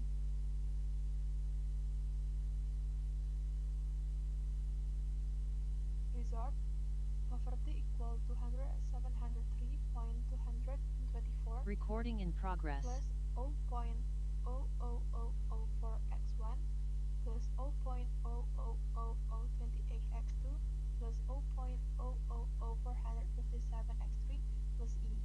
From the regression model above, it can be identified that the village fund allocation, and village original income have a positive relationship towards poverty. Then the regression is interpreted as follows. First, the constant value A of 2703.224 means that the average poverty of the regency or city will increase by 2703.224 with the assumption that the village fund allocation, and village original income will change or are considered constant. Second, the village fund variable with a coefficient value of 0.00004 means that if the village fund variable increase by 1% while the other variables remain constant, that will result in an increase in the value of a poverty variable by 0.00004. And third, the village fund allocation variable with a coefficient value of 0.00028 means that if the village fund allocation variable increases by 1% while the other variable remain constant, that will result in an increase in the value of poverty variable by 0.00028. And the fourth, the village original income variable with a coefficient value of 0.000400. Mengaya menghasilkan Recording in dari progress. Kabupaten Musi Banyuasin, saya Batik Linggau dari Kota Lubuk saya Putrajaya Batik Banyuasin dari Kabupaten Banyuasin. Hanya pada tahap pelaksanaan pengabdian, pelaksanaan pendampingan oleh tim pelaksana itu dalam pemanfaatan website e-commerce dilaksanakan salah satunya di Gria Tuan Kentang yang kami ambil sampel. Sejumlah anggota dan pengelola UMKM diberikan pendampingan bagaimana menggunakan dan mengolah website. Sejumlah fitur yang diperkenalkan dan langsung dicoba untuk memperkenalkan produk-produk batik. Selain itu juga diberikan pendampingan bagaimana memanfaatkan telepon seluler untuk dapat mengakses website e-commerce tersebut.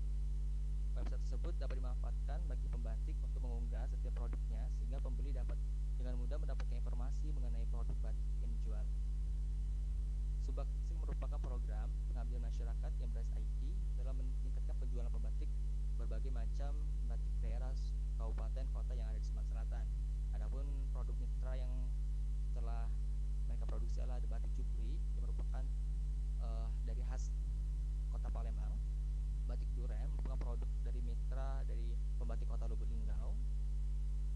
Atau mitra dari Banyuasin berupa produksinya batik dari Pusake. Hanya produk dari mitra Kabupaten Banyuasin yaitu menghasilkan batik bambu. Nah, pada e-commerce Sumba Pixel ini berbasis website. Recording in progress.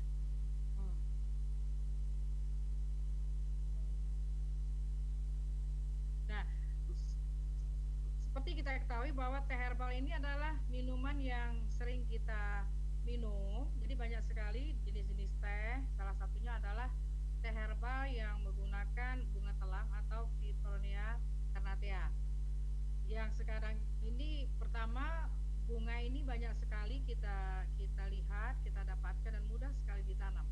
Nah, kita mengacu kepada untuk membuat teh herbal ini, kita mengacu kepada satu syarat untuk teh kering kemasan mengacu pada SNI 3836213 di mana warna, bau, rasa dan kadar air kita ada standarnya. Nah, ya ada standar yang nantinya akan kita penuhi untuk dapat memenuhi sebagai teh herbal terang. Adapun metode pelaksanaan mitra kita adalah di masyarakat di RT 39 Kelurahan Srijaya, Kecamatan Alang Lebar, Kota Palembang. Dapat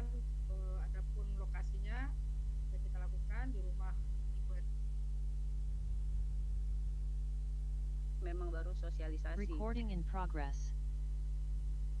Langkah-langkah kegiatan yang pertama kita membuat narasi ya waktu menciptakan komik akuntansi tersebut dalam bentuk PPT, kemudian membuat animasi komik akuntansi dengan metode 4D.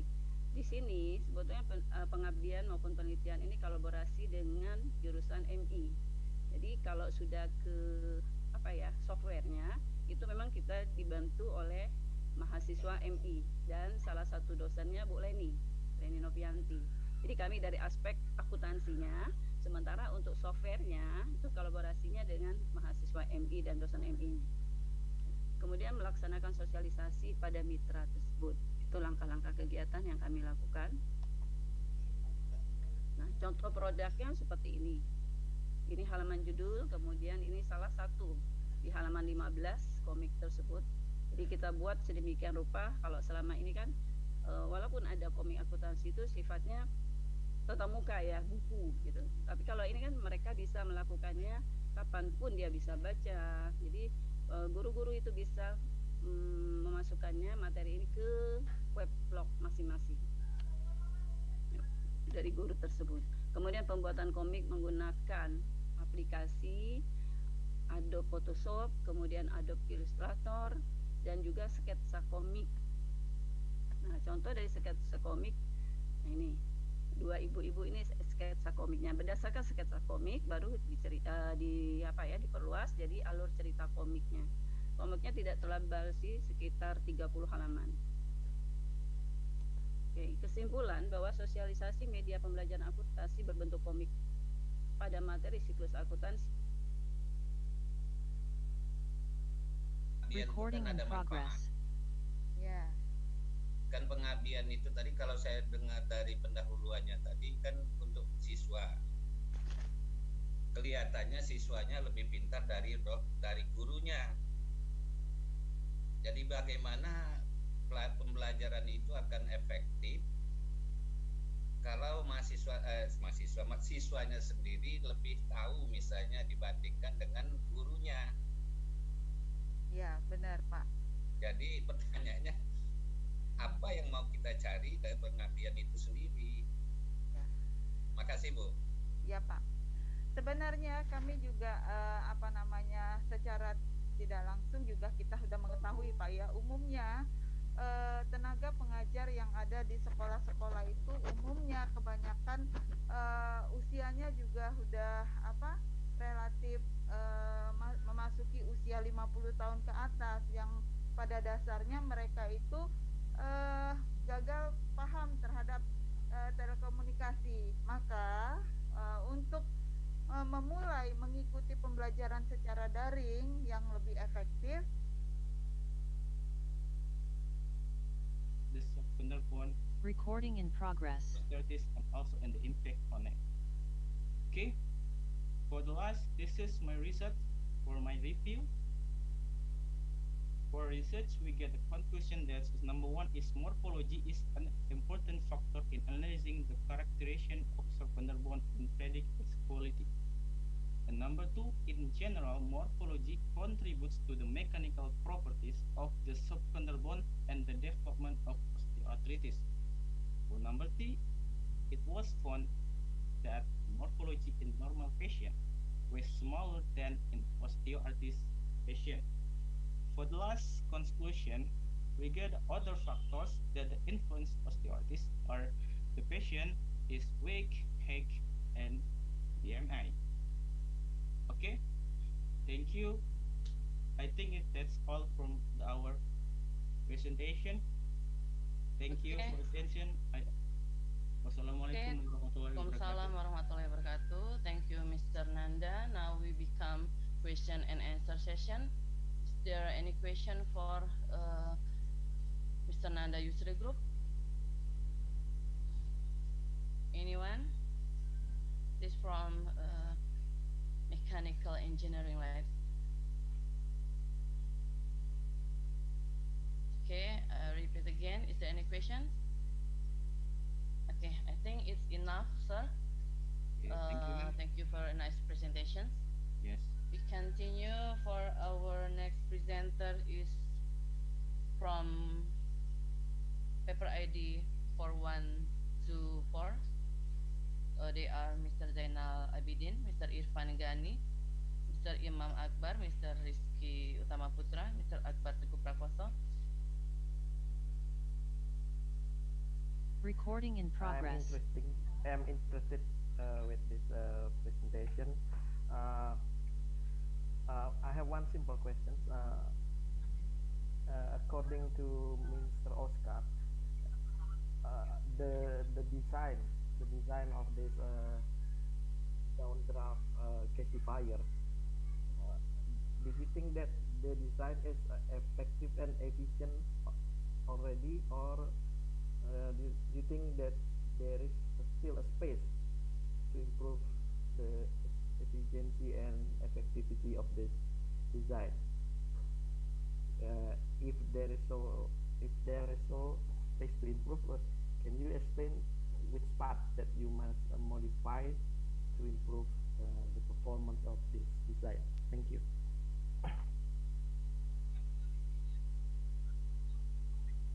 Okay, continuously to answer, Ibu Marta. Please. Okay, thank you, Pak Made, for the next question. Yes, we design is not too good for the performance because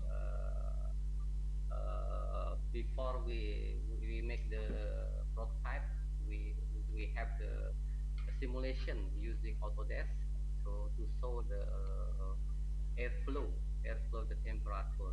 But this different between simulation using Autodesk and the real after we bleed the gasifier. For the efficiency, I think is not too more efficiency because we just get the temperature boiling not to up 100%.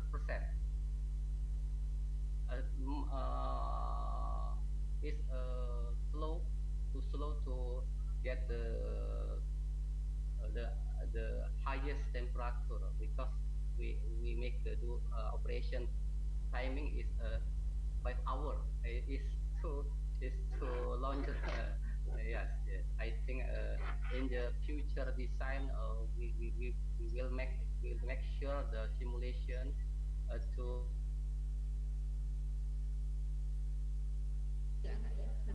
Recording in progress. Okay, thank you for answer. Thank you, Miss Indrayani. Okay, thank you, Mr. Yudi and Mr. Zakwan Agung. We next the presenter, the ID number 4051. Selamat Muslimin, Reni Maulida, Evelina, Miss M. Nawawi, Iskandar Lutfi.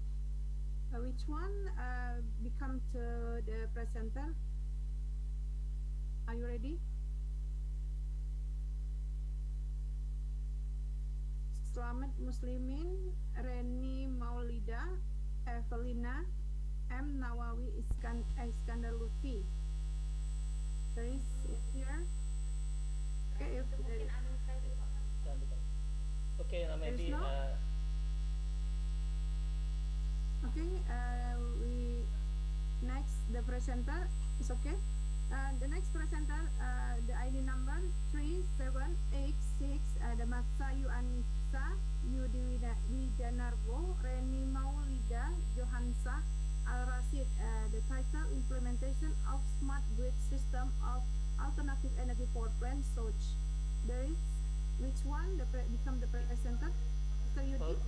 Okay, Ms. Nuraini, I will try to present our project. Okay.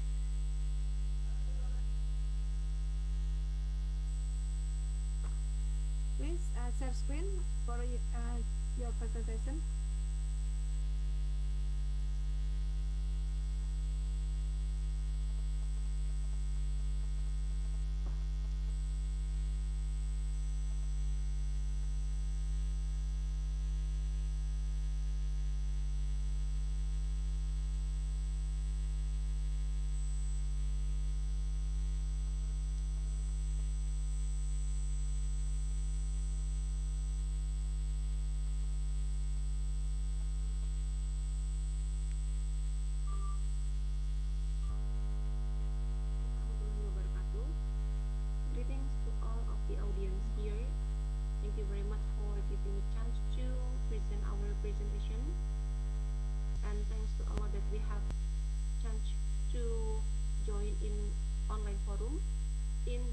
in research, science, and technology. First, the fifth International Conference, Politeknik Negeri Sriwijaya. In this occasion, allow me to present our research, and the title is Implementation of Smart Grid System for Alternative Energy Power Plant Source. Let me begin from our research team here. We are from Electronics Engineering Department. On this slide, I will explain our research background. As you know that electrical energy is one of the most essential needs and cannot be separated from human activity. The electrical energy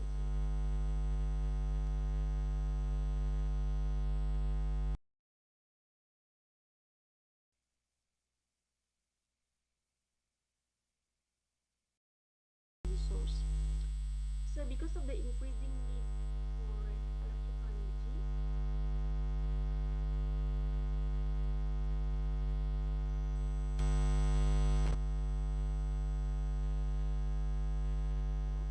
and environmentally friendly. And the second background is the trend of using renewable energy continues to increase, so that the concept of smart grid system appears. Smart grid monitors, regulated, and manage the electrical energy starting from the generation system to the use of loads.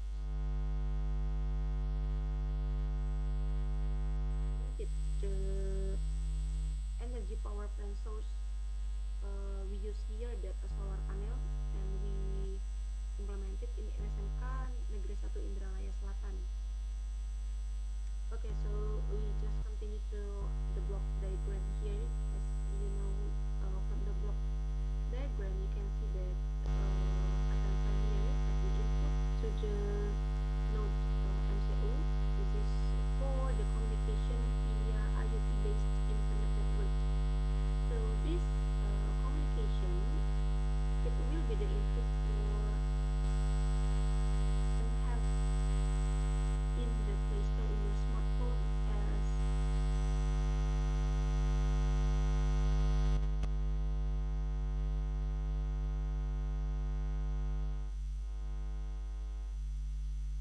gateway system. Recording in The gateway sensor node to ThinkSpeak server. It consists of LoRa, and this is a receiver antenna of LoRa, and then it forward the data from LoRa to node MCU, and node MCU forward it to ThinkSpeak server via Wi-Fi network. So we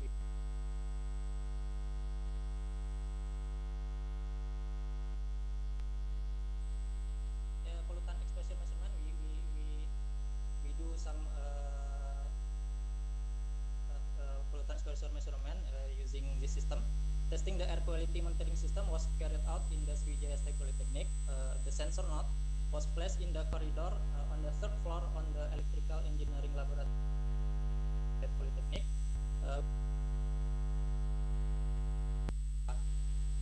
Gateway was placed inside the laboratory.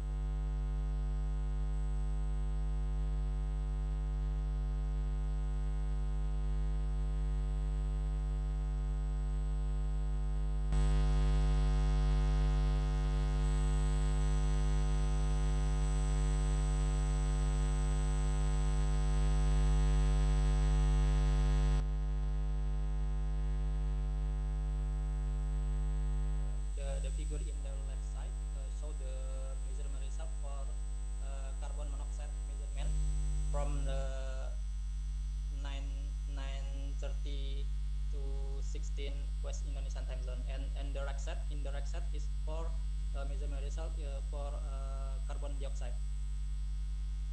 And then we also testing the LoRa communication range, the range of LoRa communication between the sensor node and gateway. Testing the communication range of sensor node and gateway was done by placing the sensor node in the same place as pollutant exposure measurement, where it is in the third floor.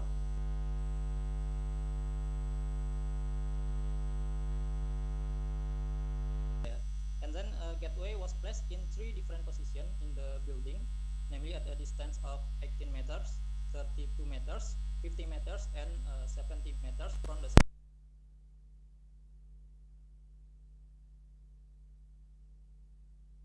I take it from Google Earth. This is the position of transmitter, and this is the position for each gateway.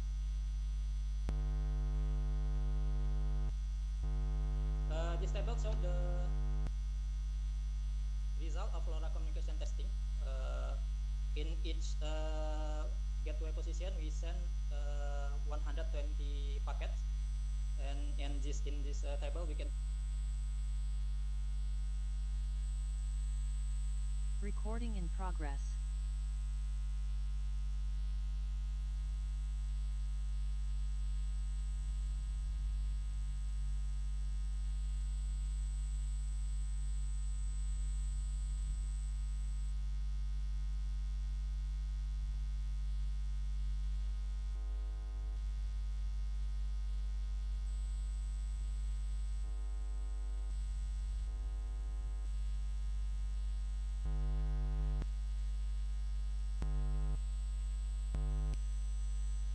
Recording in progress. You use Salsabila 091 product because the products are unique. My question is, what indicator you use to measure the uniqueness of the product, so you can state that the product is unique? Thank you so much. Okay. Yeah, thank you very much. The the um the use of the word, the term of unique, is different with other product. Actually, different in here, we not only see from the models, but also we also see from the color, because the South Africa 091 is the pioneer of the craftsmen of Jemputan in this area. So the other UMKM in the surrounding area of Tuan Kentang copy from this UMKM. So we use unique is because they are different and they are initiator of it. Is it okay?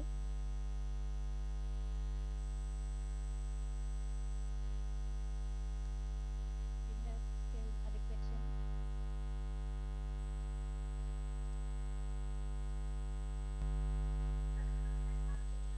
Okay, thank you for your explanation.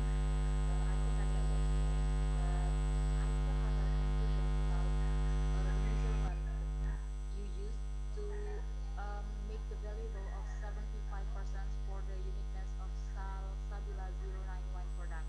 Because as I know, Salsabila 091 is the traditional fabric using a jumputan, not a songket as I know. Can you make it clear? Thank you. I'm really sorry to speaking is this because I'm not quite clear the name on the face, because the camera is not on you. So can I know the name?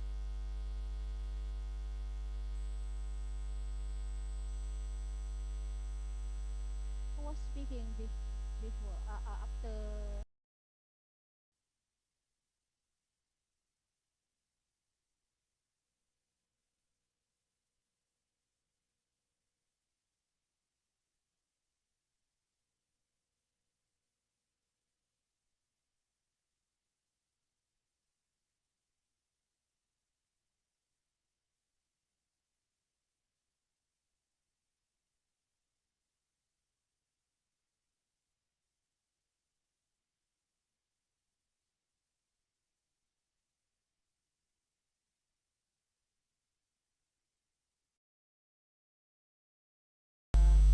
Palembang, and the songket is produced by Rumah Limas, not produced by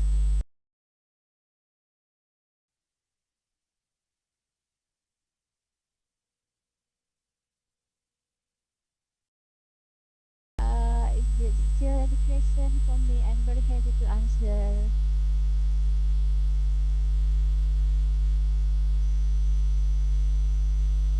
Okay, that's enough.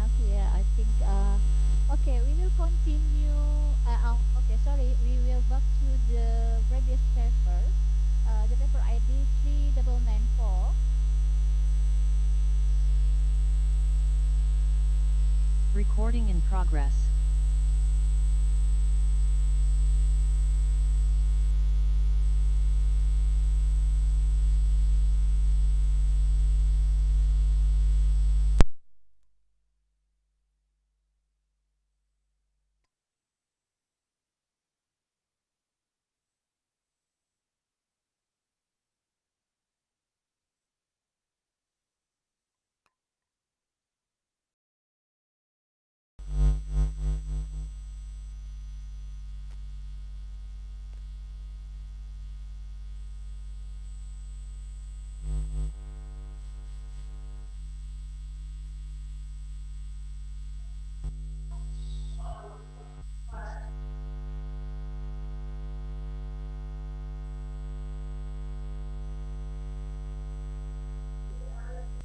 There's no audio.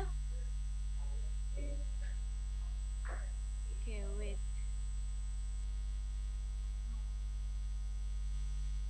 Maybe some techniques wrong, maybe.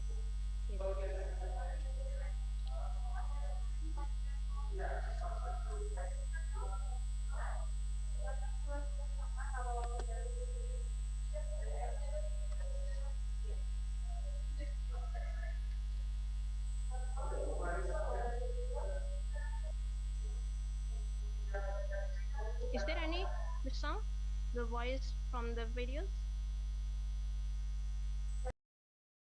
No. Still there's sound. Yes, you have to click the share audio in the corner of the Pardon? video. Yeah, when you share the video, you can click in the corner of the video. There is a box, share the audio, and you have to click it first before you share. If you don't like.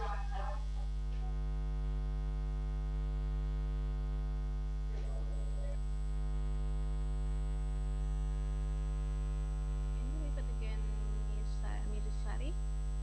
Yeah, in the corner of the corner. There's a box. You have to click it.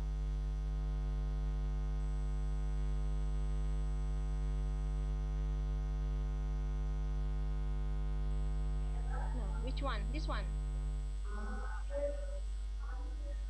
Maybe I will try to. I already sending to your WA. Okay. I will If try you first. can, yeah. Thank you.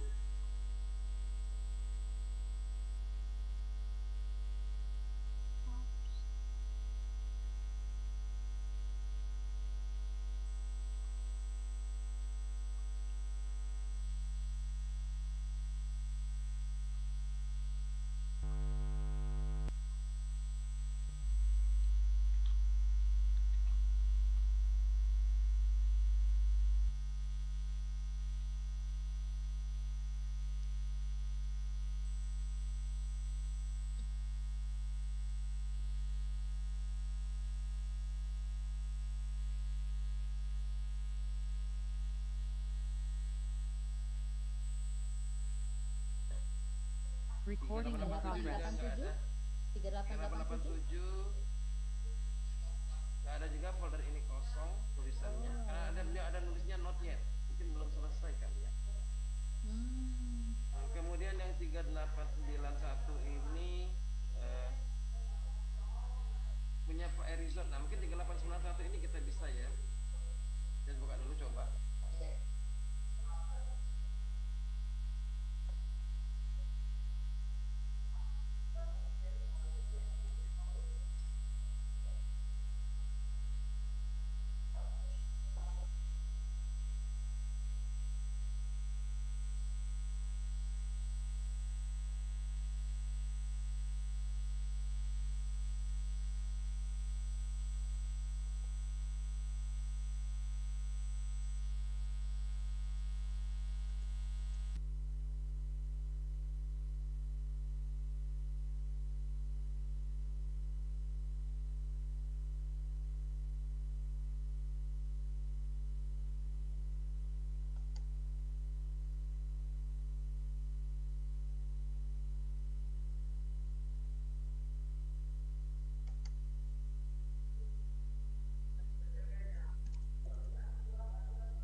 tidak Pak Ibu?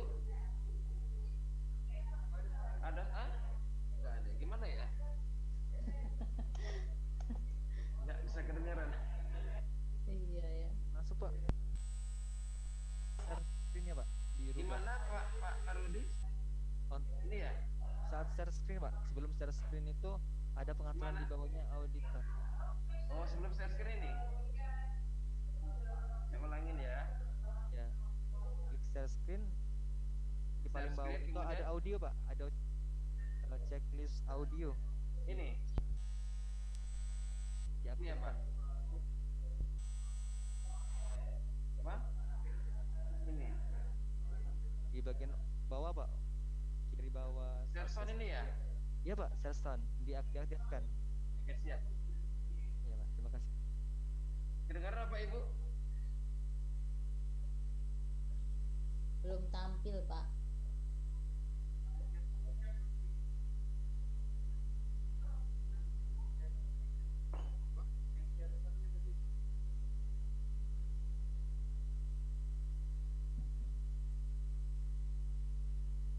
Dan masyarakat saya Tidak terdengar juga.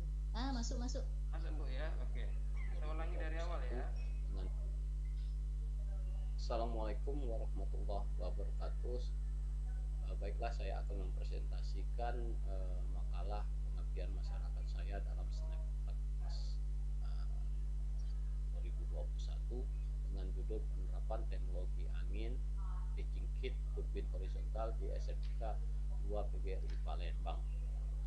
Adapun permasalahan ini diambil disebabkan karena beberapa hal yang mana pemerintah sedang menggalakkan pengembangan energi terbarukan. Salah satu energi terbarukan adalah teknologi energi angin. Jadi untuk hal ini kami akan memberikan pengetahuan kepada halayak, khususnya generasi muda yaitu siswa SMK. Masyarakat telah memberikan Recording in progress. bagi peserta dalam peningkatan terhadap pengetahuan dan keterampilan dalam pembuatan minuman water kefir berbasis bibit sebagai alternatif minuman sehat. Selanjutnya perlu dilakukan kegiatan yang berkelanjutan dengan adanya permintaan dan dukungan dari peserta sehingga dapat memberikan bukti nyata terhadap peningkatan ekonomi dan kesehatan sesuai dengan tujuan dari kegiatan pengabdian ini. Beberapa foto yang dapat kami tampilkan yaitu tim penyuluh, kemudian peserta yang mengikuti sosialisasi, serta pengenalan bahan-bahan, proses, dan produksi. Ini adalah starter water kefir yang kami gunakan dalam pembuatan minuman fermentasi. Ini adalah bibit yang beraroma tidak sedap, kemudian disertai dengan proses pencucian dan pengupasan, pembersihannya, kemudian mengambil ekstraksi dari bibit dengan cara di blender dan dihaluskan, kemudian dengan pemasakan yang sederhana, penambahan starter water kefir pada saat minuman ekstrak sudah dingin, kemudian diadakan proses fermentasi selama 1 minggu dan untuk menghilangkan proses karamelisasi yang menyebabkan warna hitam pada saat pemasakan, kami menambahkan ekstrak jeruk nipis sehingga diperoleh produk dengan warna yang cerah seperti pada gambar terakhir ini. Kami simpan di botol kemas. Baiklah, terima kasih atas kesempatan yang diberikan kepada saya. Selanjutnya saya serahkan kepada moderator. Wassalamualaikum warahmatullahi wabarakatuh.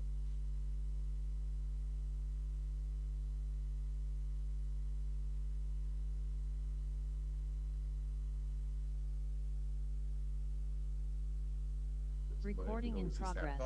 Dan telah dilakukan pekerjaan ini oleh mahasiswa, kemudian bahan bakar diperoleh produk bahan bakar biosolar. Tentunya kita lakukan analisis spesifikasi. Analisis spesifikasi ini dibandingkan dengan baku mutu yang dikeluarkan oleh Dirjen Migas sehingga kita bisa melihat perbandingan produk yang dihasilkan dari proses pirolisis ini terhadap produk yang diizinkan. Adapun hasil karakteristik flammable, tentunya kita lakukan karakteristik awal bahan baku dengan melihat water content dari FAME itu sendiri, di mana hasilnya itu melebihi ambang batas. Jadi perlakuan kita sederhananya adalah kita membuat FAME itu berada di kondisi biosolar atau batasan minimum yang diberikan oleh standar baku Dirjen Migas. Jadi di sini ada batasan, kemudian ada metode uji dan hasil. Ini adalah hasil dari bahan baku kita. Bahan baku yang dipergunakan adalah menggunakan 7 liter FAME, kemudian dilakukan proses pirolisis dengan menggunakan 5 rentang temperatur dalam prosesnya, dan dilakukan proses secara kontinu 5 jam, kemudian diambil produk yang dihasilkan, kemudian kita ukur berapa volume dengan setiap rentang yang kita gunakan, kemudian produknya kita lakukan analisa. Analisis dilakukan, ada beberapa parameter yang dilakukan seperti analisis water content, kemudian viskositas, splash point, setan number, yang tentunya nanti dibandingkan dengan nilai standarnya.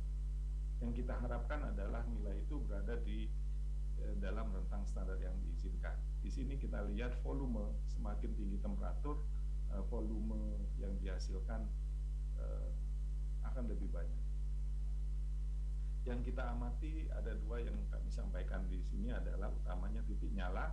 Titik nyala itu pada 5 rentang temperatur ini masih berada di nilai standarnya 57 sampai 59 derajat Celcius.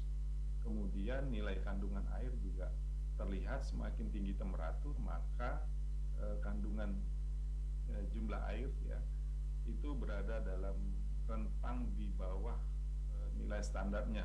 Jadi pekerjaan pirolisis ini merupakan pekerjaan yang mengurangi water content yang nilainya itu sangat tinggi, sehingga kadar yang diperoleh pada produk itu berada di bawah 500 mg per kilogram, dan yang tertinggi itu pada 248 dan yang terendah itu 218. Kesimpulan yang diperoleh dari pekerjaan ini adalah bahwa karakteristik farming itu memiliki kemiripan dengan solar, kemudian kandungan air, hasil kandungan air itu sangat rendah setelah dilakukan proses pirolisis menggunakan fly ash sebagai katalis, kemudian hasil analisis produk terkategori sesuai dengan standar mutu Dirjen Migas. Demikian yang dapat saya sampaikan terkait dengan sosialisasi hasil penelitian kerjasama dosen mahasiswa. Terima kasih Pak Moderator, saya kembalikan waktunya. Baik, terima kasih Pak Yu. Mungkin langsung saja kalau ada yang pengen didiskusikan Bapak Ibu, silakan. Namanya sangat menarik Pak Yu. Kita masih agak sulit memahaminya ya, karena sangat teknis kimia sekali ilmunya. Ilmunya ini belum sampai nih orang elektro kayaknya di sini. Recording in progress.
Recording in progress. At the beginning of the presentation, Bu Marta said that the palm kernel oil has unpleasant smell, right? So, what is the smell of the mayonnaise product? Is affected by the unpleasant smell of the palm kernel oil? Yeah, it's yes, that's why we did something, yeah, like a ending at another oil, yeah, to reduce, I think, to reduce the smell it also. But when we add it for another like a different, it mean another nut oil is difficult because we should reduce water. So it's better we added another oil, yeah, another oil, and then they have something better, like a VCO is better because the fatty is HDL is good for the healthy. So we choose the VCO also to get the high quality. Uh, then the smell is going reduced. So for the mayonnaise, okay, because we added another additive like eggs, like yeah, something like yeah. The smell is not anymore in our mayonnaise. Yeah, and it's a good taste also, and a good taste also, because the problem in palm kernel oil is nobody want to use what do you call it, more advanced. Yeah, the first is difficult to get it, yeah, because it's small. Yeah, so but you can use for another, yeah, another opportunity like that. That's it. Okay, thank you. Thank you, Bu Marta. Thank you, Bu Marta. How about the answer, Mr. Madri? Yes, It's enough? thank you. Yes, thank you. Okay. Anyone else?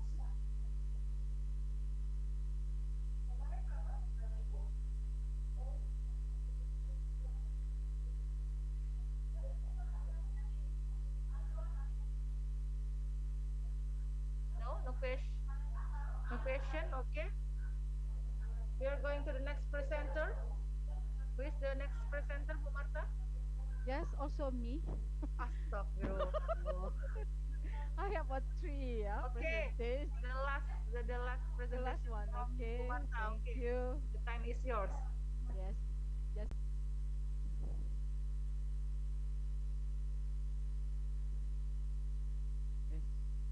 This is just suggestion. Thank you. Anybody else to ask? No. Thank you very much for presentation. You can close it. Thank you.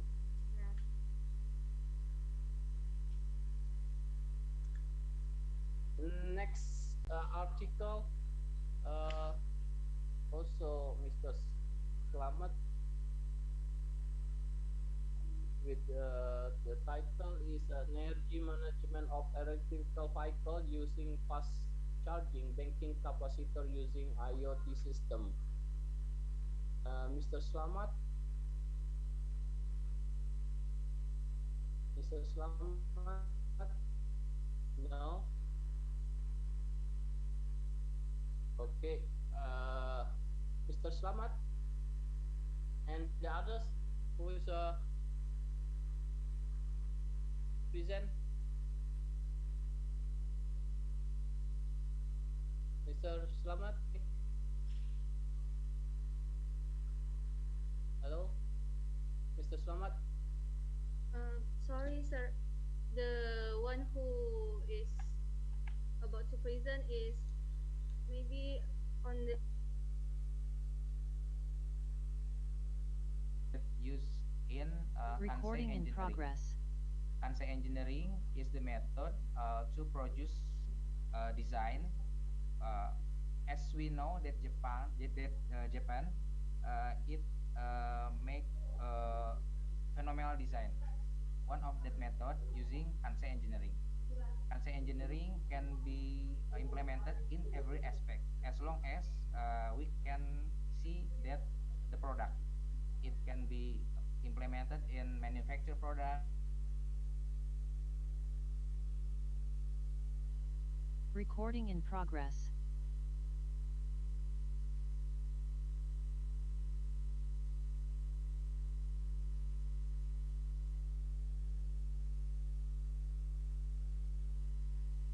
Recording in progress.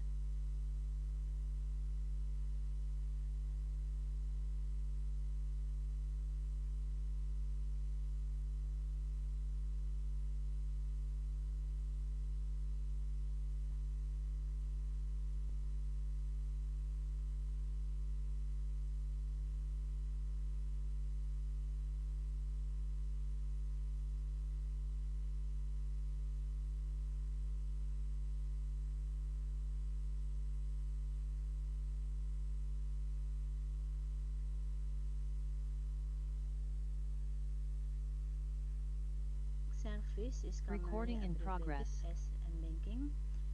That is a service system from bank financial institution to carry out a number of financial transactions.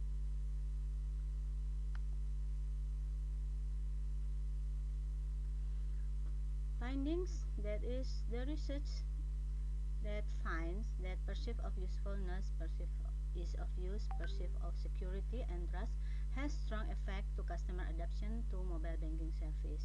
We can see that 0.8081, that is near to 1, so that is a strong effect. And adjusted elsewhere showed that is 76.4% variation of customer adoption influenced by 4 independent variables.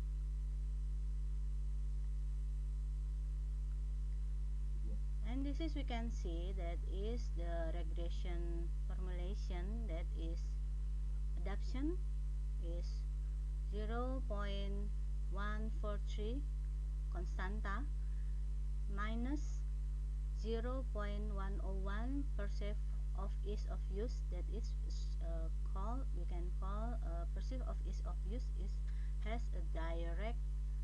a negative impact to adoption, plus 0.531% of useful, and plus 0.072% of safety, and plus 0.50 for trust. And so perceive of usefulness, perceive security and trust have significant effect and positive to customer adoption to mobile banking service. The dominant variable that affect customer adoption is perceive of useful. Respondents agree that mobile banking made transaction more effective and quicker. So mobile banking represent customer needs of financial service in bank. But perceive of ease of use has negative effect. Respondent perceive that mobile banking still complicated and hard to understand. Respondent hope that the appearance of mobile banking more simple and easy to understand. So we suggest that banks should build customer trust and communicate the usefulness of mobile banking to customer. Banks should encourage customer perceive of ease to use by communicate the way to use mobile banking, make the mobile banking appearance simple and easier to use. This is all our research finding. Thank you for your attention. Wassalamualaikum warahmatullahi wabarakatuh.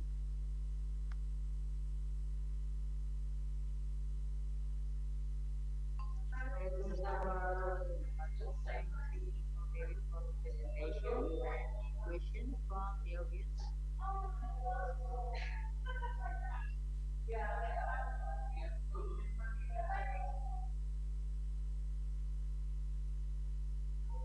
If there is no question, now have come session. I would like to say thank you for all your participation. Recording in progress. Ada katup valve-nya dan terus komponen kompornya yaitu satu unit downdraft sertifikasi, satu unit pemeriksaan, ada sistem kelistrikannya, ada alat ukur tekanan dan temperatur dan juga MCB. Ini bentuk penampakan dari kompor gasifikasi yang sudah kami sosialisasikan dan sudah hampir bermanfaat oleh masyarakat, tapi belum kami serah terimakan Pak karena masih banyak beberapa komponen yang harus diperbaiki lagi. Ini 7 komponen utamanya, ada blower, ada tempat masuknya sistem body, terus pembakaran awalnya di sini, terus pembuangan arang di sini nomor 4, terus ada tungkunya tempat masak di sini, bisa ditaruh panci untuk masak air dan sebagainya. Nomor 6 ini adalah katup untuk mengatur suplai udara yang dibutuhkan dalam pembakarannya, dan ini nomor 7 adalah sistem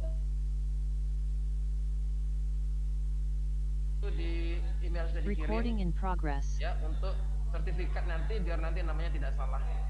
Kalau diikuti saja yang ada di situ, kita kirim di chat Bu Tresna linknya.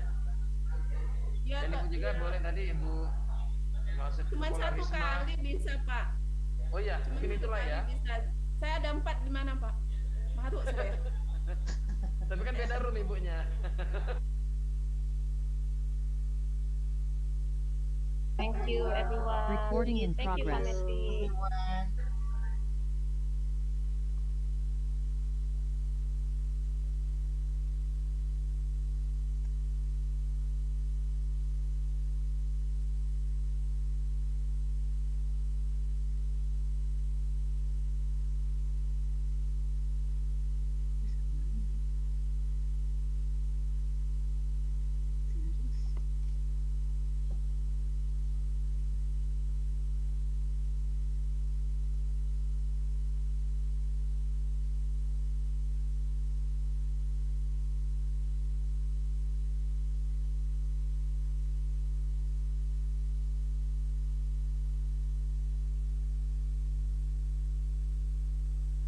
Ya saya ikut itu, Recording in cuman kebetulan belum progress. rezekinya. Oh iya iya.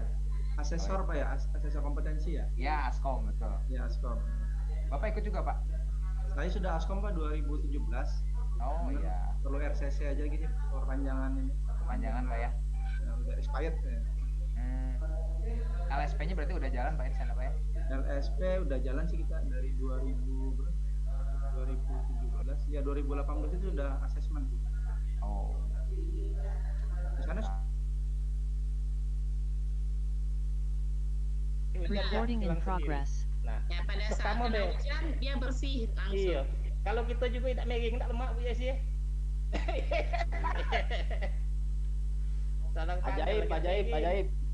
Ajaib itu.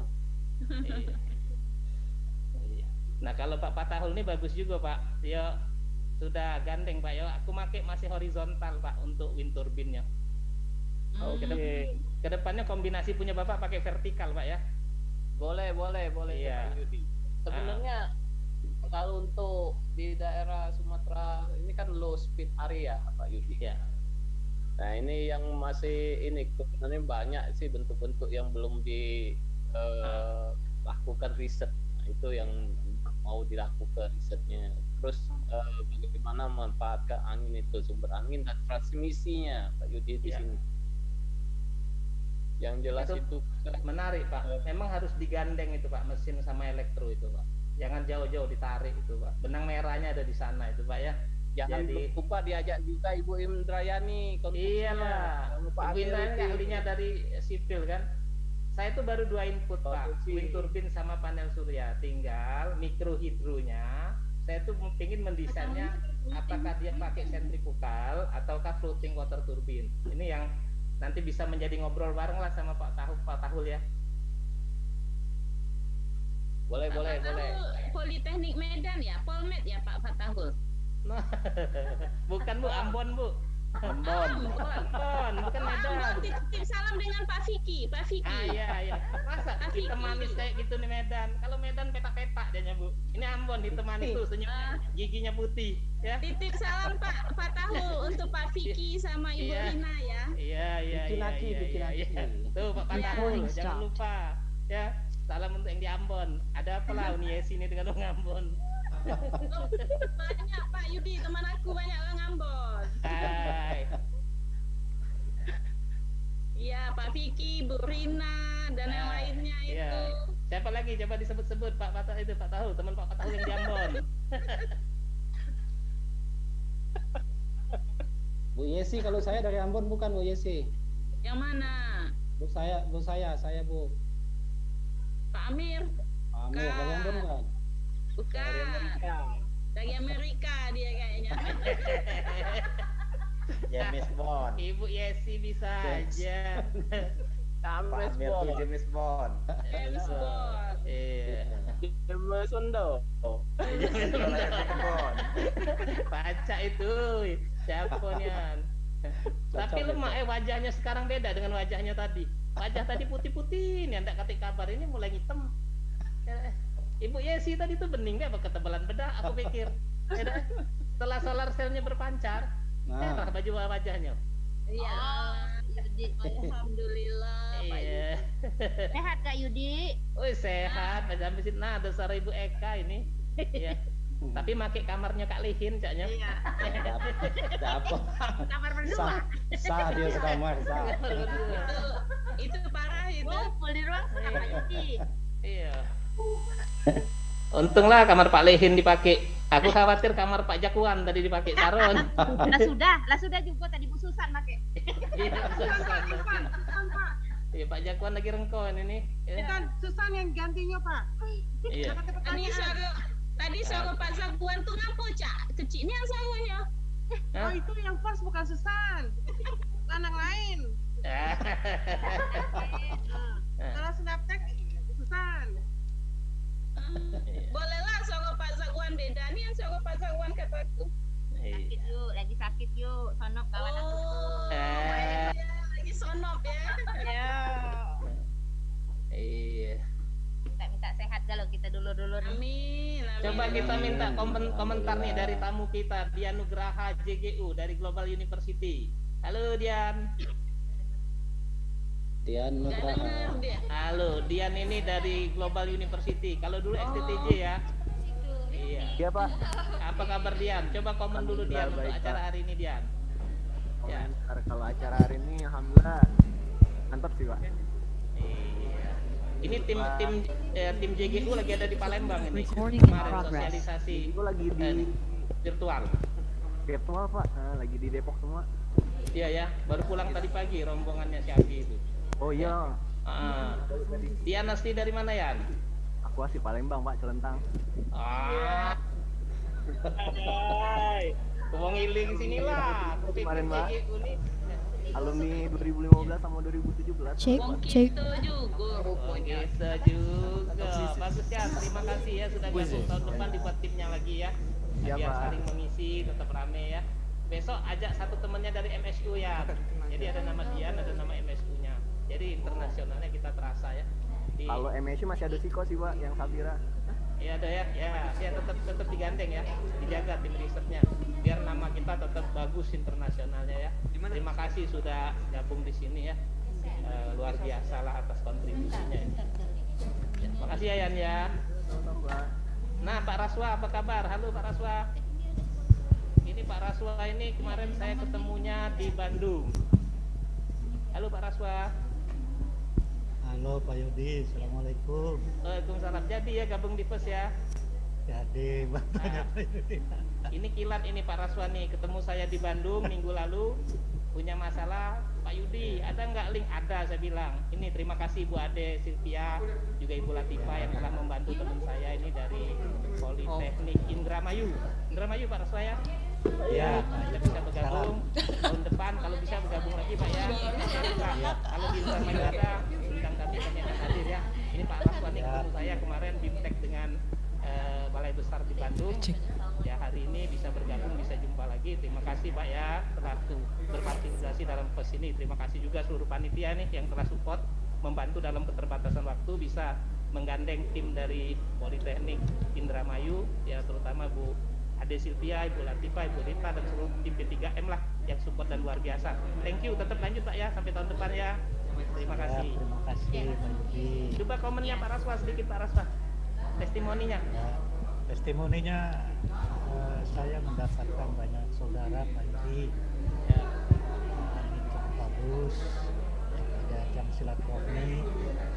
Mudah-mudahan kita Enggak ya, oke ya. Ya. itu saja mungkin Pak Yudi.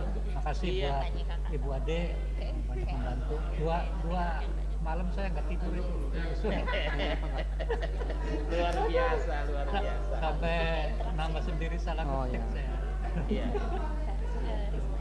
Makasih Pak Yudi. Makasih sama-sama Pak Raswa. Ya, saya tadi tengok, ini ada nama Pak Raswa, teman saya ini satu kelas ini kemarin. Iyalah. Izin Iya. menggabung Pak Yudi. Iya. Ada satu presenter yang belum tampil Pak Yudi. Pak Amperawan di ruang 3. Oke, Pak Amperawan. Mana tadi ada Pak Amperawan? Barusan di ruang saya. Wah, di ruang 3 Pak Yudi. Iya, kalau ada papernya kita sampai ke baik, kita diskusi ke rame-rame. Ya dah. Ada Boleh. Pak Sofian pula. Sehat Pak Sofian ya? Alhamdulillah Pak Yudi. Nah, sekalian Pak Yudi nitip juga di room 11 itu ada Pak Suroso. Tadi terputus langsung keluar dari room. Jadiin satu room, Jadi satu room aja, room sini rame-rame. Biar banyak ilmunya, bisa bagi-bagi ya Bapak Ibu sekalian ya, sambil nunggu-nunggu closing seremoni. Mungkin Pak Suroso bisa langsung join ke roomnya. Room berapa tuh Pak Yudi? Ini aku sudah dikeluarkan dari room 3 tadi Pak saya Pak. Cuman ini sudah dikembalikan sudah ke di main ya, di room main asal. roomnya Tidak ya. apa-apa Pak, di rumah aja. Materinya bagus, tambah diskusi.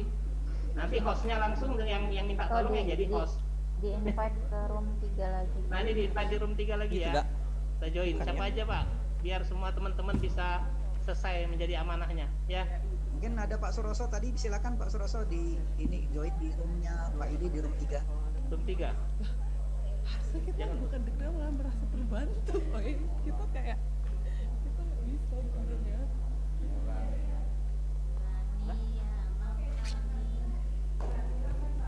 Oh, Apa sih enggak? Nah,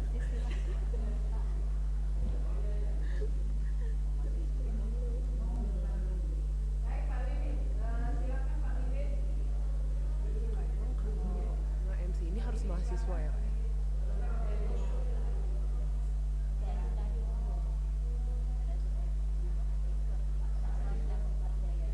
Oh.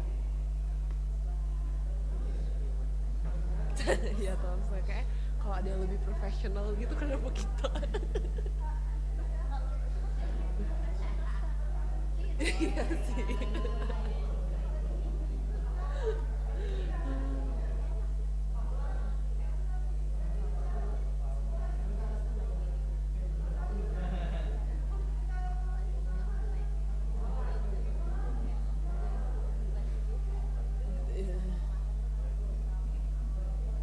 Aku udah 3 tahun nge-host ini, nge-MC. What the hell?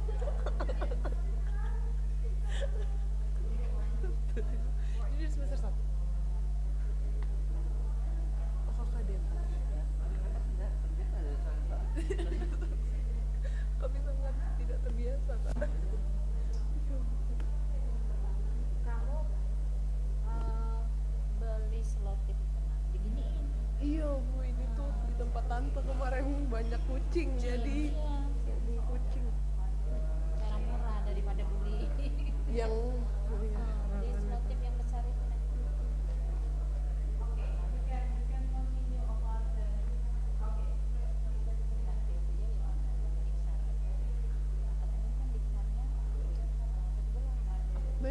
main juga di coffee juga. Oh iya.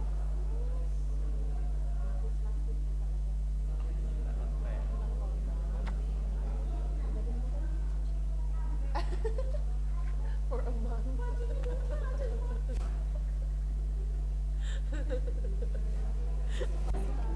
Bagian kotornya aja.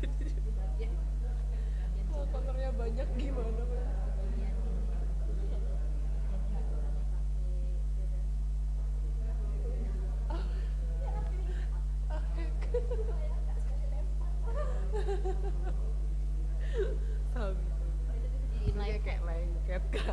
Kalian sih tidak merasakan bulan-bulan tidak kuliah bukan jadi tempat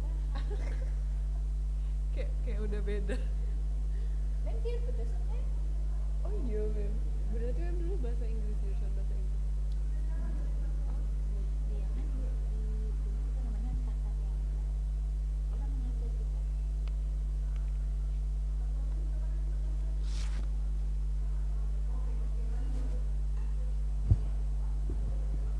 itu Nah iya Kak, briefinglah dulu kami yang innocent ini.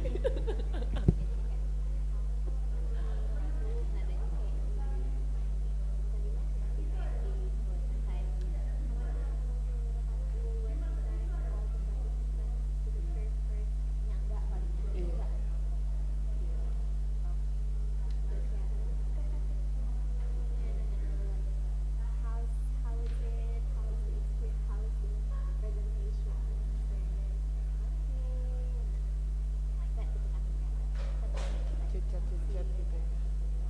Alright, so before we continue to do another agenda, we have some quizzes. We have some quiz. I mean, we want to play some game with you.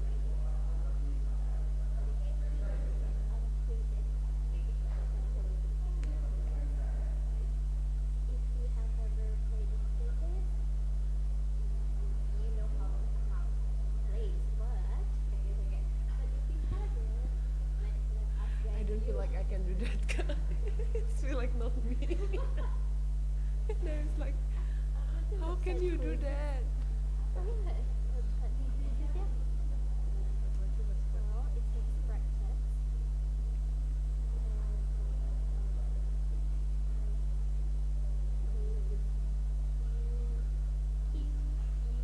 Gini ya Kak.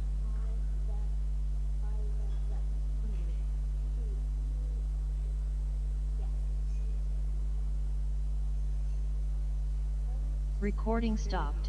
Join a quiz.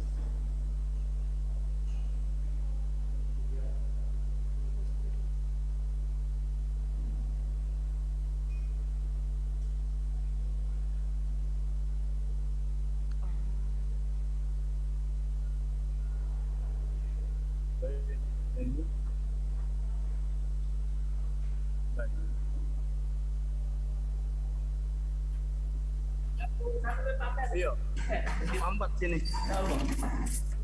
Tapi itu ada aja enggak? Ada. Udah tabok.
Recording in progress.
From room 3, Mr. Amperawan finish.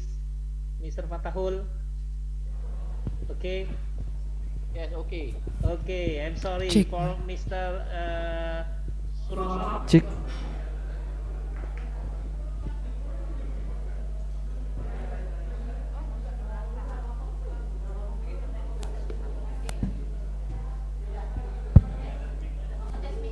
Iya. Cek. Cek mic one. Cek mic Cek. one. Cek.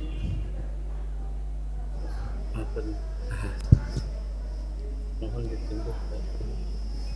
Mampir sudah presentasi. Nah, belum terasa apa? Nah, sudah ya. Sudah, Bu.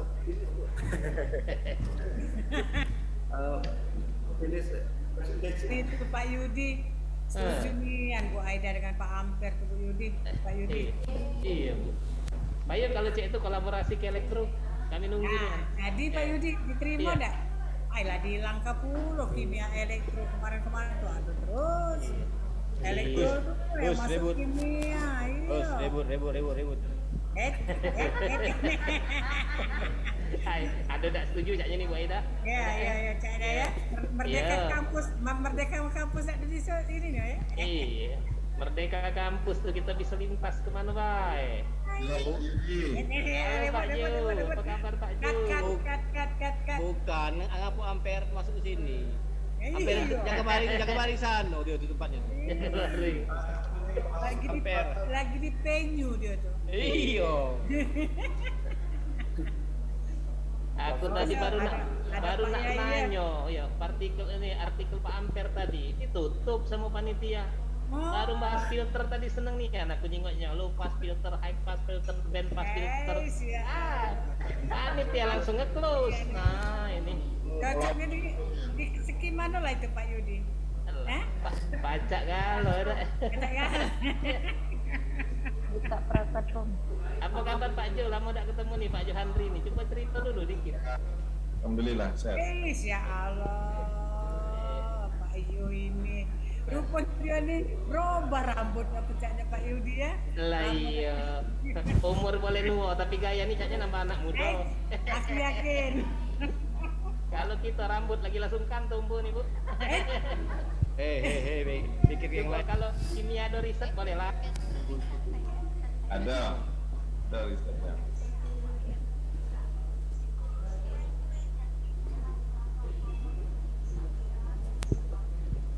Pak Ibu mau dimulai.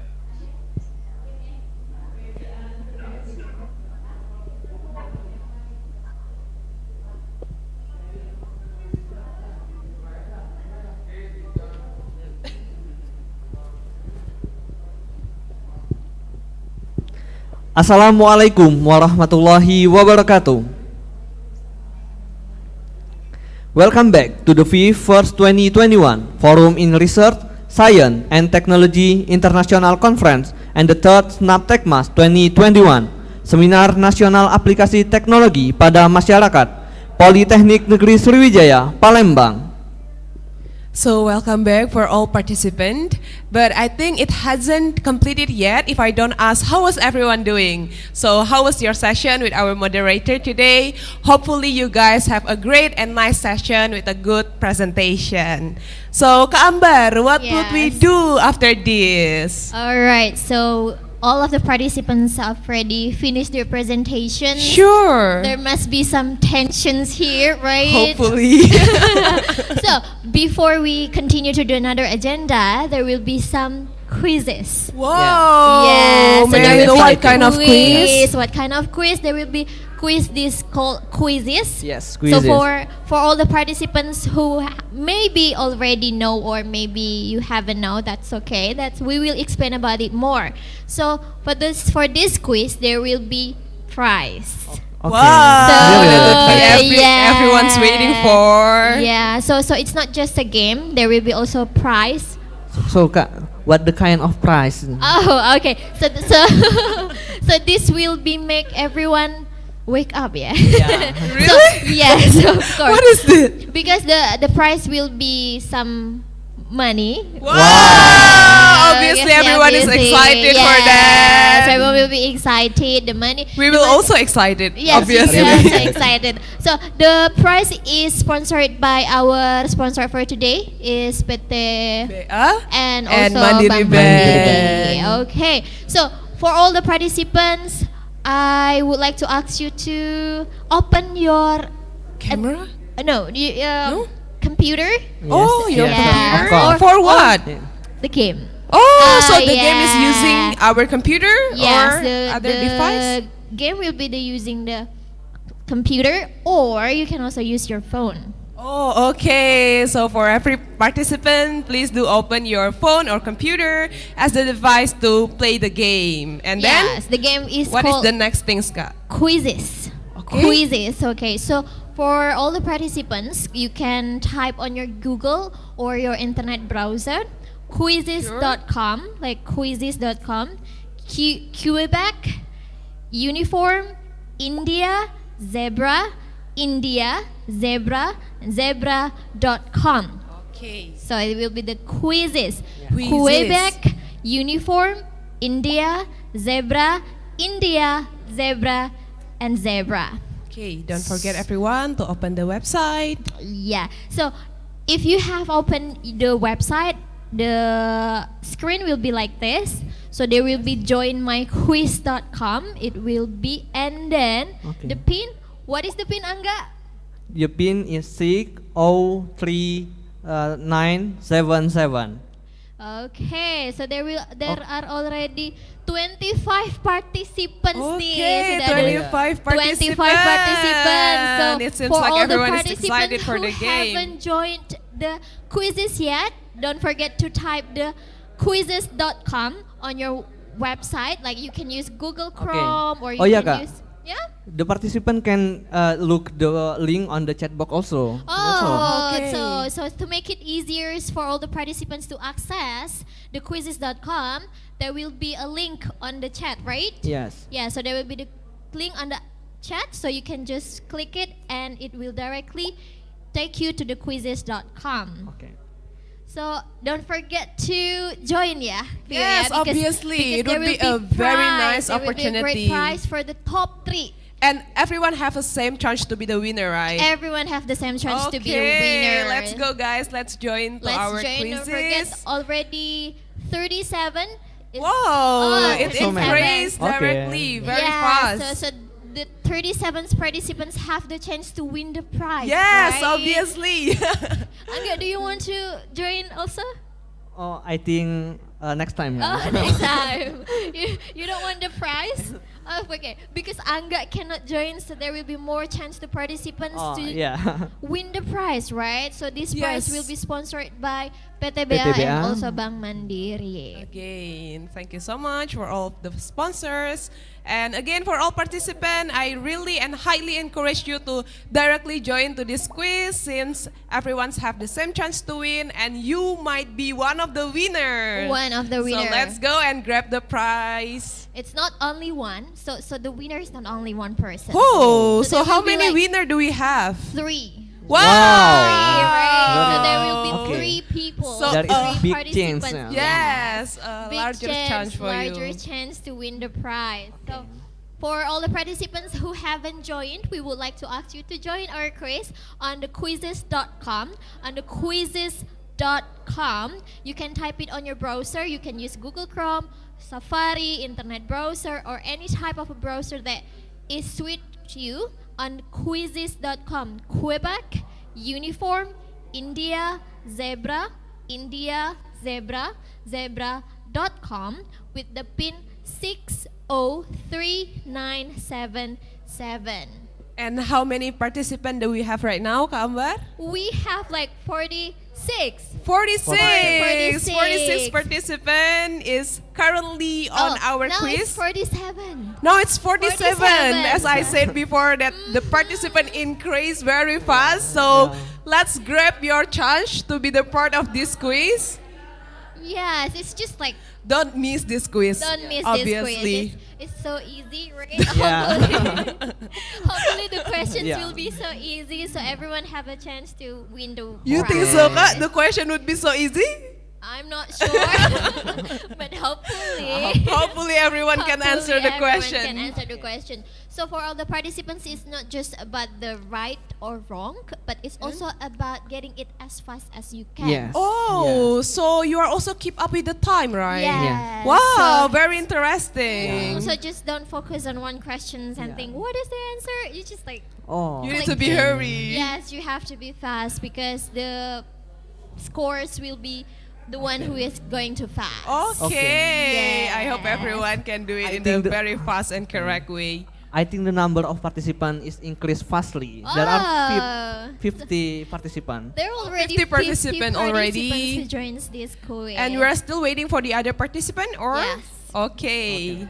Are we So- still going to wait for another participants, or we're going to start now? I think waiting a little more Oh, minute a little more because to We give should give everyone more- chance. Yes, everyone's chance So to win guys, the this is prize. might be your last chance to join this quiz, and don't miss it. Obviously, it will be a very good opportunity for you to win the prize. After giving like a presentations, after like tiring. after getting tense, times. It's the time to release To our release stress, all the stress and to refresh release all our the mind. stress, and to refresh the mind and win the prize. Yes. Yes, of obviously, course, and win to the refresh our prize. mind. Yeah, so it's not just a game, but Yeah. it's also the prize. That's, Yes. that's the most important thing Yes. to join this quiz. So Okay. don't forget to type the quizzes.com, or you can just click the link that have already sent to your chat and put the code. Yeah. The code is 603977.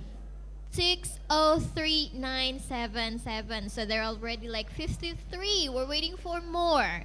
We're waiting for more participants to join, right? Yes.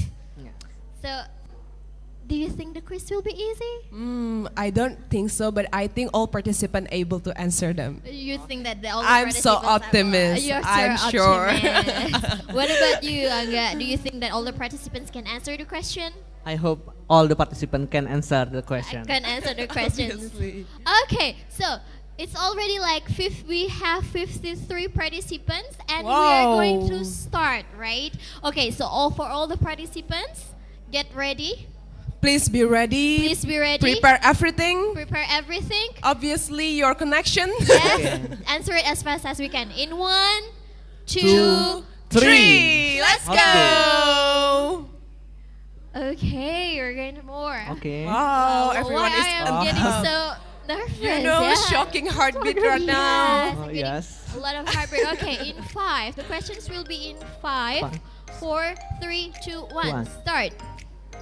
Okay. Oh, okay. We Some already participants the have been first answered the question. Aulia Wow. and okay. Wow, And everyone is Aulia. doing very fast. Wow. Okay, so wow. And the chart is moving Yes, directly. moving That like- was very interesting. There is like no guarantee. There will be no Everyone is guarantee. competing very hard. Very hard. So Okay. it seems like everybody getting so Yes, excited. they are so Really ambitious excited. in winning the game. Winning the game, obviously. Okay. Okay. Okay. For those Okay. in the for those who are currently left behind, don't be afraid. You Don't still be have a huge afraid. chance to climb it up Yes, and be the yes. top 3, obviously, to get the prize. Okay. Just answer the questions as fast as you can, because it's Okay. not just about for getting it right or wrong. It's also about getting it fast. Now we get the tip from Kak Ambar. We need to Yeah. answer it as fast as we As can, we as can. correct as we can, can. obviously. And everyone have same chance. Everyone Yes, has the same again. chance. We don't know we don't know the questions, right? Yes. We We don't know the questions. Yeah. So we will just let the participants answer Yes. it. We are actually curious right now. Yes. What is Yeah. the question? We don't know. We have no idea what was the questions is. Yeah. But okay. Okay. Got Okay. it? No? Do we have winner already? No. I think no. I don't yet. I think we haven't get the. Okay, we have the winner already for we the have top the winner 3. already. Top 3.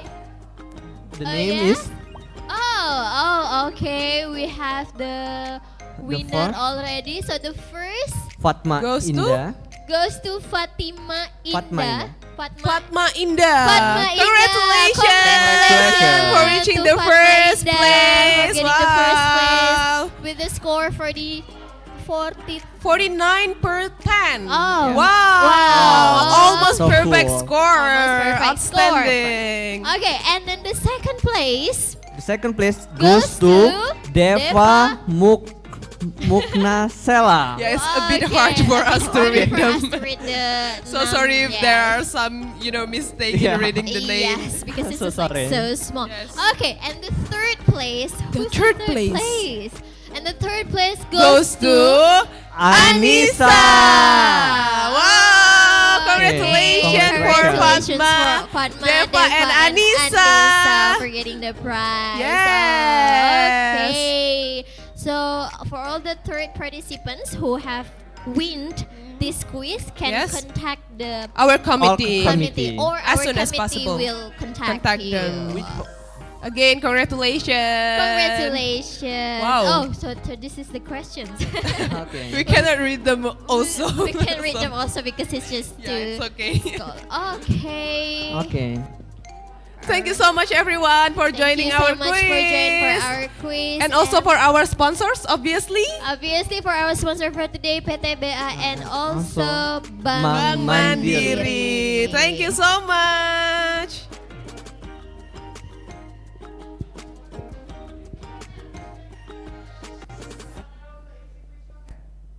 Oh, we remind everyone to fill the questionnaire.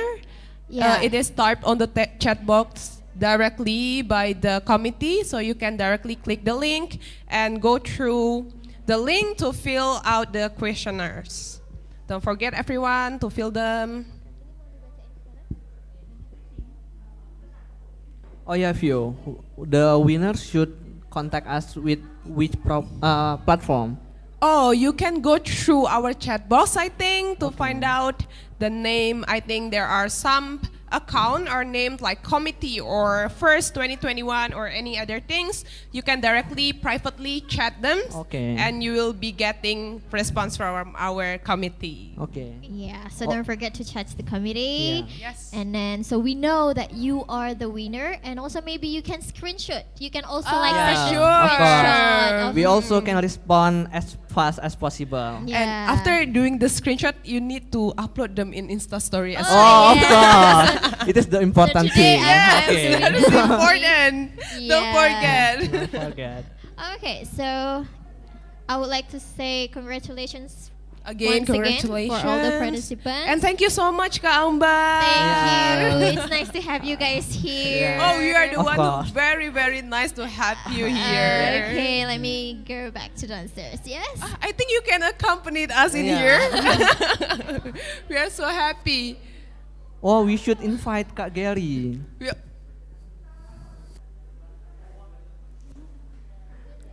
And okay, we will invite Kak Gary to join us. Hi, Kak Gary. Hi Kak Gary. View, it is like a reunion, senior and junior, Junior right? and newbie. Oh. Yeah. So, may we let our seniors Yeah. to go forward Yes, thank you. and lead the ceremony. Before we say thank you for all of MC Yeah. today to Thank you invite as me well, Kak, for to being come here. forward, and can I introduce myself? Oh, before? of course. Yes, Sure, okay. sure. We were curious Okay. who is the guy Yeah, oh. next to Okay. us. We don't know you. Afternoon, everyone. Afternoon. Yeah. Good afternoon. Okay. My name is Gary Ronaldo. I am fresh graduate from Business Administration Department with Bachelor of Tourism Business, and Ambar or Risma Marwati Yes, Risma is Marwati. my classmate. Oh, yeah. Oh. So you're on So the for same all the class? participants who probably joined first last year, Yeah. know that Yes, we for your information, Oh. me and Ambar as a MC 3 last years, yes. Wow, on the Yeah. past 3 years? Wow, what an Since outstanding things.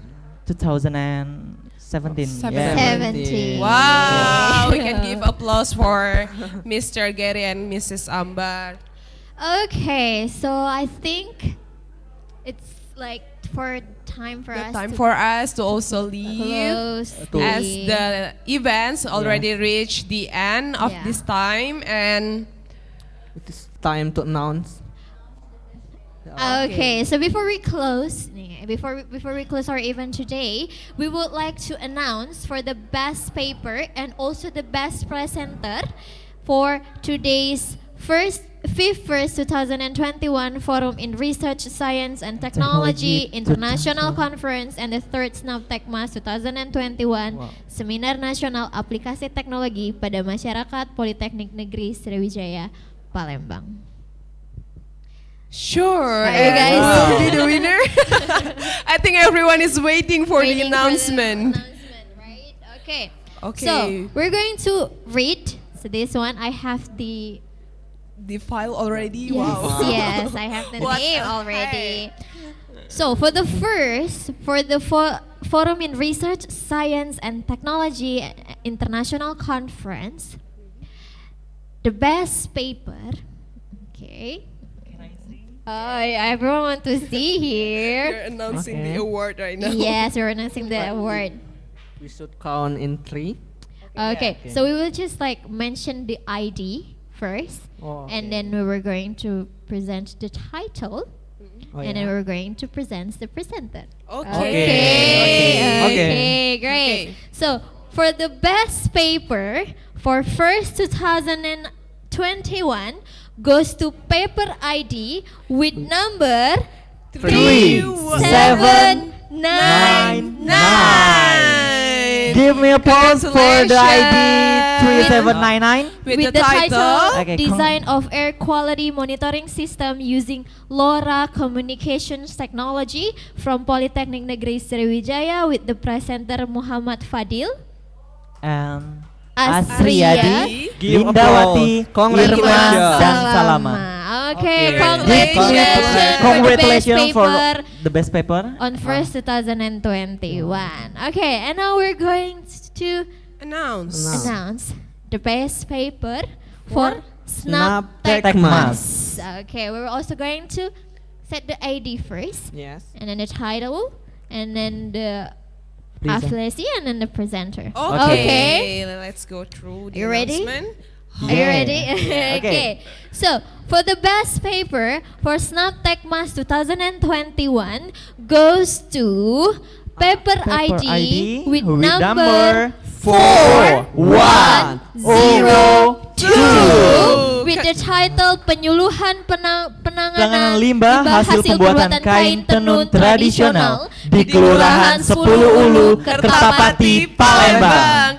Polytechnic Negeri Sriwijaya, and the presenter Celestia Yuliati, Andanti Pratiwi, Anissa Nabila, Anissa Lutfia. Congratulations for the best paper for Snaptekmas. And what is the next announcement, Kak? Okay, so we were just talking about the paper. Wow. And now then? we're going to announce the best presenter. Wow. So if It there's is a also paper, what's everyone waiting there will for. be also a presenter, right? Okay. Okay. So for the best presenter for the first 2021 goes to paper ID with paper ID number 4118 with the title Field Experimental Study on Electrical Power Generation Using AC Single Phase Permanent Magnet Generator from Polytechnic Negeri Sriwijaya with the presenter Polytechnic Negeri Bandung. Oh, I'm sorry. Polytechnic Negeri Bandung with the presenter Imade Wiwit Kastawan, Erwin Yusuf, Rusmana, dan Krisna. Okay, congratulations for best presenter first 2021. Okay, so this is gonna be the last. Okay, last So but not this is least. last but not The last least, announcement for is the best presenter, Snaptekmas 2021 goes to paper ID with the number 3, 7, 8, and 5. with the title Peningkatan Kesadaran Beretika di Di media sosial bagi peserta didik di Sekolah Menengah Atas Kota Malang.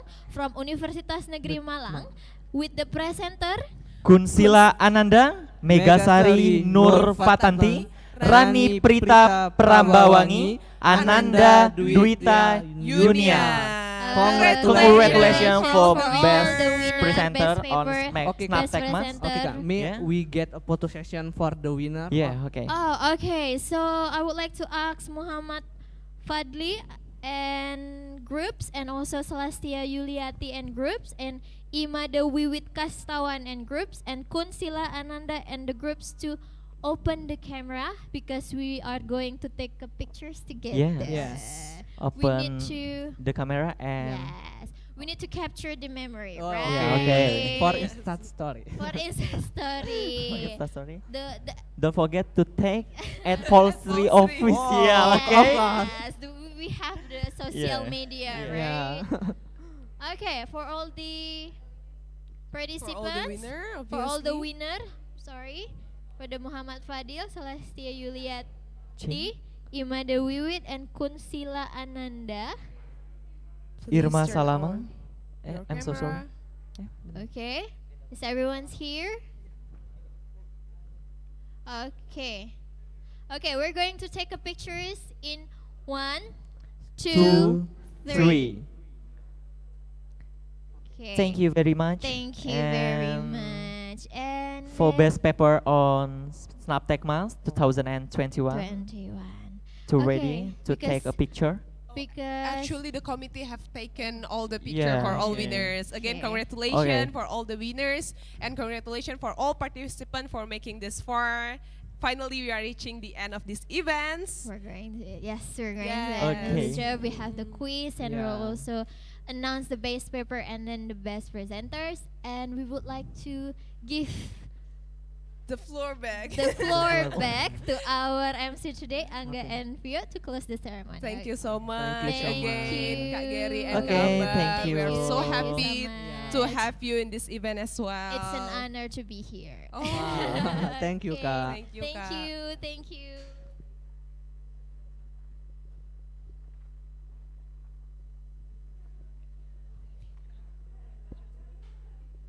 That conclude our events today. We ask your master of ceremony leave thank you and wassalamualaikum warahmatullahi wabarakatuh. See you in the next event. 3. See you in on the next event.